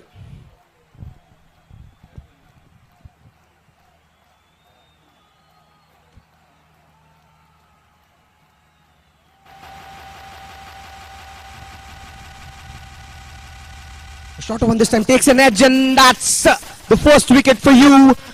Consistent line there by Abdul Wahab, trying to play away from the body there. Namge pays the price of it, and the first wicket for Bhutan falls at the score of 0. And this is execution of the plan to the perfection by the bowler Abdul Wahab, and rejoicing is Team Iran currently. Water strike. The ball very, very close to the stumps. Edge to the lone slip. A very good catch. And here comes the first dismissal, and what better way to start for a captain than take the first wicket for his team. Abdul Wahab bowling a great line. Absolutely. And this is exciting now, since they have picked up a wicket very early in this inning. This is the third ball at play, and Abdul Wahab has delivered. That is worrying now for Bhutan. They have lost their opener without scoring any runs. From what we have seen of the Iranian team in the first match, their bowling is their stronger suit, and it'll be not easy for the Bhutanese team to get over the 150 that their opponents have run up. It'll be a tight match for sure. Indeed, yes. In the second match of this tournament, we saw 153 odd runs not being chased. And Abdul Wahab bowls a very good ball. He's bowling a very tight line up till now. He's using the new ball very well. And it becomes important in the long run of the game that if you start using the new ball as it should be used early on, it makes your life easier and does the job for you. Also, they can defend 150 by taking wickets. They can't allow the batters to settle in. So, good beginning for the Iranian team.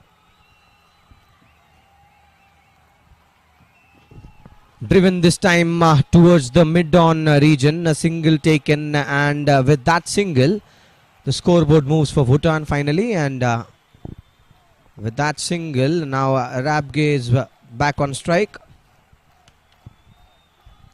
Tenjin Rabge is the opener for Bhutan, who was at the non-striker end, and after that dismissal, Jamcho joined him.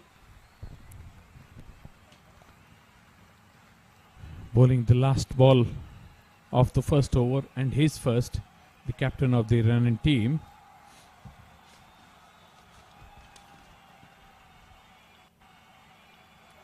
Abdul Wahab.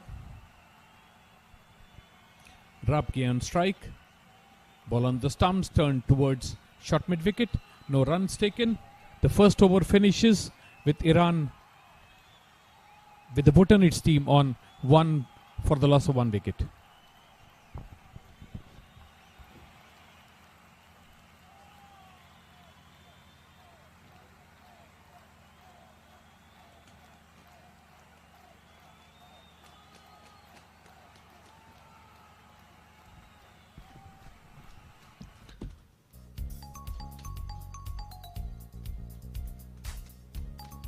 That has been the story of the match so far. After the end of first over, the score is 1 for 1, and Namge got out, caught by Afrin, bowled by Abdul Wahab, and there's some batting to come for Bhutan, followed with this pair. Shinge and Wangchuk will be coming to bat.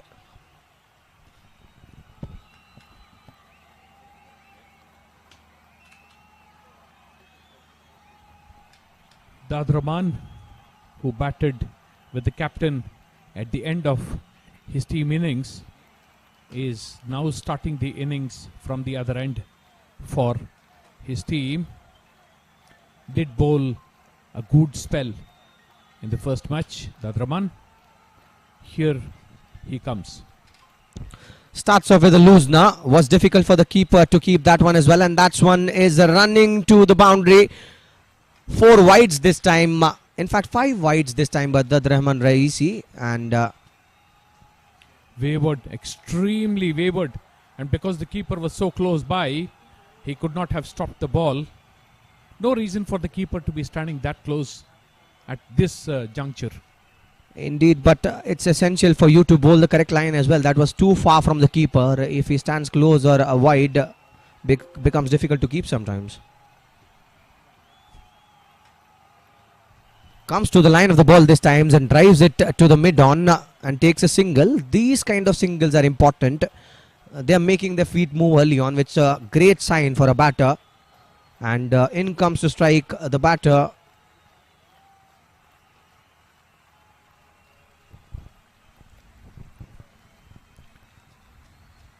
Singles keep the scoreboard moving as well, and you can't see, but the pressure builds that way.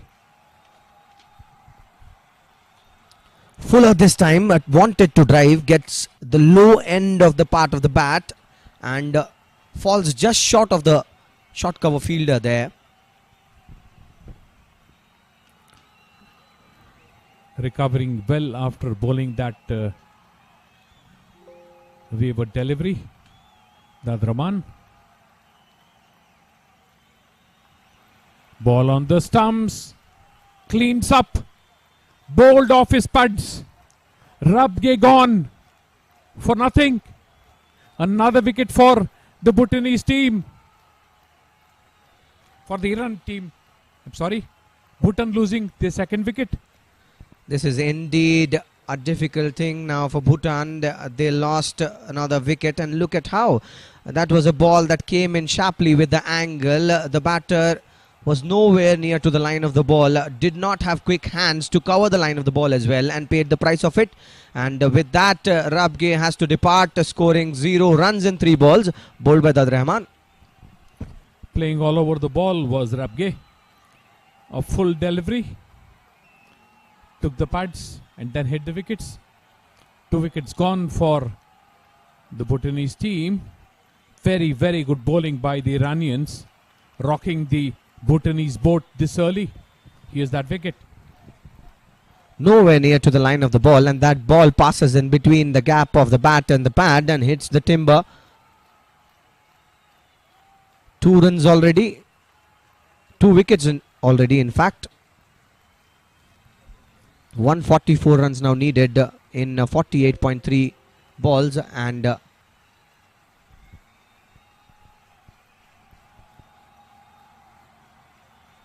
Shorje is the new batter. That win again was a very good ball, came in sharply with the angle. No answers there by the batter. Both the bowlers in action taking a wicket each. And the way the dismissals happened can be slightly demoralizing for the Bhutanese team. Namgang Choje is the new batter in at the crease. This one again a hint of in swing. That's the right length to bowl, and does well the batter Choje that there. Did not disturb the ball there, and it's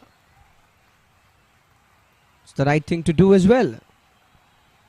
What can be a reminder for the Bhutanese team is the two best bowlers of the Iranian side are still to come into the attack, and that will be worse for them. Finishes off the last ball played towards point, no runs taken, 2 overs completed. Bhutan battling at 7 for the loss of their openers. A great start for Iran, as they would like to have. That's a great execution of the strategy as well. Scoring 150 runs is not an easy job after fielding for the first 50 overs, and they needed the early wickets to make their position stronger, and they did that. And the 2 wickets that fall for the team Bhutan were in the form of their openers. Namge scored a blob of 3, and so is the score for Rabge. They are identical twins in terms of the score and the balls faced. The first one was for Abdul Wahab. Yet again, it's a very good line. This time driven straight. Both the fielders are chasing it. We'll have to wait and watch, and a very good effort there by Raisi to stop that one and saves certain 2 runs for his team. This is a very good effort. Fielding in partnerships, both giving chase, one picking up, and very, very good work. Showing desperation, the Iranian fielders. These are moments that lift a team's morale and help them to win. Indeed, good bowling always needs the fielding to reciprocate the effort. And if you give this kind of an effort, it boosts the bowling. So Abdul Wahab will be happy captain up till now with the effort that the fielders have put in.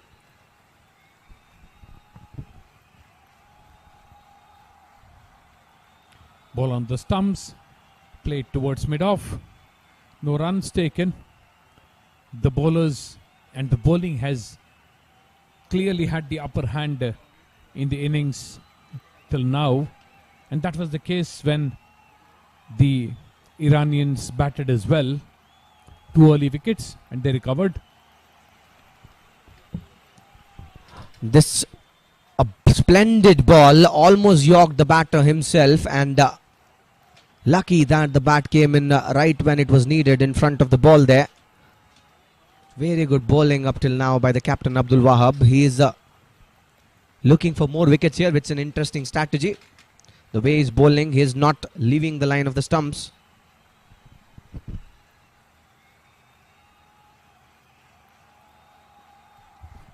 Yet again, that one came in sharply with the angle, and straight into the hands of the short mid-wicket fielder there. Noticeable how both the bowlers are bowling very full, and looks to be part of the plan and is successful till now. And rightly so, this strategy has been successful for so many bowlers, especially when the ball is new. Bowl a little bit fuller. Yet again a similar ball, this time driven straight into the hands of the fielder there. Chance, no, makes the mark this time, the non-striker. And talking on the strategy, bowling fuller, asking the batter to go for the drive and getting an edge has been a successful combination for swingers that we have seen early on. Bhuvaneshwar Kumar, a great example of that. Jimmy Anderson. And how can we forget Mohammad Shami?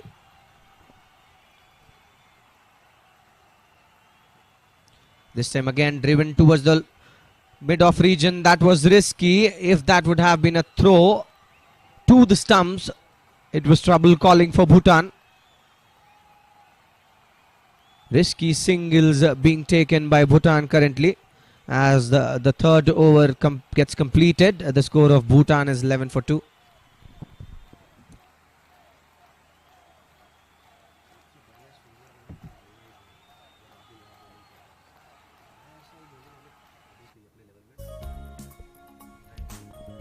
Both the openers going for no score in different ways. One caught and the other bowled.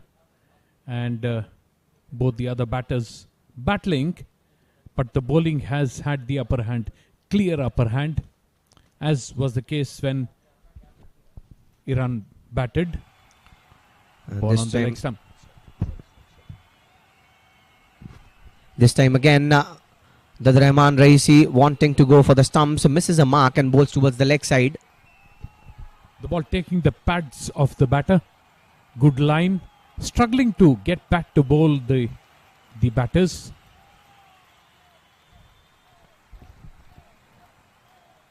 This is a much better line to bowl. Angling in, that comes near to the body of the batter there. And we saw early on Wangchuk got a dismissal in which, in fact, Dorji got a dismissal in which the batter got played on. And if you keep on bowling like this, it calls for trouble for any kind of a batter. Also allowing him to settle into a line and length, the batters doing nothing. This time driven straight to covers. Standing in the crease, not reaching out to the pitch of the ball, and hence not able to get any power into the stroke.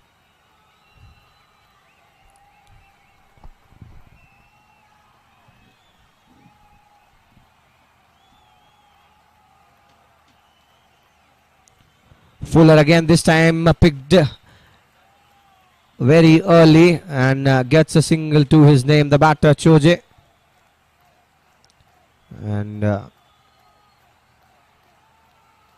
two more balls to go in this over with Jamsho on strike. Dad Rahman has already picked up a wicket.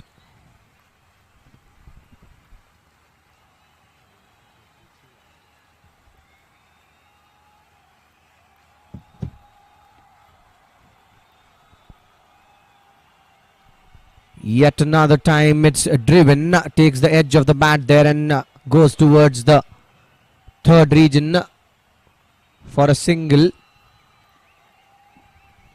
Good to see Dad Rahman now settling into a good line and length. He is found where he wants to bowl and has done that consistently. Got a wicket for his efforts as well. Finishing off this over, slightly wide outside the off stump, left alone. 4 overs have been bowled. Bhutan 13 for the loss of 2 wickets.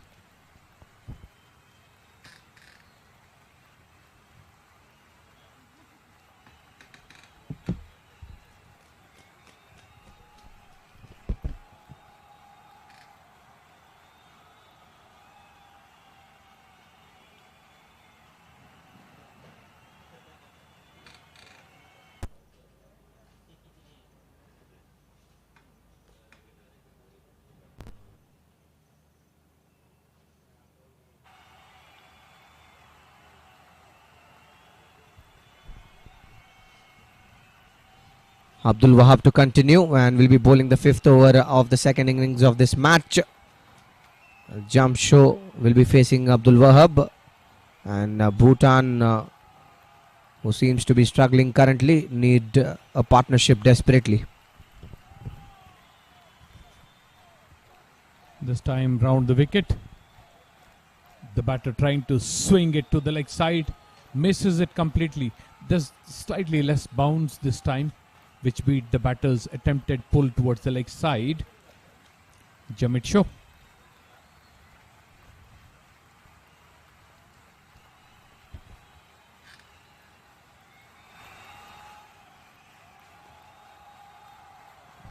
And this time it's played fiercely straight into the hands of the fielder there. Takes a brilliant catch and the hands are in there. He's excited as he walks towards other players. Congratulations all around And the players of Iran have picked up the third wicket. This is a problem now for Bhutan. Third wicket for Bhutan falls at the score of 13. Bhutan with their backs to the wall. Here's the dismissal. Heaves the ball in the air. Gets it only as far as the long on. A very good catch. And they're cock-a-hoop, the Iranians. And why would they not be? Indeed, and I like the way the celebrations were from the Iranian team. It's the emotion that defines the game. It's these kind of moments that lets us enjoy the game to its fullest. And we'll have to give the credit to both the bowlers up till now from Team Iran, Abdul Wahab as well as Dad Rahman. They have bowled as per the plan. Now look at it. He bowled fuller, had the protection in the deep in the long on and got the wicket. Like the ploys were working initially for Bhutan, it's working for Iran. Who better than Abdul Wahab? He fought out at the end of his team's innings, and now he is picked up 2 wickets. Gakul Kumar Ghale is the right-handed batter. Now at the crease, lot of work for him if he has to resurrect his team and its chances. Indeed, Ghale, who has joined Choje, will be facing now Abdul Wahab. Coming in with the angle again. He's not shying away from bowling the fuller ones here. And the intent was right by the last batter. He wanted to go and capitalize on that occasion. That was fuller, Jamsho.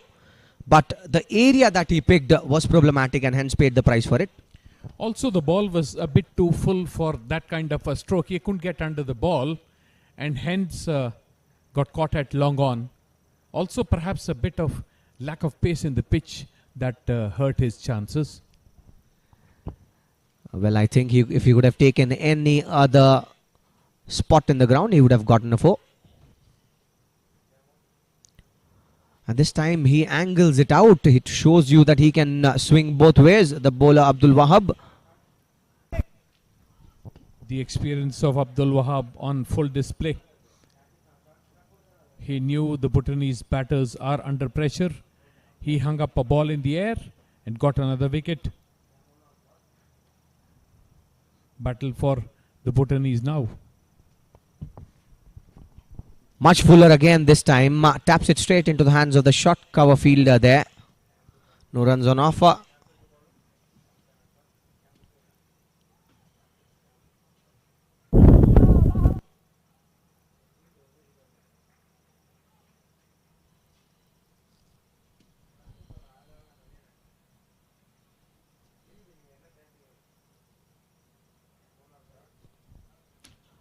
And this time again leaves the bat.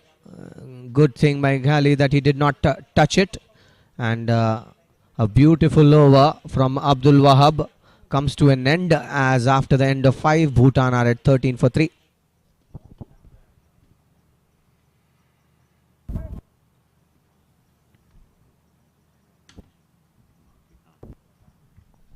And struggle so far as we see through the scorecard of Bhutan up till now.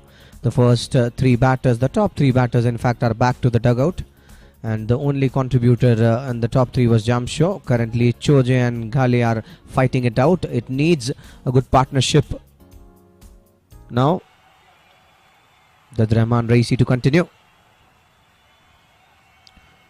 Comes in again with the angle, and this time it was far from the gully fielder and hence a single will be taken.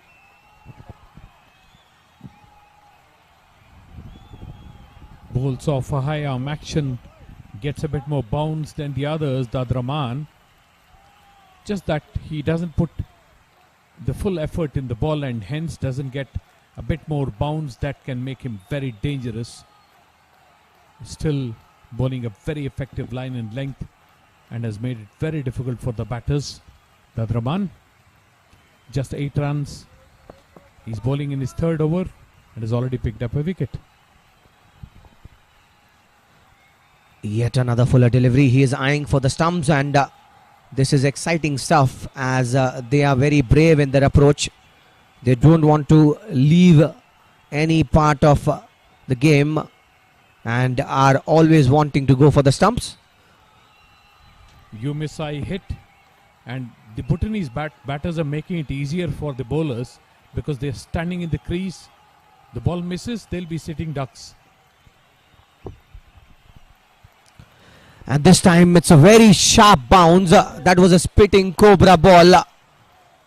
Goes past the feather of the gloves there. Exactly what we were talking about, Vineet. Getting the bounce of the extra effort that he put in, and the ball snaked at the batter. This is exactly what the other man did, and this was bounce. This would have tested Babar Azam.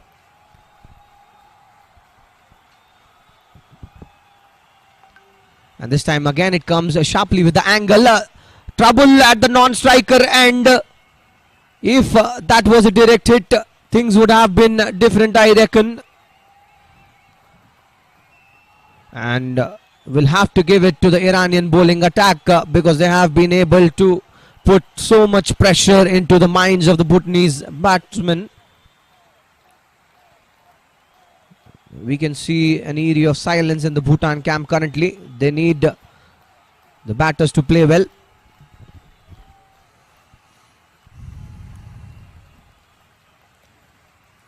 Driven in the air, the ball takes a thick outside edge, goes to third man. Desperation because of the pressure created by the bowlers.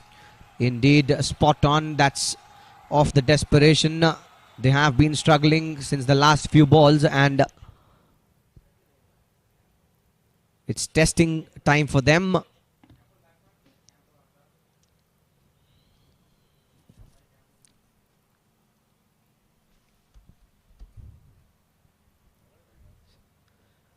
And this was a length delivery straight into the hands of the short mid wicket there. No runs on offer.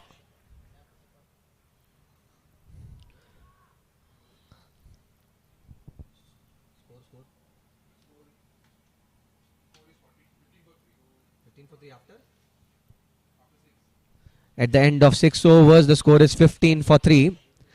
And Venu, not to forget, this now reminds you how important inning was played by Afrin.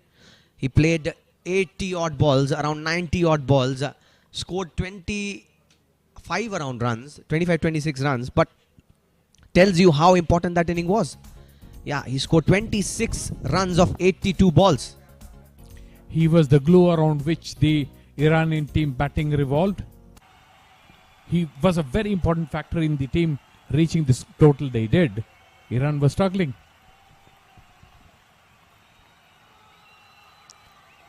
Much fuller this time towards the 6th and 7th wicket in the offside by Abdul Wahab. And also would have to give it to the impact player of Iran, Abdul Wahab, who's also the highest scorer early on in the first inning and has picked up 2 wickets already. He's a strong contender in this match, and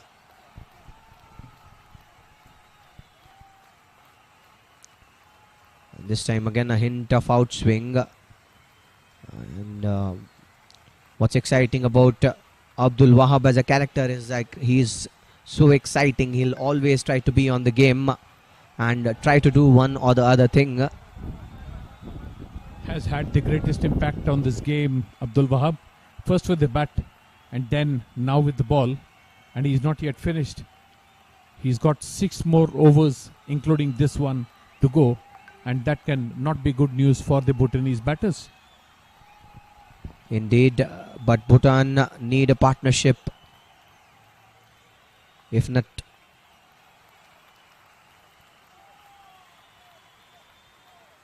this time again just passes the edge of the bat by a whisker there and straight into the hands of the keeper. This is exciting line by Abdul Wahab. Now they have started to play with the minds of the batter.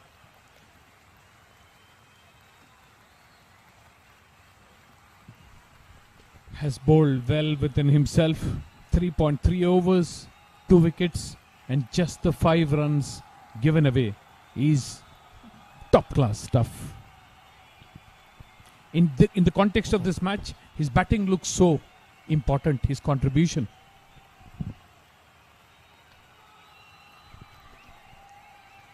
This time again, was there an edge? No, not there. But the line has been consistent. He's inviting the batters to go for the drive and make a mistake. That's a very good strategy at this juncture of the game. Another wicket here, and you have the Bhutanese team reeling. Has been all at sea, the Bhutanese batting against Abdul Wahab. He's bowled that strangling line just outside the off stump, kept it full, gets a little bit of movement, round the wicket or over the wicket. He is bowled in great areas.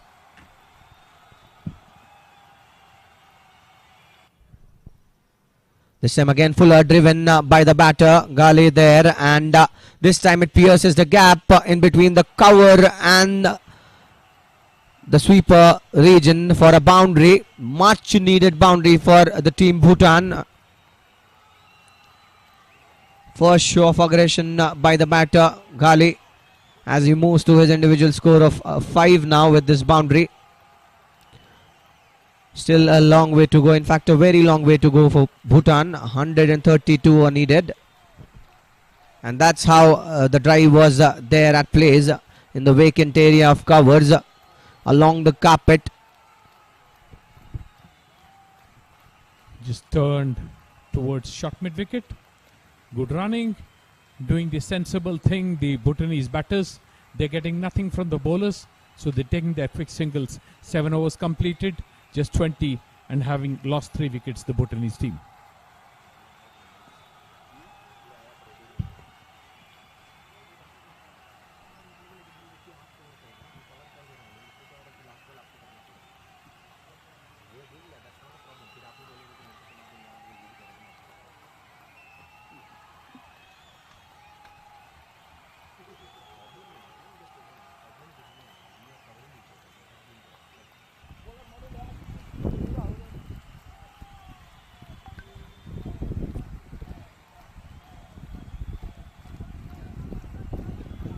Rahman continues the misery of the Bhutanese team.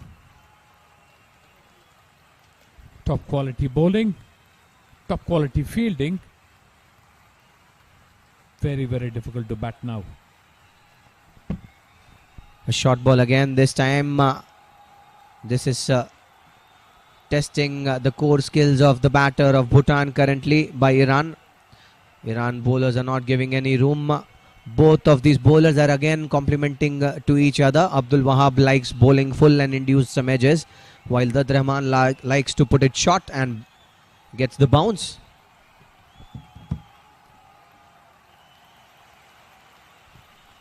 Fuller this time plays it in the offside.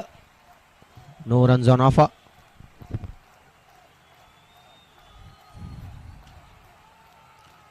Making the mistake of playing from their crease. The same problem that was faced by the Iranian batters. Not reaching out, getting to the pitch of the ball. Even better, leaving the crease and trying to create pressure on the bowlers. And not surprisingly, the bowlers have dominated the contest. Ball takes the batter on the hip. A painful blow. No runs conceded, getting help from the bowler.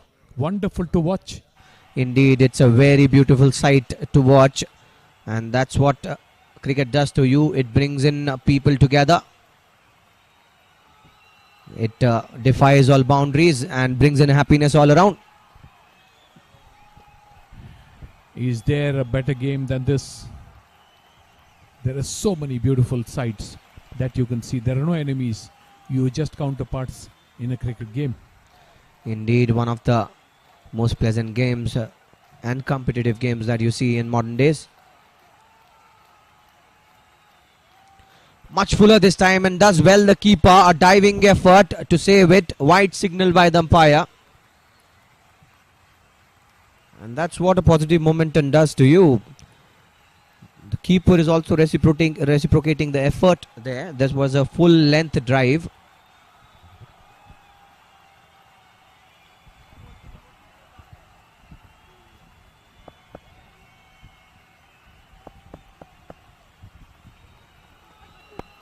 Outside the off stump, slashing, gets a thick outside edge, and the ball reaches third man. A boundary, a very, very welcome boundary, would lift some pressure off these batters. Gale, it is who got the boundary. Indeed, and as they say, if you're slashing, slash very hard.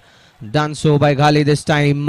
Slashes with the thick edge of the bat, and that one runs to the deep gully point region for a boundary. And look at that one, nowhere near to the line of the ball, but wanted to go. And this is because he wanted to go so hard, it flew to the boundary after a couple of bounces. A funny kind of a match because the score that they're chasing is not very huge. A few more boundaries will put the pressure back on the Iranians. And this time they want a quick single. Well taken.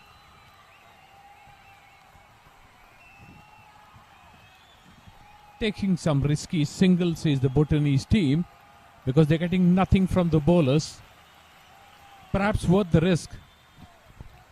This was to be taken. The fielder was not alert, and rightly done so this time by the batters of Team Bhutan. Much better length this time, driven towards the onside again. A quick single being taken. That's a very good running in between wickets by both the batters.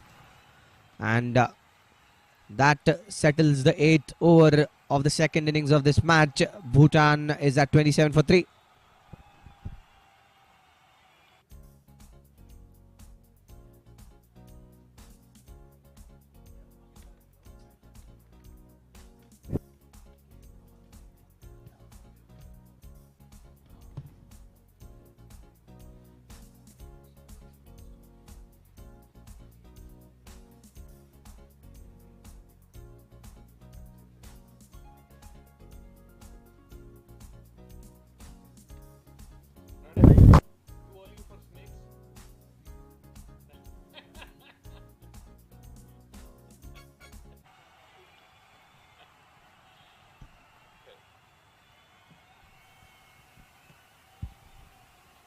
Abdul Wahab continues to bowl, has bowled uninterrupted, switched to round the wicket off the last couple of overs, and still continues to make it difficult for the batters. He's been brilliant, much like his counterpart from the other side. Indeed, and now scores have started coming for Team Bhutan.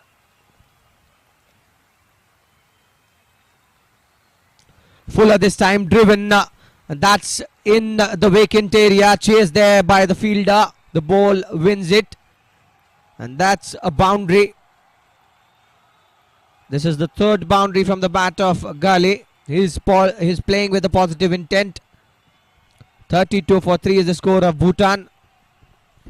Powerful hit between the two fielders. No chance for either cover or point to stop the ball. Abdul Wahab will not be very unhappy with this stroke because this gives him a chance to get the wicket. This time left alone, very close to the off stump. Both teams doing a good job battling it out, trying to get the upper hand, and a good battle in progress. Both teams do not want to end up on the losing side because that will be disaster for them.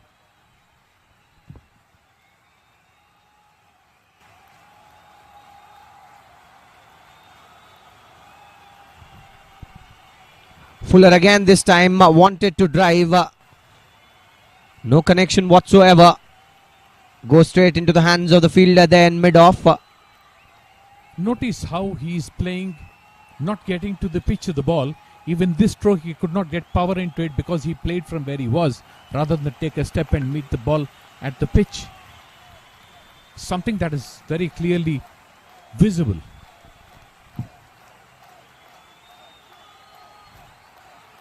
Yet another time it's a Fuller delivery, but rightly done. He left it alone, the batter Ghali there.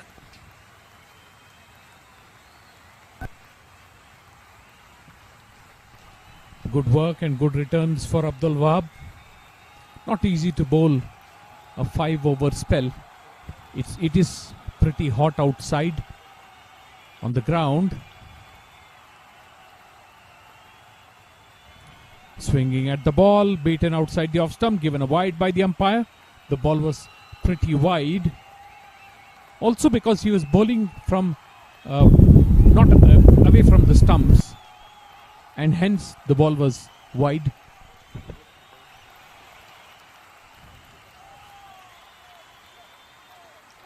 The last ball of the 9th over coming up. Ghale will be facing Abdul Wahab.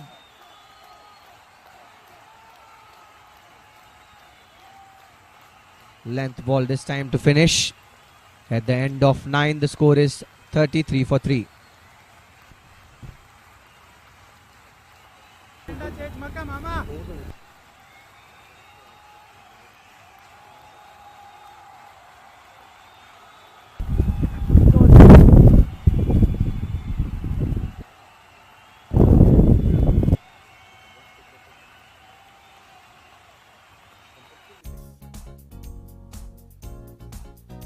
$33 for 3. The first falling at no score, the second at 7, and the third at 13. A 20-run partnership between both the batters now. So they are battling, they're fighting it out.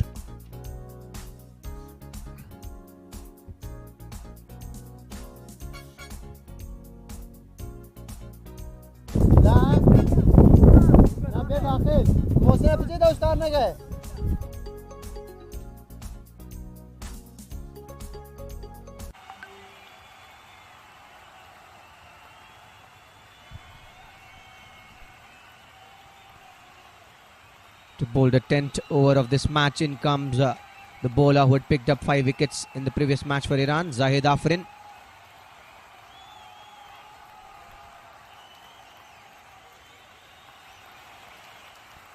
Slow off spinner. Afrin starts off with a dot ball. Moments in the match that may finish very quickly by the kind of bowler who's been introduced. So very good throw at the non-striker end. No signal there by the umpire. Tells you the running between the wicket has been top-notch by both of these batters. Was a risky single nevertheless. And Afrin gets turn, flights the ball. So will be a handful for both these batters. And he's not the only quality spinner in his side. So that's the challenge that is awaiting the Bhutanese batters from here on. We're about to finish the first power play.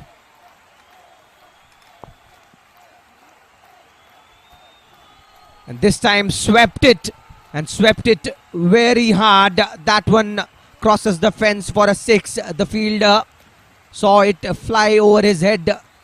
That's some shot by the batter. Ghale fetches him the maximum. And with this 6, Bhutan reaches to 40 for 3. Will not mind this hit. Afrin gives him a chance to take a wicket. Too good a bowler to be hit every time. Afrin.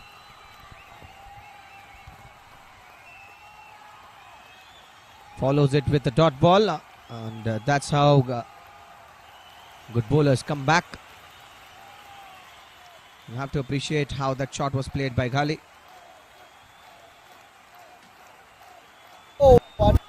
Yet again, so much of turn that we see from the bowling of Afrin is owing to the pace with which he bowls, and has good placement of the ball in his finger as well. Gives it the revs, the side spin that gets him that spin.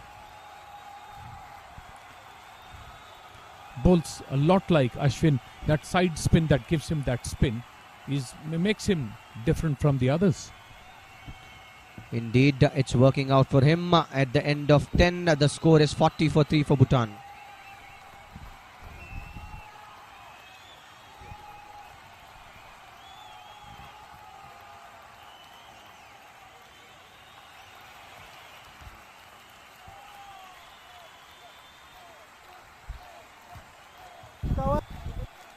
These teams are currently battling out for the top 2 positions in the ACC Challengers Cup.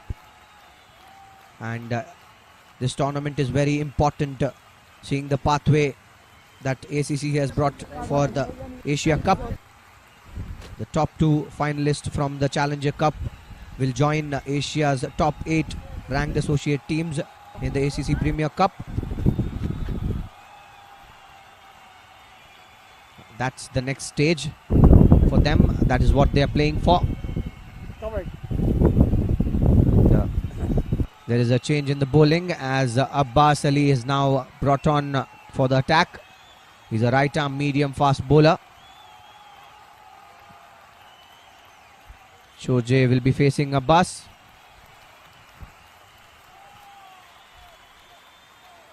The medium pace of Abbas. Ball on the leg stump. Turned towards square leg. The fielder giving chase. Should get 3 easily. They settle for just 2. Offline with this first ball, Abbas. The ball was on the leg stump.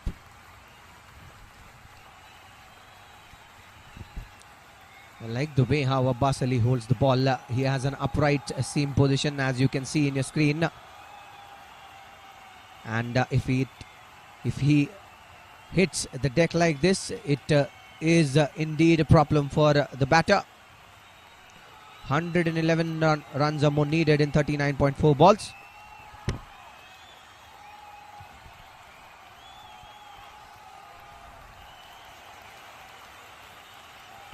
Abbas continues.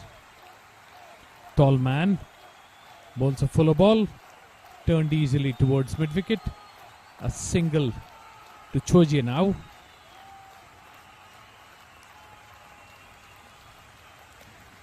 Ghale back on strike. Ghale more prone to hit the ball big. Not getting the ball in his arc. Deliberately doing so, the Iranian bowlers. Another ball from Abbas. Going down the leg side, given a wide by the umpire. An extra run because the keeper could not collect the ball. Letting the pressure off the batters, Abbas, to the line that he's bowling.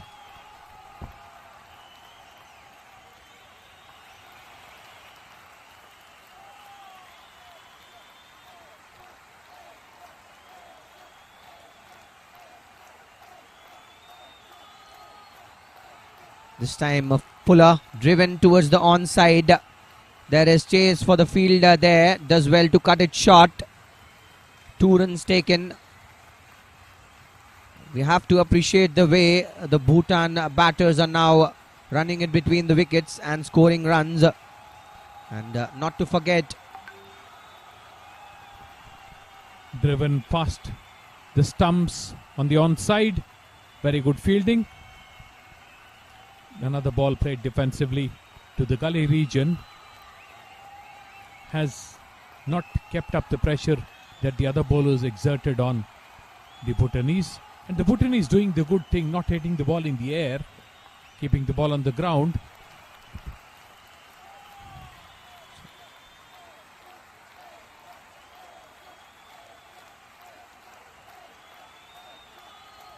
yet again it was Fuller. Now questions asked to the umpire.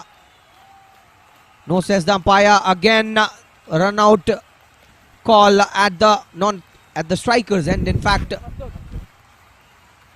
tonight the Iran team is putting pressure onto the Bhutan batters currently, and that is how the event occurred. Great pick up and throw there by the short leg fielder. And not to forget, these teams are currently battling out for the top 2 spots at the Premier Cup. The top 2 teams of the Challenger Cup will qualify for ACC Premier Cup, and the finalist, the final winner, in fact, of the ACC Premier Cup gets to play the Asia Cup. So that's where this tournament is so important for these nations. Lot at stake in this match and tournament. Ball just outside the leg stump. Keeper can't do anything about it. Jayze it was. Wayward first delivery. 4 runs.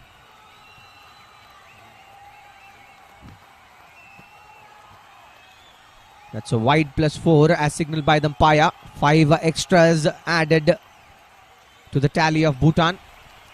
Inauspicious start by Jayze. Much unlike what he did yesterday. Wide outside the leg stump.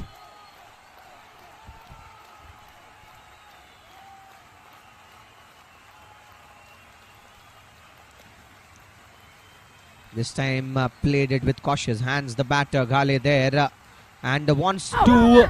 There is trouble at the non-striker end. Appeal to the umpire given. Misery struck the dugout of Bhutan as they lose their 4th wicket in the form of run out.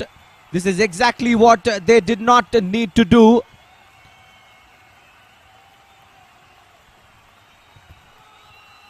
Was the only way the Bhutanese would have lost wickets. And what a way to lose wickets, and what a time to lose wickets. This will set them back immensely. Ball turned. The fielder from long came in. The throw was accurate. Easy run out. The run out player punching the ground in disgust. Ghale gone. 22 of 29 deliveries. He was dominating. Gakul Kumar Ghale, who was looking very good, departed scoring 22 of 29.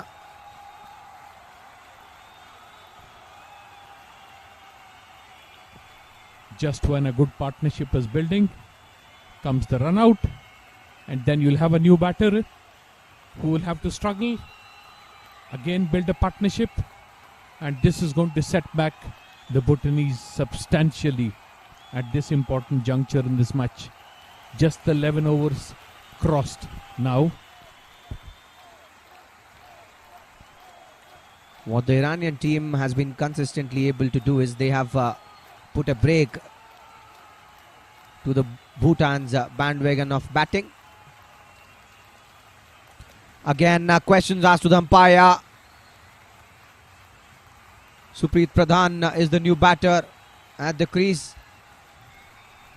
This was very, very close. Very lucky the batter. And he must make the most of this luck. This time again wanted to sweep, denies the umpire. He's living riskily here at the moment currently. Another very, very close call. This ball looked to be on middle and leg. Living dangerously. The Bhutanese batters seem to be under a lot of pressure.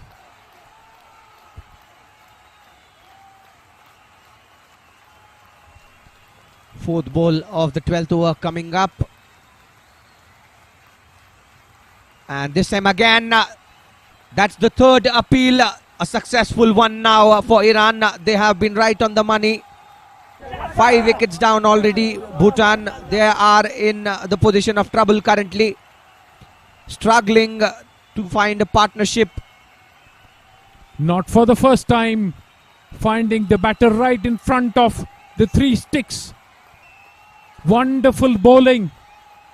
And now Bhutan absolutely back to the wall stuff. And Venu, if somebody asks you, show me a practical example of try and try until you succeed, show him the last 3 balls of Jayze. 3 appeals, 2 of them denied by the umpire. The third one given. The first 2 were touch and go, and this was absolutely plumb. It was hitting the middle of the middle. And with that wicket, in comes the captain of Team Bhutan, Jigme Singye. Bhutan needs a magical inning here by these 2 batters. They need exceptional effort to win this game now. with half of the team back to the dug. And with the kind of difficulty the Iranian bowling and fielding is giving them, they have a lot to do now. Tall, strong Jigme Singh on the stumps. Very, very close. The bowlers not able to believe this. Was very close indeed. That definitely looked a touch and go to me as well. The umpire thinks it's not an LBW.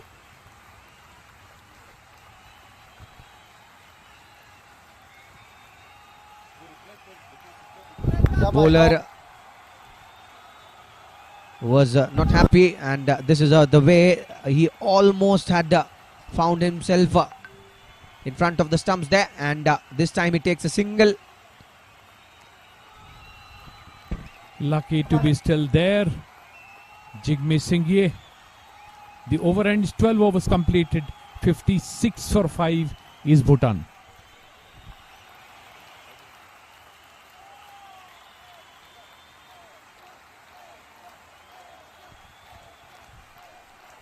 The recipe for a victory for the Bhutanese team? Simple. The captain of the Bhutanese team just does what his opposite number did. Stick around and play. And indeed he needs to better. This can be the last of the identified batters in the team of Bhutan. 5 wickets back to the hut already. Tells you that the number 7 is currently playing. Will that luck that Singh got be the difference between the two teams? Will that help his team win the match? We will have to wait and see. But a very exciting phase of the match that we are entering in right now. It can turn either way suddenly. Well, it definitely needs a lot to go consistently for Bhutan to win this one. Afrin to continue.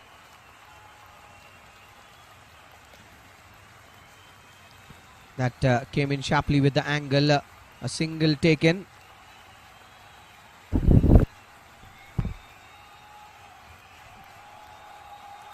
Afrin has to do his bit now. Didn't look threatening in his first over, but he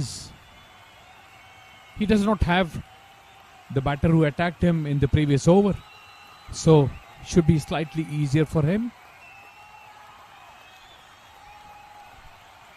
Nice And move. that's again asking for trouble given there by the umpire. Choje is dismissed, scoring 11 of 21 balls. Afrin strikes. He is again into the wickets now as the 6th wicket for Bhutan falls in the score of 57. Another dismissal.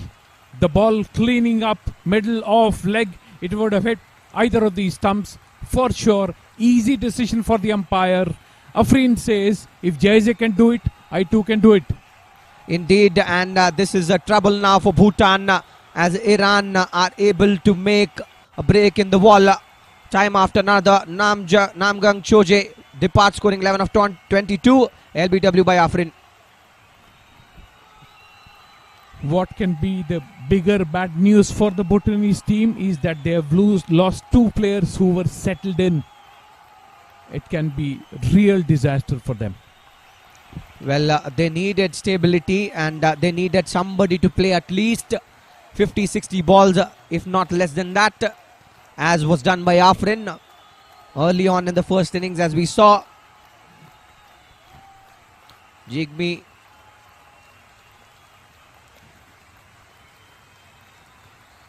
yet again, it's a flighted delivery, well fielded there by the fielder at the shot cover. Dorji on strike. And now the Iranian fielders are difficult to stop. There's a lot of chatter in the ground. Flighted ball. Hung in the air.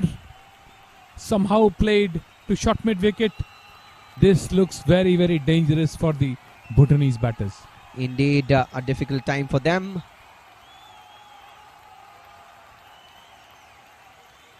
And Afrin again is bowling to the field. More bad news for the Bhutanese. Now Afrin has found his groove.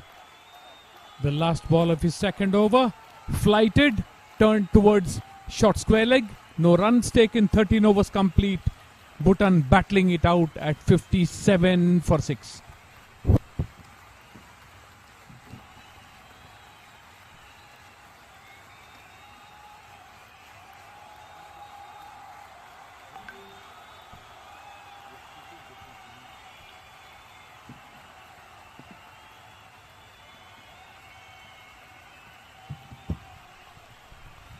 A wonderful battle in progress. Two top-class spinners breathing fire. Jays is saying, "This is my turf." Here he comes.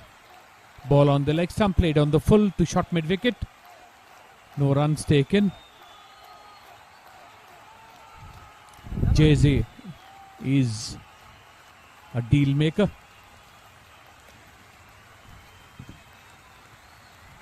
Can change the course of the match in just a few balls. JZ proving it once again.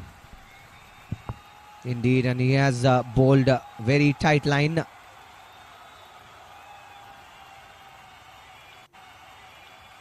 Yet again, and who better than Jigme Shinge, who's himself a leg spinner, to play against Jeze?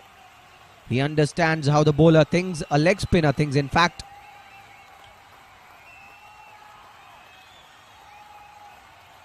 Playing to the line of the ball. The dot ball again. A lot for the captain of the Bhutanese team to do. A lot of work ahead for him. Still possible.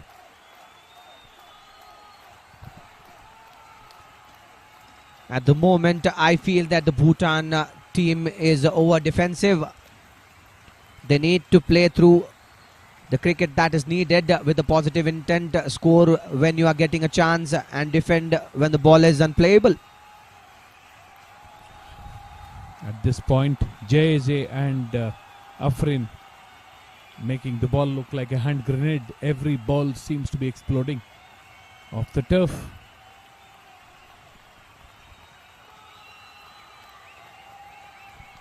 Yet another dot ball.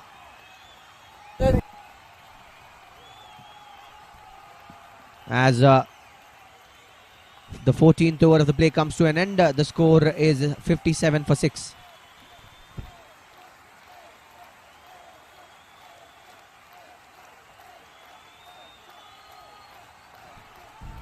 If you look at the number of runs that are needed and the number of overs that are left, then it looks a very good situation for Bhutan to be in. The small problem is that they've lost just 6 wickets. So that's the difficulty. Well, certainly that's not a small problem. That's a very big problem. Losing 6 top wickets of your lineup is a problem for any team.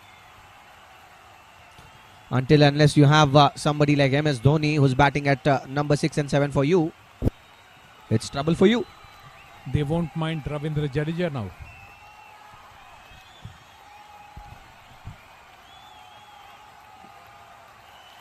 Afrin to continue. That hits, clips the piece of the pad there.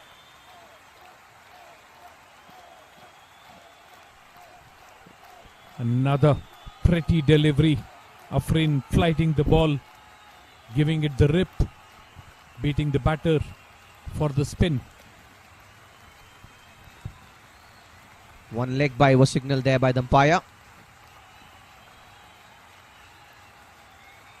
Comes down the track this time and drives it towards the long gone region.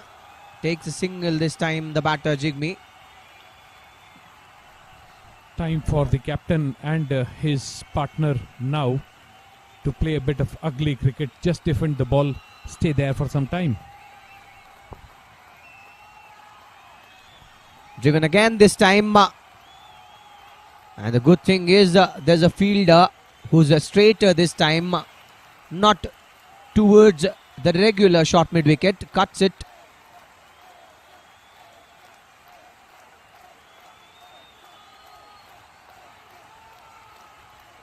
Yet again, this time taps it towards the leg side and takes a single, wants to take two.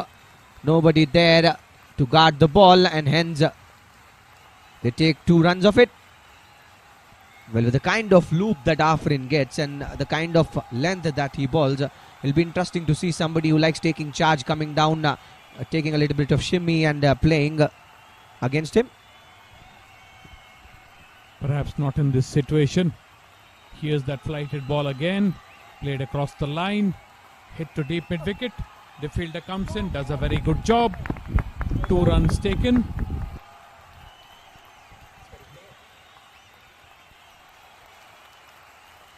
And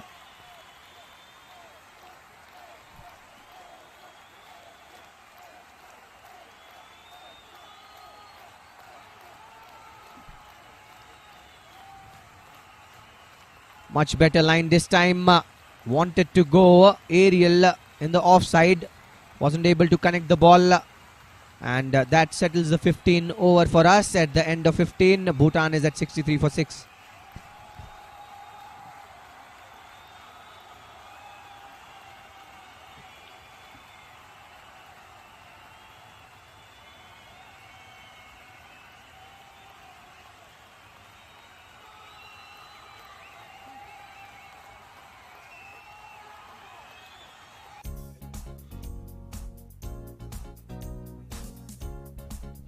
That has been the story of the batting of Bhutan so far. 22 runs have come off 29 balls for Gali, the only impactful contributor. And apart from him, the only double-digit score has come from the bat of Choje, who scored 11 of 22. Shinge and Dorji are currently battling out. And 17 extras have been given so far by Team Iran, which is an area of concern for them. Noticeable how extras are the 3rd highest score. In fact, the 2nd highest. A single taken.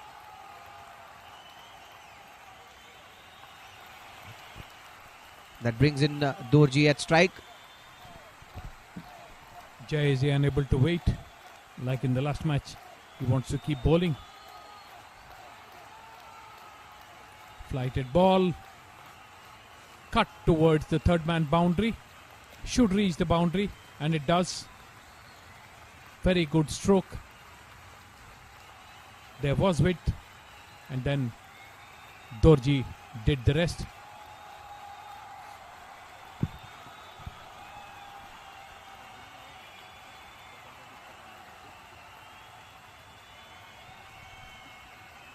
These are essential runs for Team Bhutan. They need the runs to flow. That's the only way they can put some pressure onto the Iran bowlers.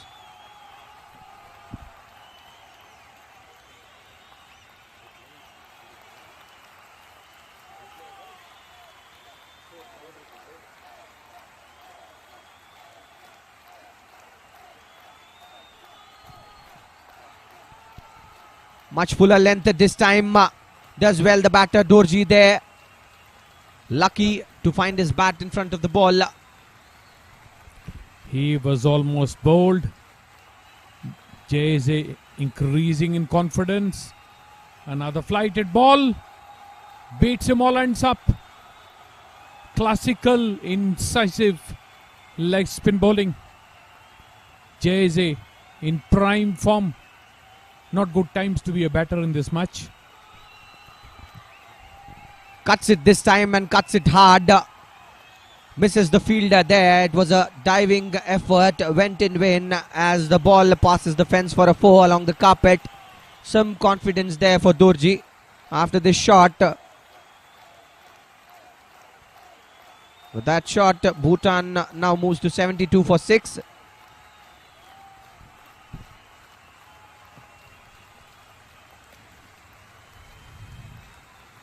Much against the run of play.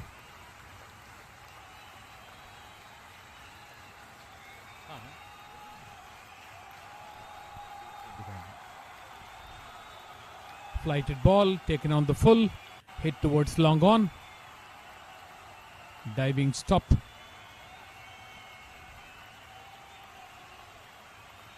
Just the single. Wasn't necessary at all. 73 for 6 after 16 overs is Bhutan.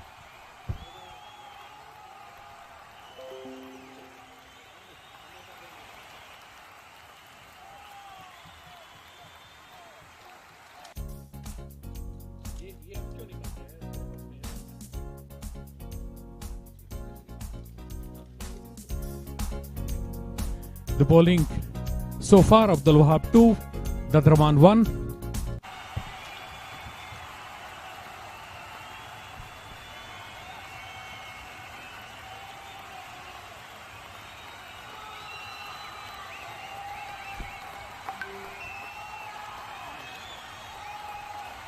Afrin to continue the bowling attack. He's asking so many questions to the umpire. He's bowling a very tight line. Dorji is finding it difficult to play.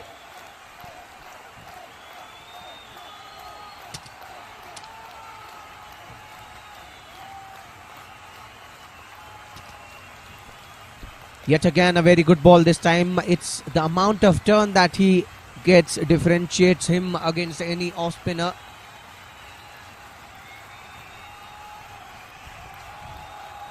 Bowls the perfect pace for him to get turn. Beat the batter in the air. Somehow gets the bat to it, hits the ball too long off and gets a single. Dorji. Singye back on strike.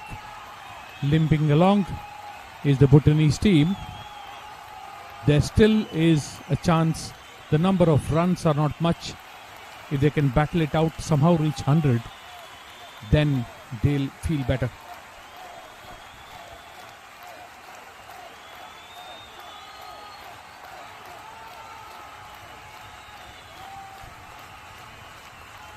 "77 runs are needed now in 33.4 overs.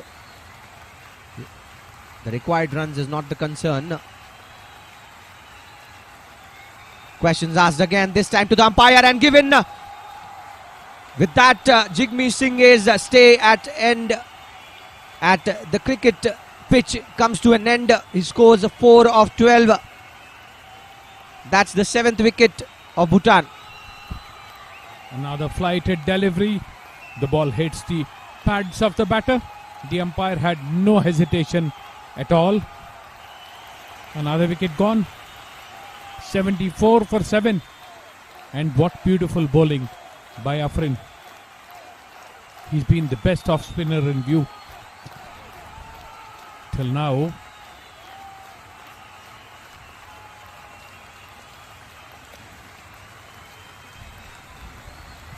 Jigme Singh departs scoring 4 of 12 LBW by Afrin. This is a costly blow to Team Bhutan as they are reeling behind. 77 runs more needed in 33 overs. Bhutan is currently at 74 for 7.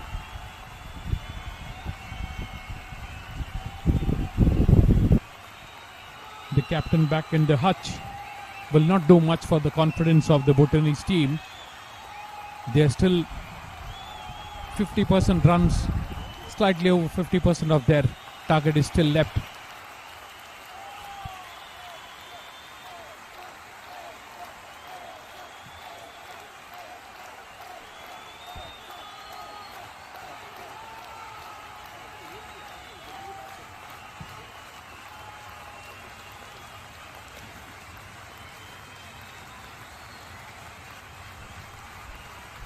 Happiness is clearly visible in the faces of players of Iran.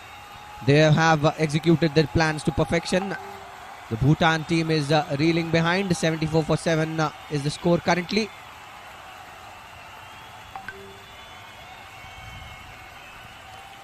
In the middle of a wonderful spell, both the spinners of the Iranian team, and it can only get worse from here unless one of the remaining players plays a blinder for the Bhutanese team. Tashi Punsho is the new batter at the crease, will be joining Dorji.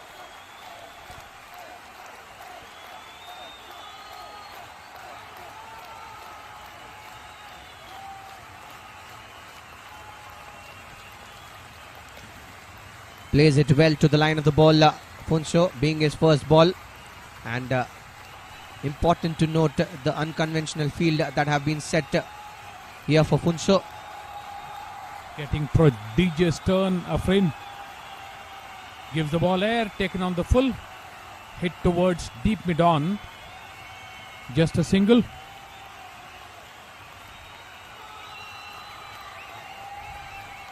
The end of this 17th over.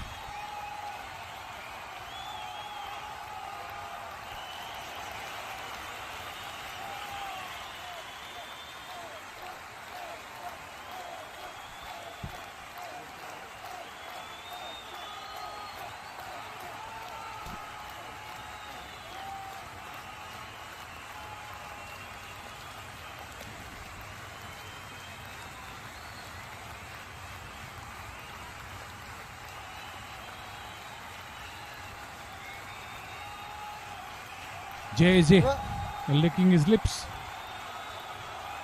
Impossible to take the ball away from him now. On a roll he is. Starts off with a fuller line this time. Asks the question to the umpire. This was definitely going down the leg side. There's a chase for the fielder there, Raisi, who does well to cut it short of the boundary. 2 runs taken. Not a very good line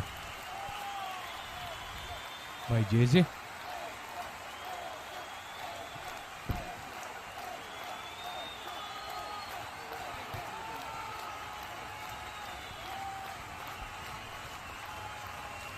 Much shot this time.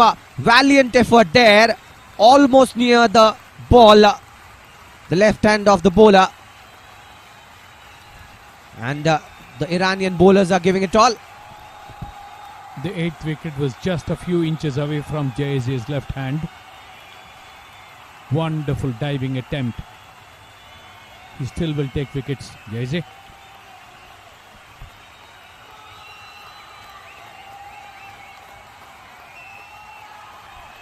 A shorter ball this time. Cuts it. Nobody's there protecting the deep boundary. Will get 4 to his name.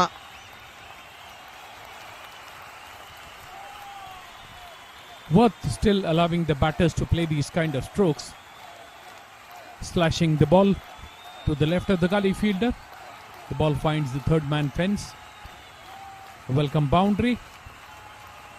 But the Bhutanese team still not out of the woods. They are in the middle of the woods, stuck and stranded.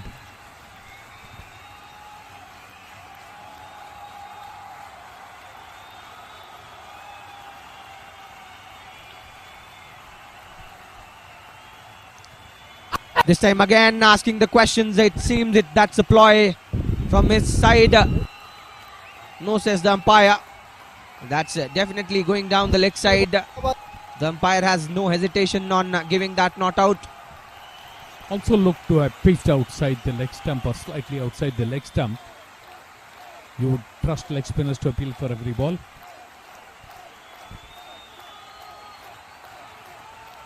Flatter trajectory this time. Plays it straight in the hands of the short fielder there.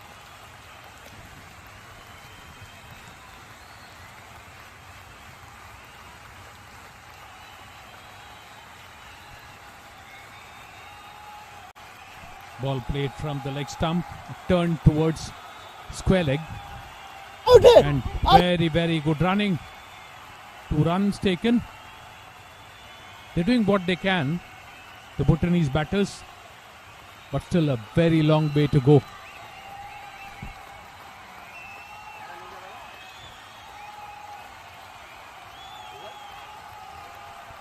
At the end of 18 overs, the score is 83 for 7. A very long way to go for Bhutan. 68 runs needed from 32 overs. Required runs and required run rate is not an issue. The only issue is that they have lost too many wickets. 7 wickets is too much to lose. And fighting it out currently are Doji and Punso. Afrin would continue.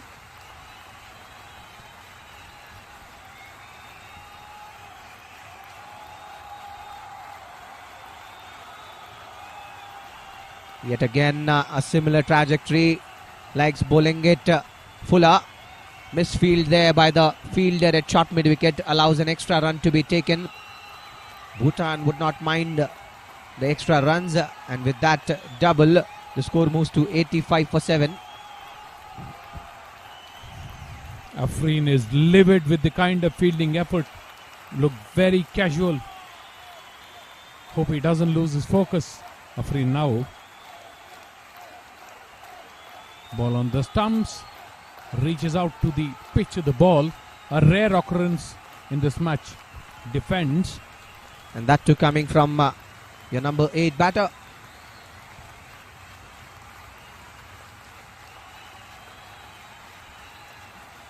Fuller this time wanted to drive.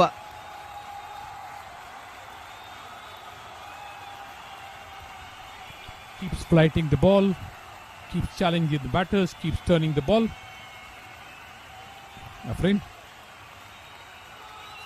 Another lovely delivery. And equally well played there by Dorji, who comes to the line of the ball and defends it.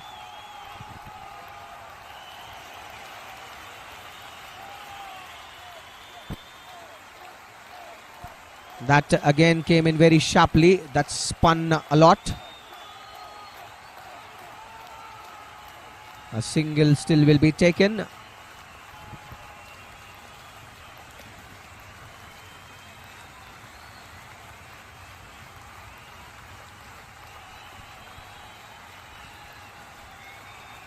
Flighting the ball, beats the batter. Big appeal.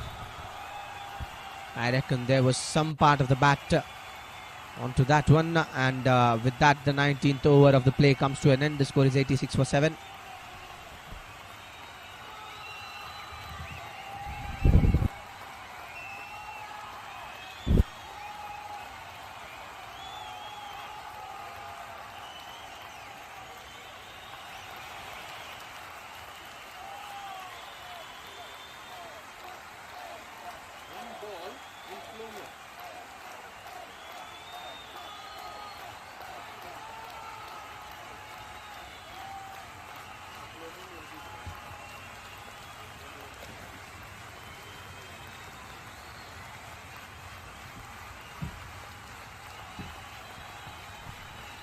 The ordeal continues. Jayze continues. Trying to hit the ball through the covers. Ball goes straight to the fielder. The captain. No runs taken.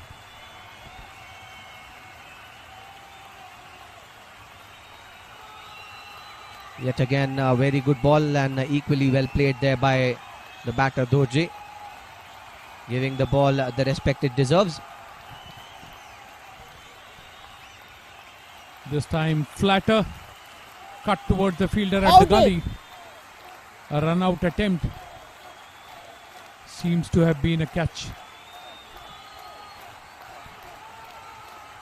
A lot of hands went up.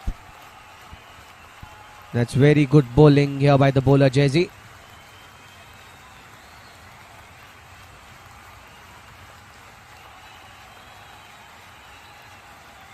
This time again the flatter trajectory. Remarkable. We are in the 20th over and so much has already happened in this innings. Cuts it this time. The batter was entrusted to take a single, and that ball ricochets from the legs of the fielder there. Allows a run to be taken. The second time in 2 overs, some sloppy work by the Iranians. Hope they're not taking things for granted.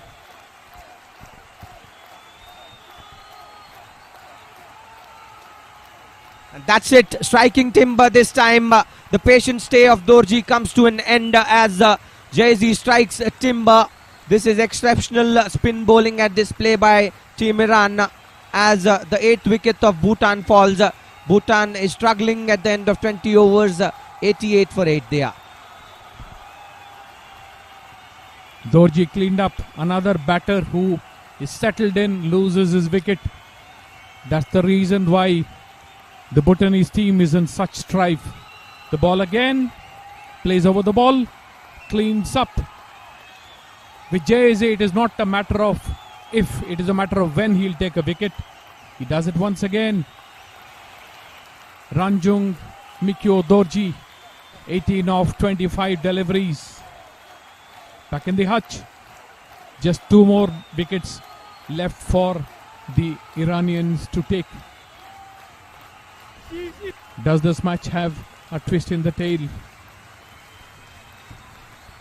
Well, cricket is definitely a game of uncertainty, but the hierarchical data that I can see is telling me it's a very, very difficult path for them from here on to win. 63 runs needed of 30 balls, and the last 2 batters are there who are battling it out now. I'm sure Vineet would not mind egg on his face from the Bhutanians, and everybody loves those kind of matches in which the underdogs win. If Bhutan wins, we have egg on our faces. I'm sure I won't mind. Played it back to the bowler.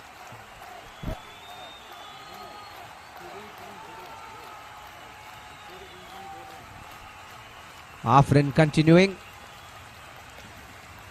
So much of loop in that ball.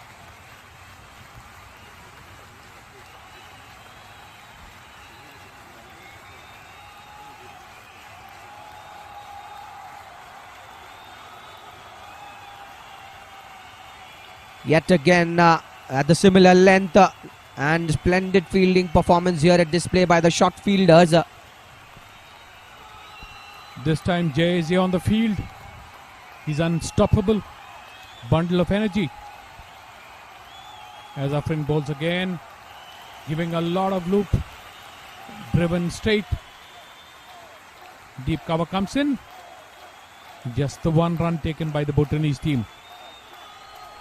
That was slightly over pitched, I reckon, and that's the reason why the batter was able to play it with comfort.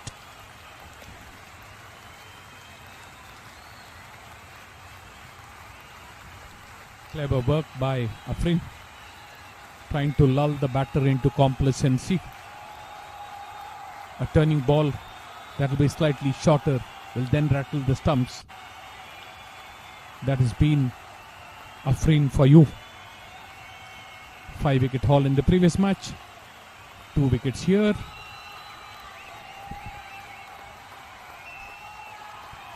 Yet again slower through the air and so much of turn. What Afrin is actually doing is he's fooling the batters. He's making them believe that I'm slow, I'm giving you so much of flight and loop, come and hit me. And as the batter goes finding that ball, he sees that the ball has spun a lot.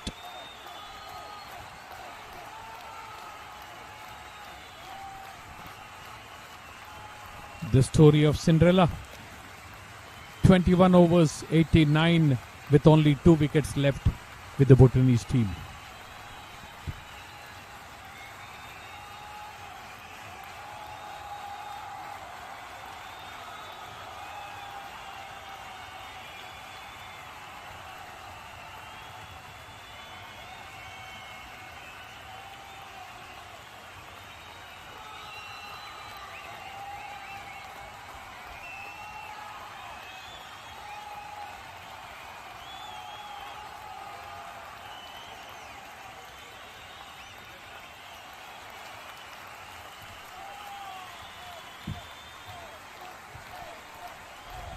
Afrin, 2 for 19. Jazzy continuing the bowling attack. Starts off with the dot ball.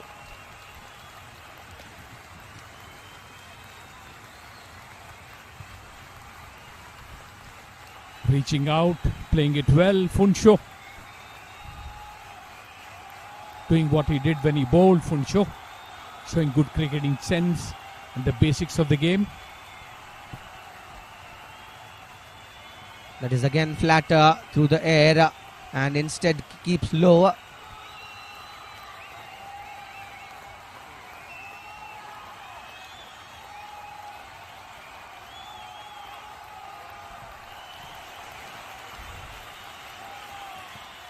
Another ball from JJ. Another quick single. They're doing their best, the Bhutanese batters.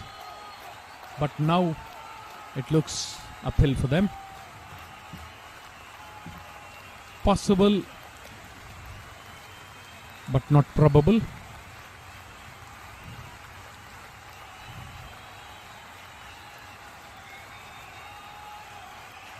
Beats the batter outside the off stump. Could have been an edge. The bowler and the keeper have their hands on their heads.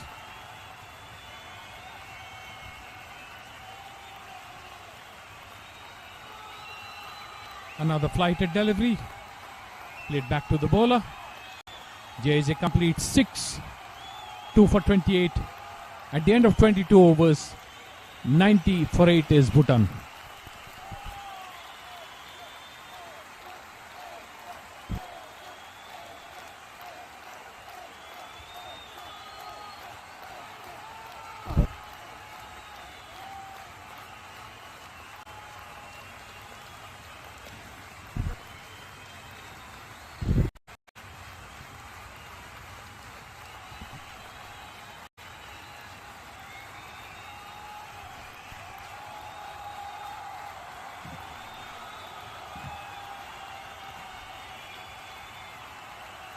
Puncho batting on 12 of 20 deliveries.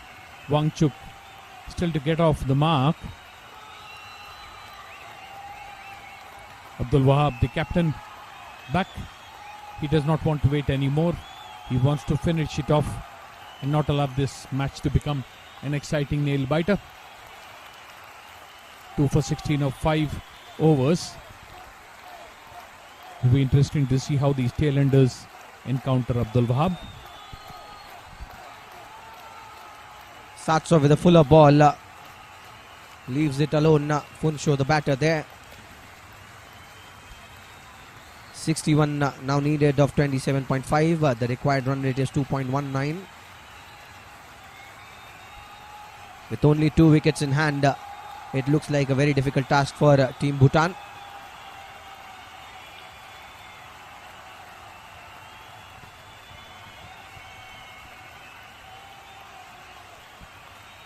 The ball slightly offline on the middle and leg stump. An off stump line would have been dangerous for the batters. Tried to bowl that in the first ball that he bowled, Abdul Wahab.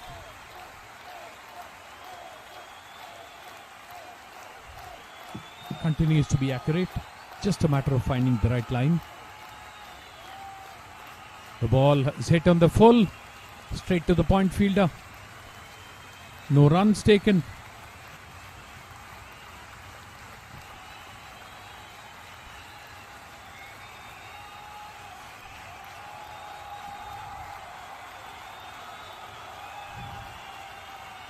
They'd like to take these remaining two wickets very quickly. The Iranians. This ball tries to hit the ball square. The ball takes a thick outside edge. Goes to third man. A poor throw. But no damage done. Just the 1 run taken. Funsho moving on to 13. Wangchuk on strike. Wishing to get off the mark. 60 from 27.2 overs is the need.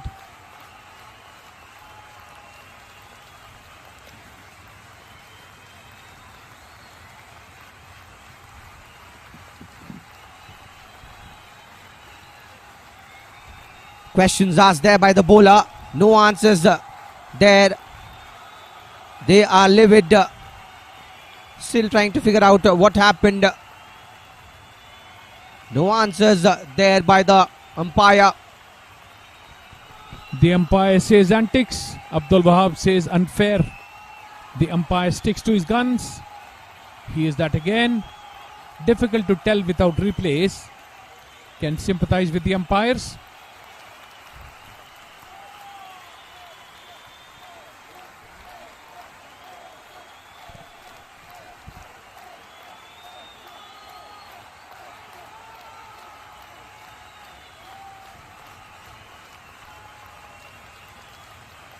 Yet again, this time asking the question, similar question asked to the umpire there. Almost an action replay of what had happened the previous ball. This time the bat seemed to have hit the turf. The previous ball seemed to be very close to the edge, but both very close decisions. The umpires do not have the benefit of technology. 48.3 overs it took Iran to get 150 runs, and Bhutan in 23 overs 91 for 8. 60 more runs needed. They have 27 overs to make those 60 runs, but only 2 wickets. Looks very difficult for them to get to victory.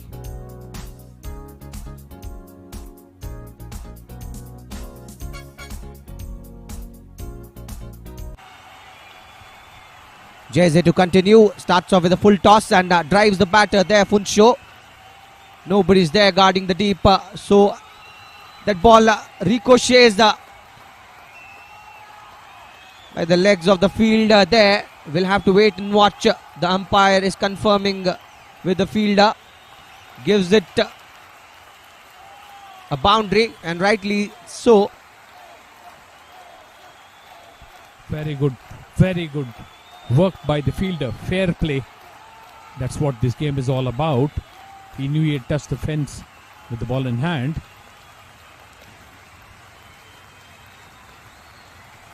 And that's how he played the shot. Saw the vacant area there and tapped on the opportunity. The fielder did well to reach the ball. Tried to cut it, instead kicks it to the boundary. Again tries to field it and finds his body touching the rope. All marks on fair play to the fielder on calling it out, a boundary. Dived a bit early and hence gave away the extra 2 runs. There were just 2 runs in this ball, but good fair play. The spirit of the game. Flighted delivery, played to point, no runs taken. Funsho on strike.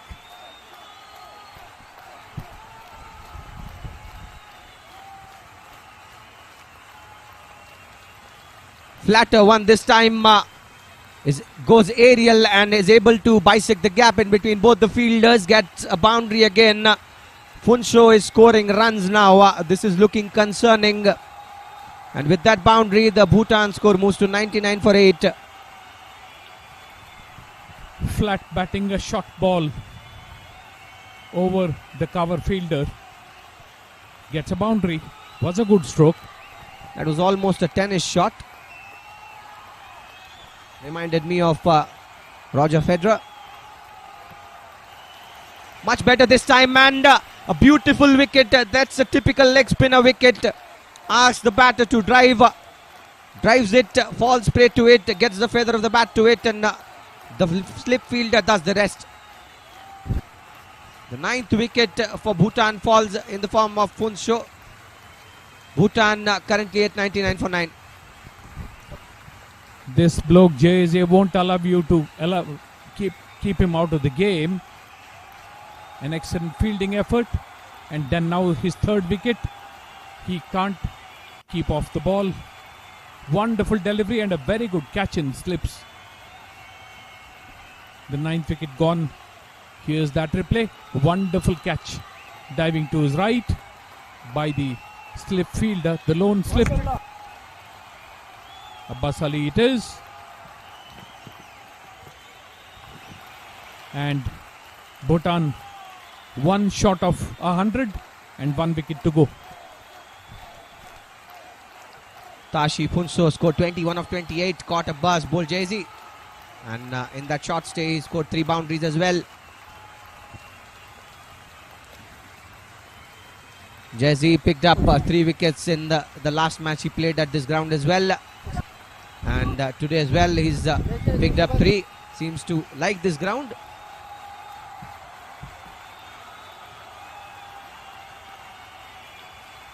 And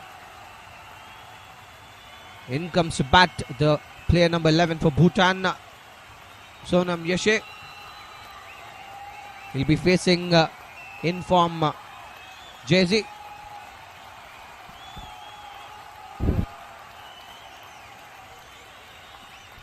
2 more balls to go.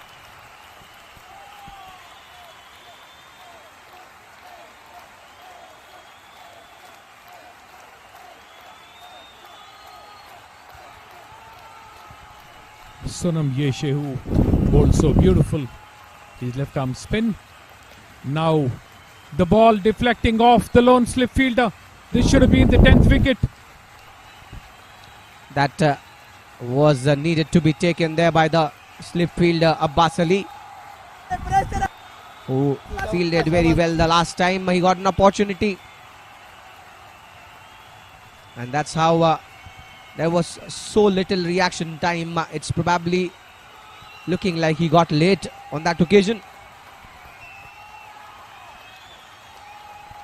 And that's it, striking timber.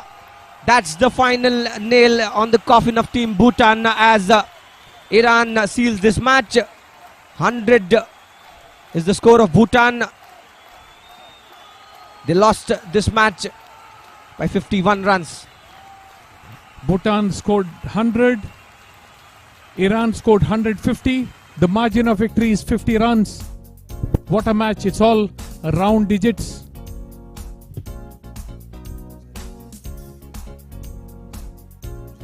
The last wicket, cleaning up. Jayeze taking his 4th, and he is running through Indonesia. What a performance by the Iranians, defending just 150. They got their opponents out for just 100, waited for them to score the 100, and then took the wicket. Stellar performances from both teams. Bhutan had a golden chance, but here is the batting card of the Bhutanese. Just 4 double-digit scores. Choje scored 11, Ghale scored 22, 18 Dorji, 21 Phunso. The run out coming at a very important occasion turned the tide in favor of the Iranian team, and 17 extras in 24 overs. Bhutan bundled out for 100.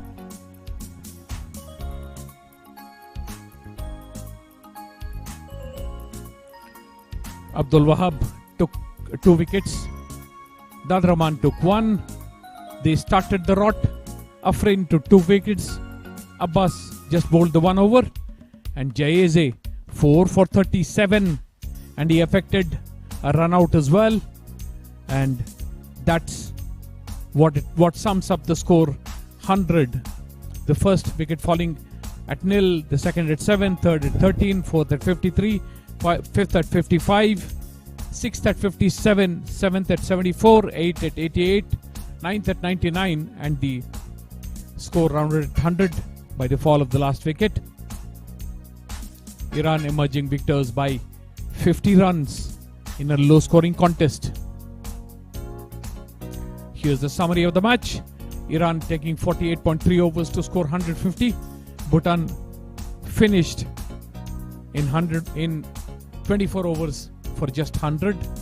Ghale scored 22, Phunso 21, Dorji 18, Jayeze taking 4, Abdul Wahab 2, and Afrin 2 for the Iranians. Wanchuk took 2, Dorji took 2, and Yeshe took 1 for the Bhutanese. Abdul Wahab scored 37, which proved the difference between the two teams. Jayeze chipped in with 31 of 38 deliveries. Afrin played a long innings but anchored his team's runs and ended up on the winning side. Iran winning by 50 runs.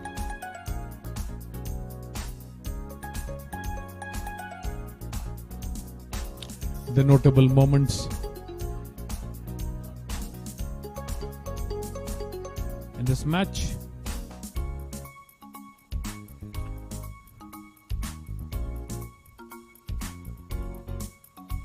hit in the air, the only 6 of the innings. Wonderful catch at long off. The third wicket to fall. Hit through the covers, a boundary. Hit in the air, another boundary to point. Another cover drive. Bhutan kept fighting, but kept losing wickets as well. Hit in the air, an easy catch. Was it a 6? It was a 6 actually. Jayeze bowling down the leg side, the first ball, and then he turned the match in favor of his team. The run out, the very, very important run out, the second run that created the run out. Lapse in concentration, pinging the batter right in front of the stumps. Jayeze, Afrin getting into the act. Ball edged towards the third man for a boundary by the Bhutanese batter. Another slash, another boundary. Another LBW. Wonderful bowling by Afrin. The ball slashed towards third man. Another wicket for Jayeze. One more for Jayeze. Snapped up at the slips by the tall and alert Abbas. And the final wicket. The ball taking the inside edge. Relocating onto the stumps. And that finishes the match with Jayeze running through Thailand, celebrating his fourth wicket.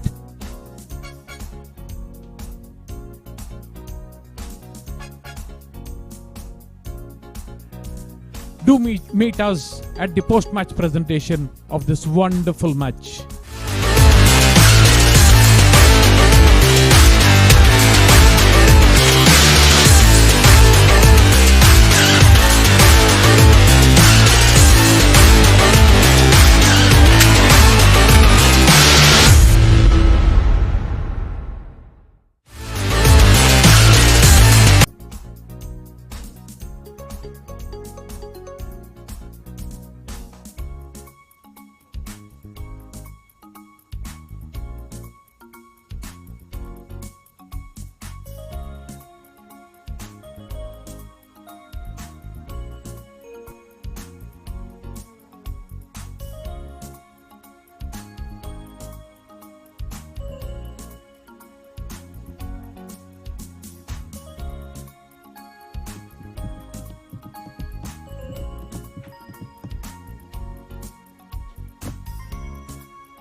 Welcome to the post-match presentation of DAFA News ACC Men's Challenger Cup 2023 between Bhutan and Iran.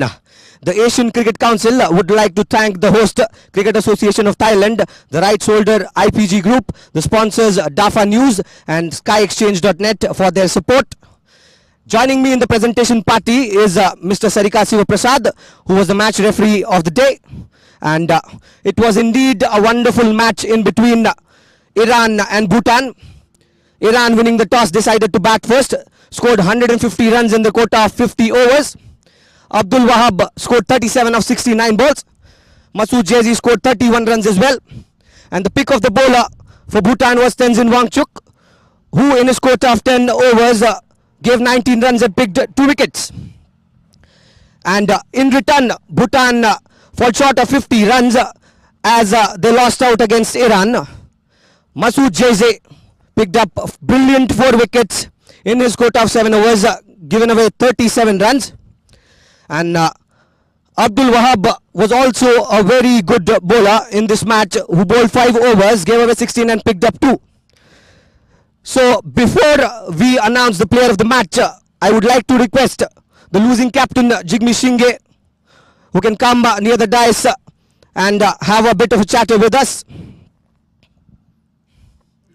Jigme, welcome. It was an exciting match. I understand that you fell short of something. What are the areas of concern, and what would you like to do better in the next match? Should I hold it? Okay.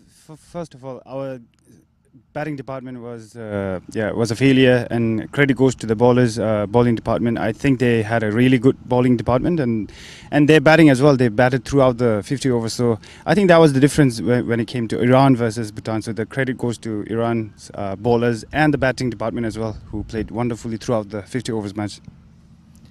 Thank you, Jigme. It's a very long tournament, and it's just been 2 games for you. I know that you'll go back to the drawing board and do some modifications with the strategy. How's the overall atmosphere here in Thailand, and how are you enjoying cricket here?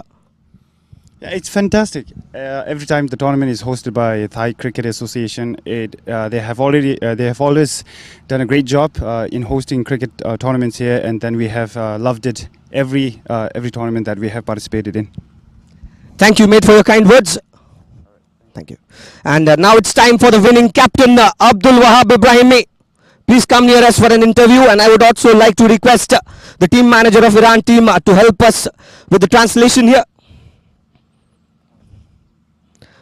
So Abdul Wahab, it's been a tremendous game for you. Everything fell in place. How's the feeling?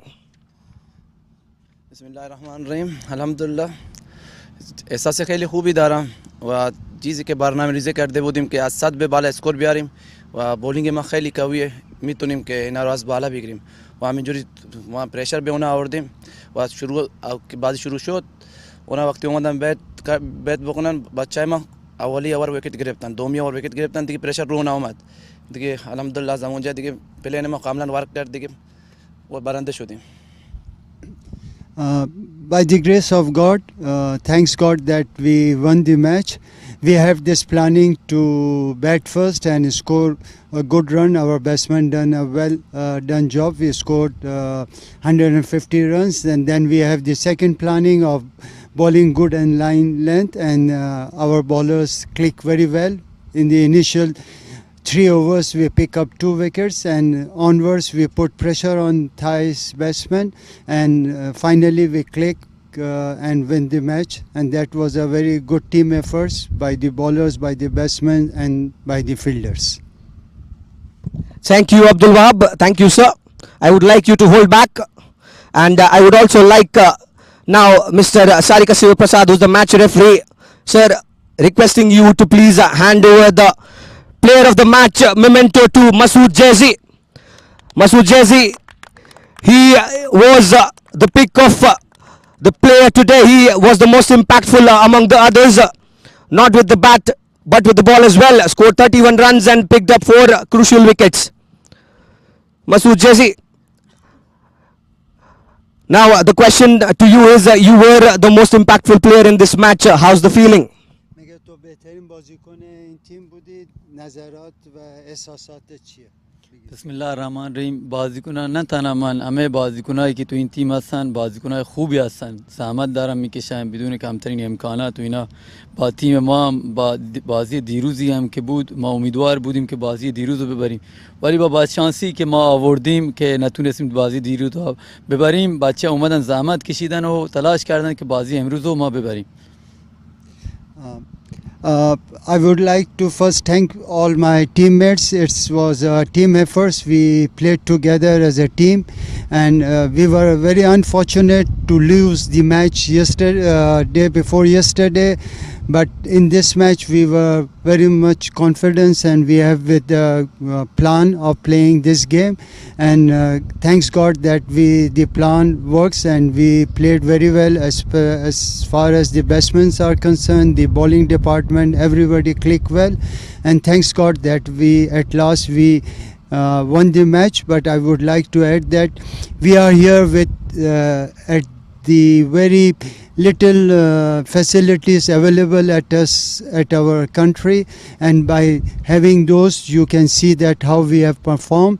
And we would like to thank the ACC Cricket Council helping us for the promotion of the game of cricket in Iran. Hopefully they will continue, and we will assure you that we will perform very well on the next tournaments. Thank you, sir, for your kind words. That's exactly why this tournament is planned for. Thank you, Masood, and thank you, sir. And that's it from the presentation party. We'll be back tomorrow with an exciting match. Stay tuned in the Asia Cricket Council YouTube channel as we tomorrow come back with another exciting match. Vineet signing off. Thank you.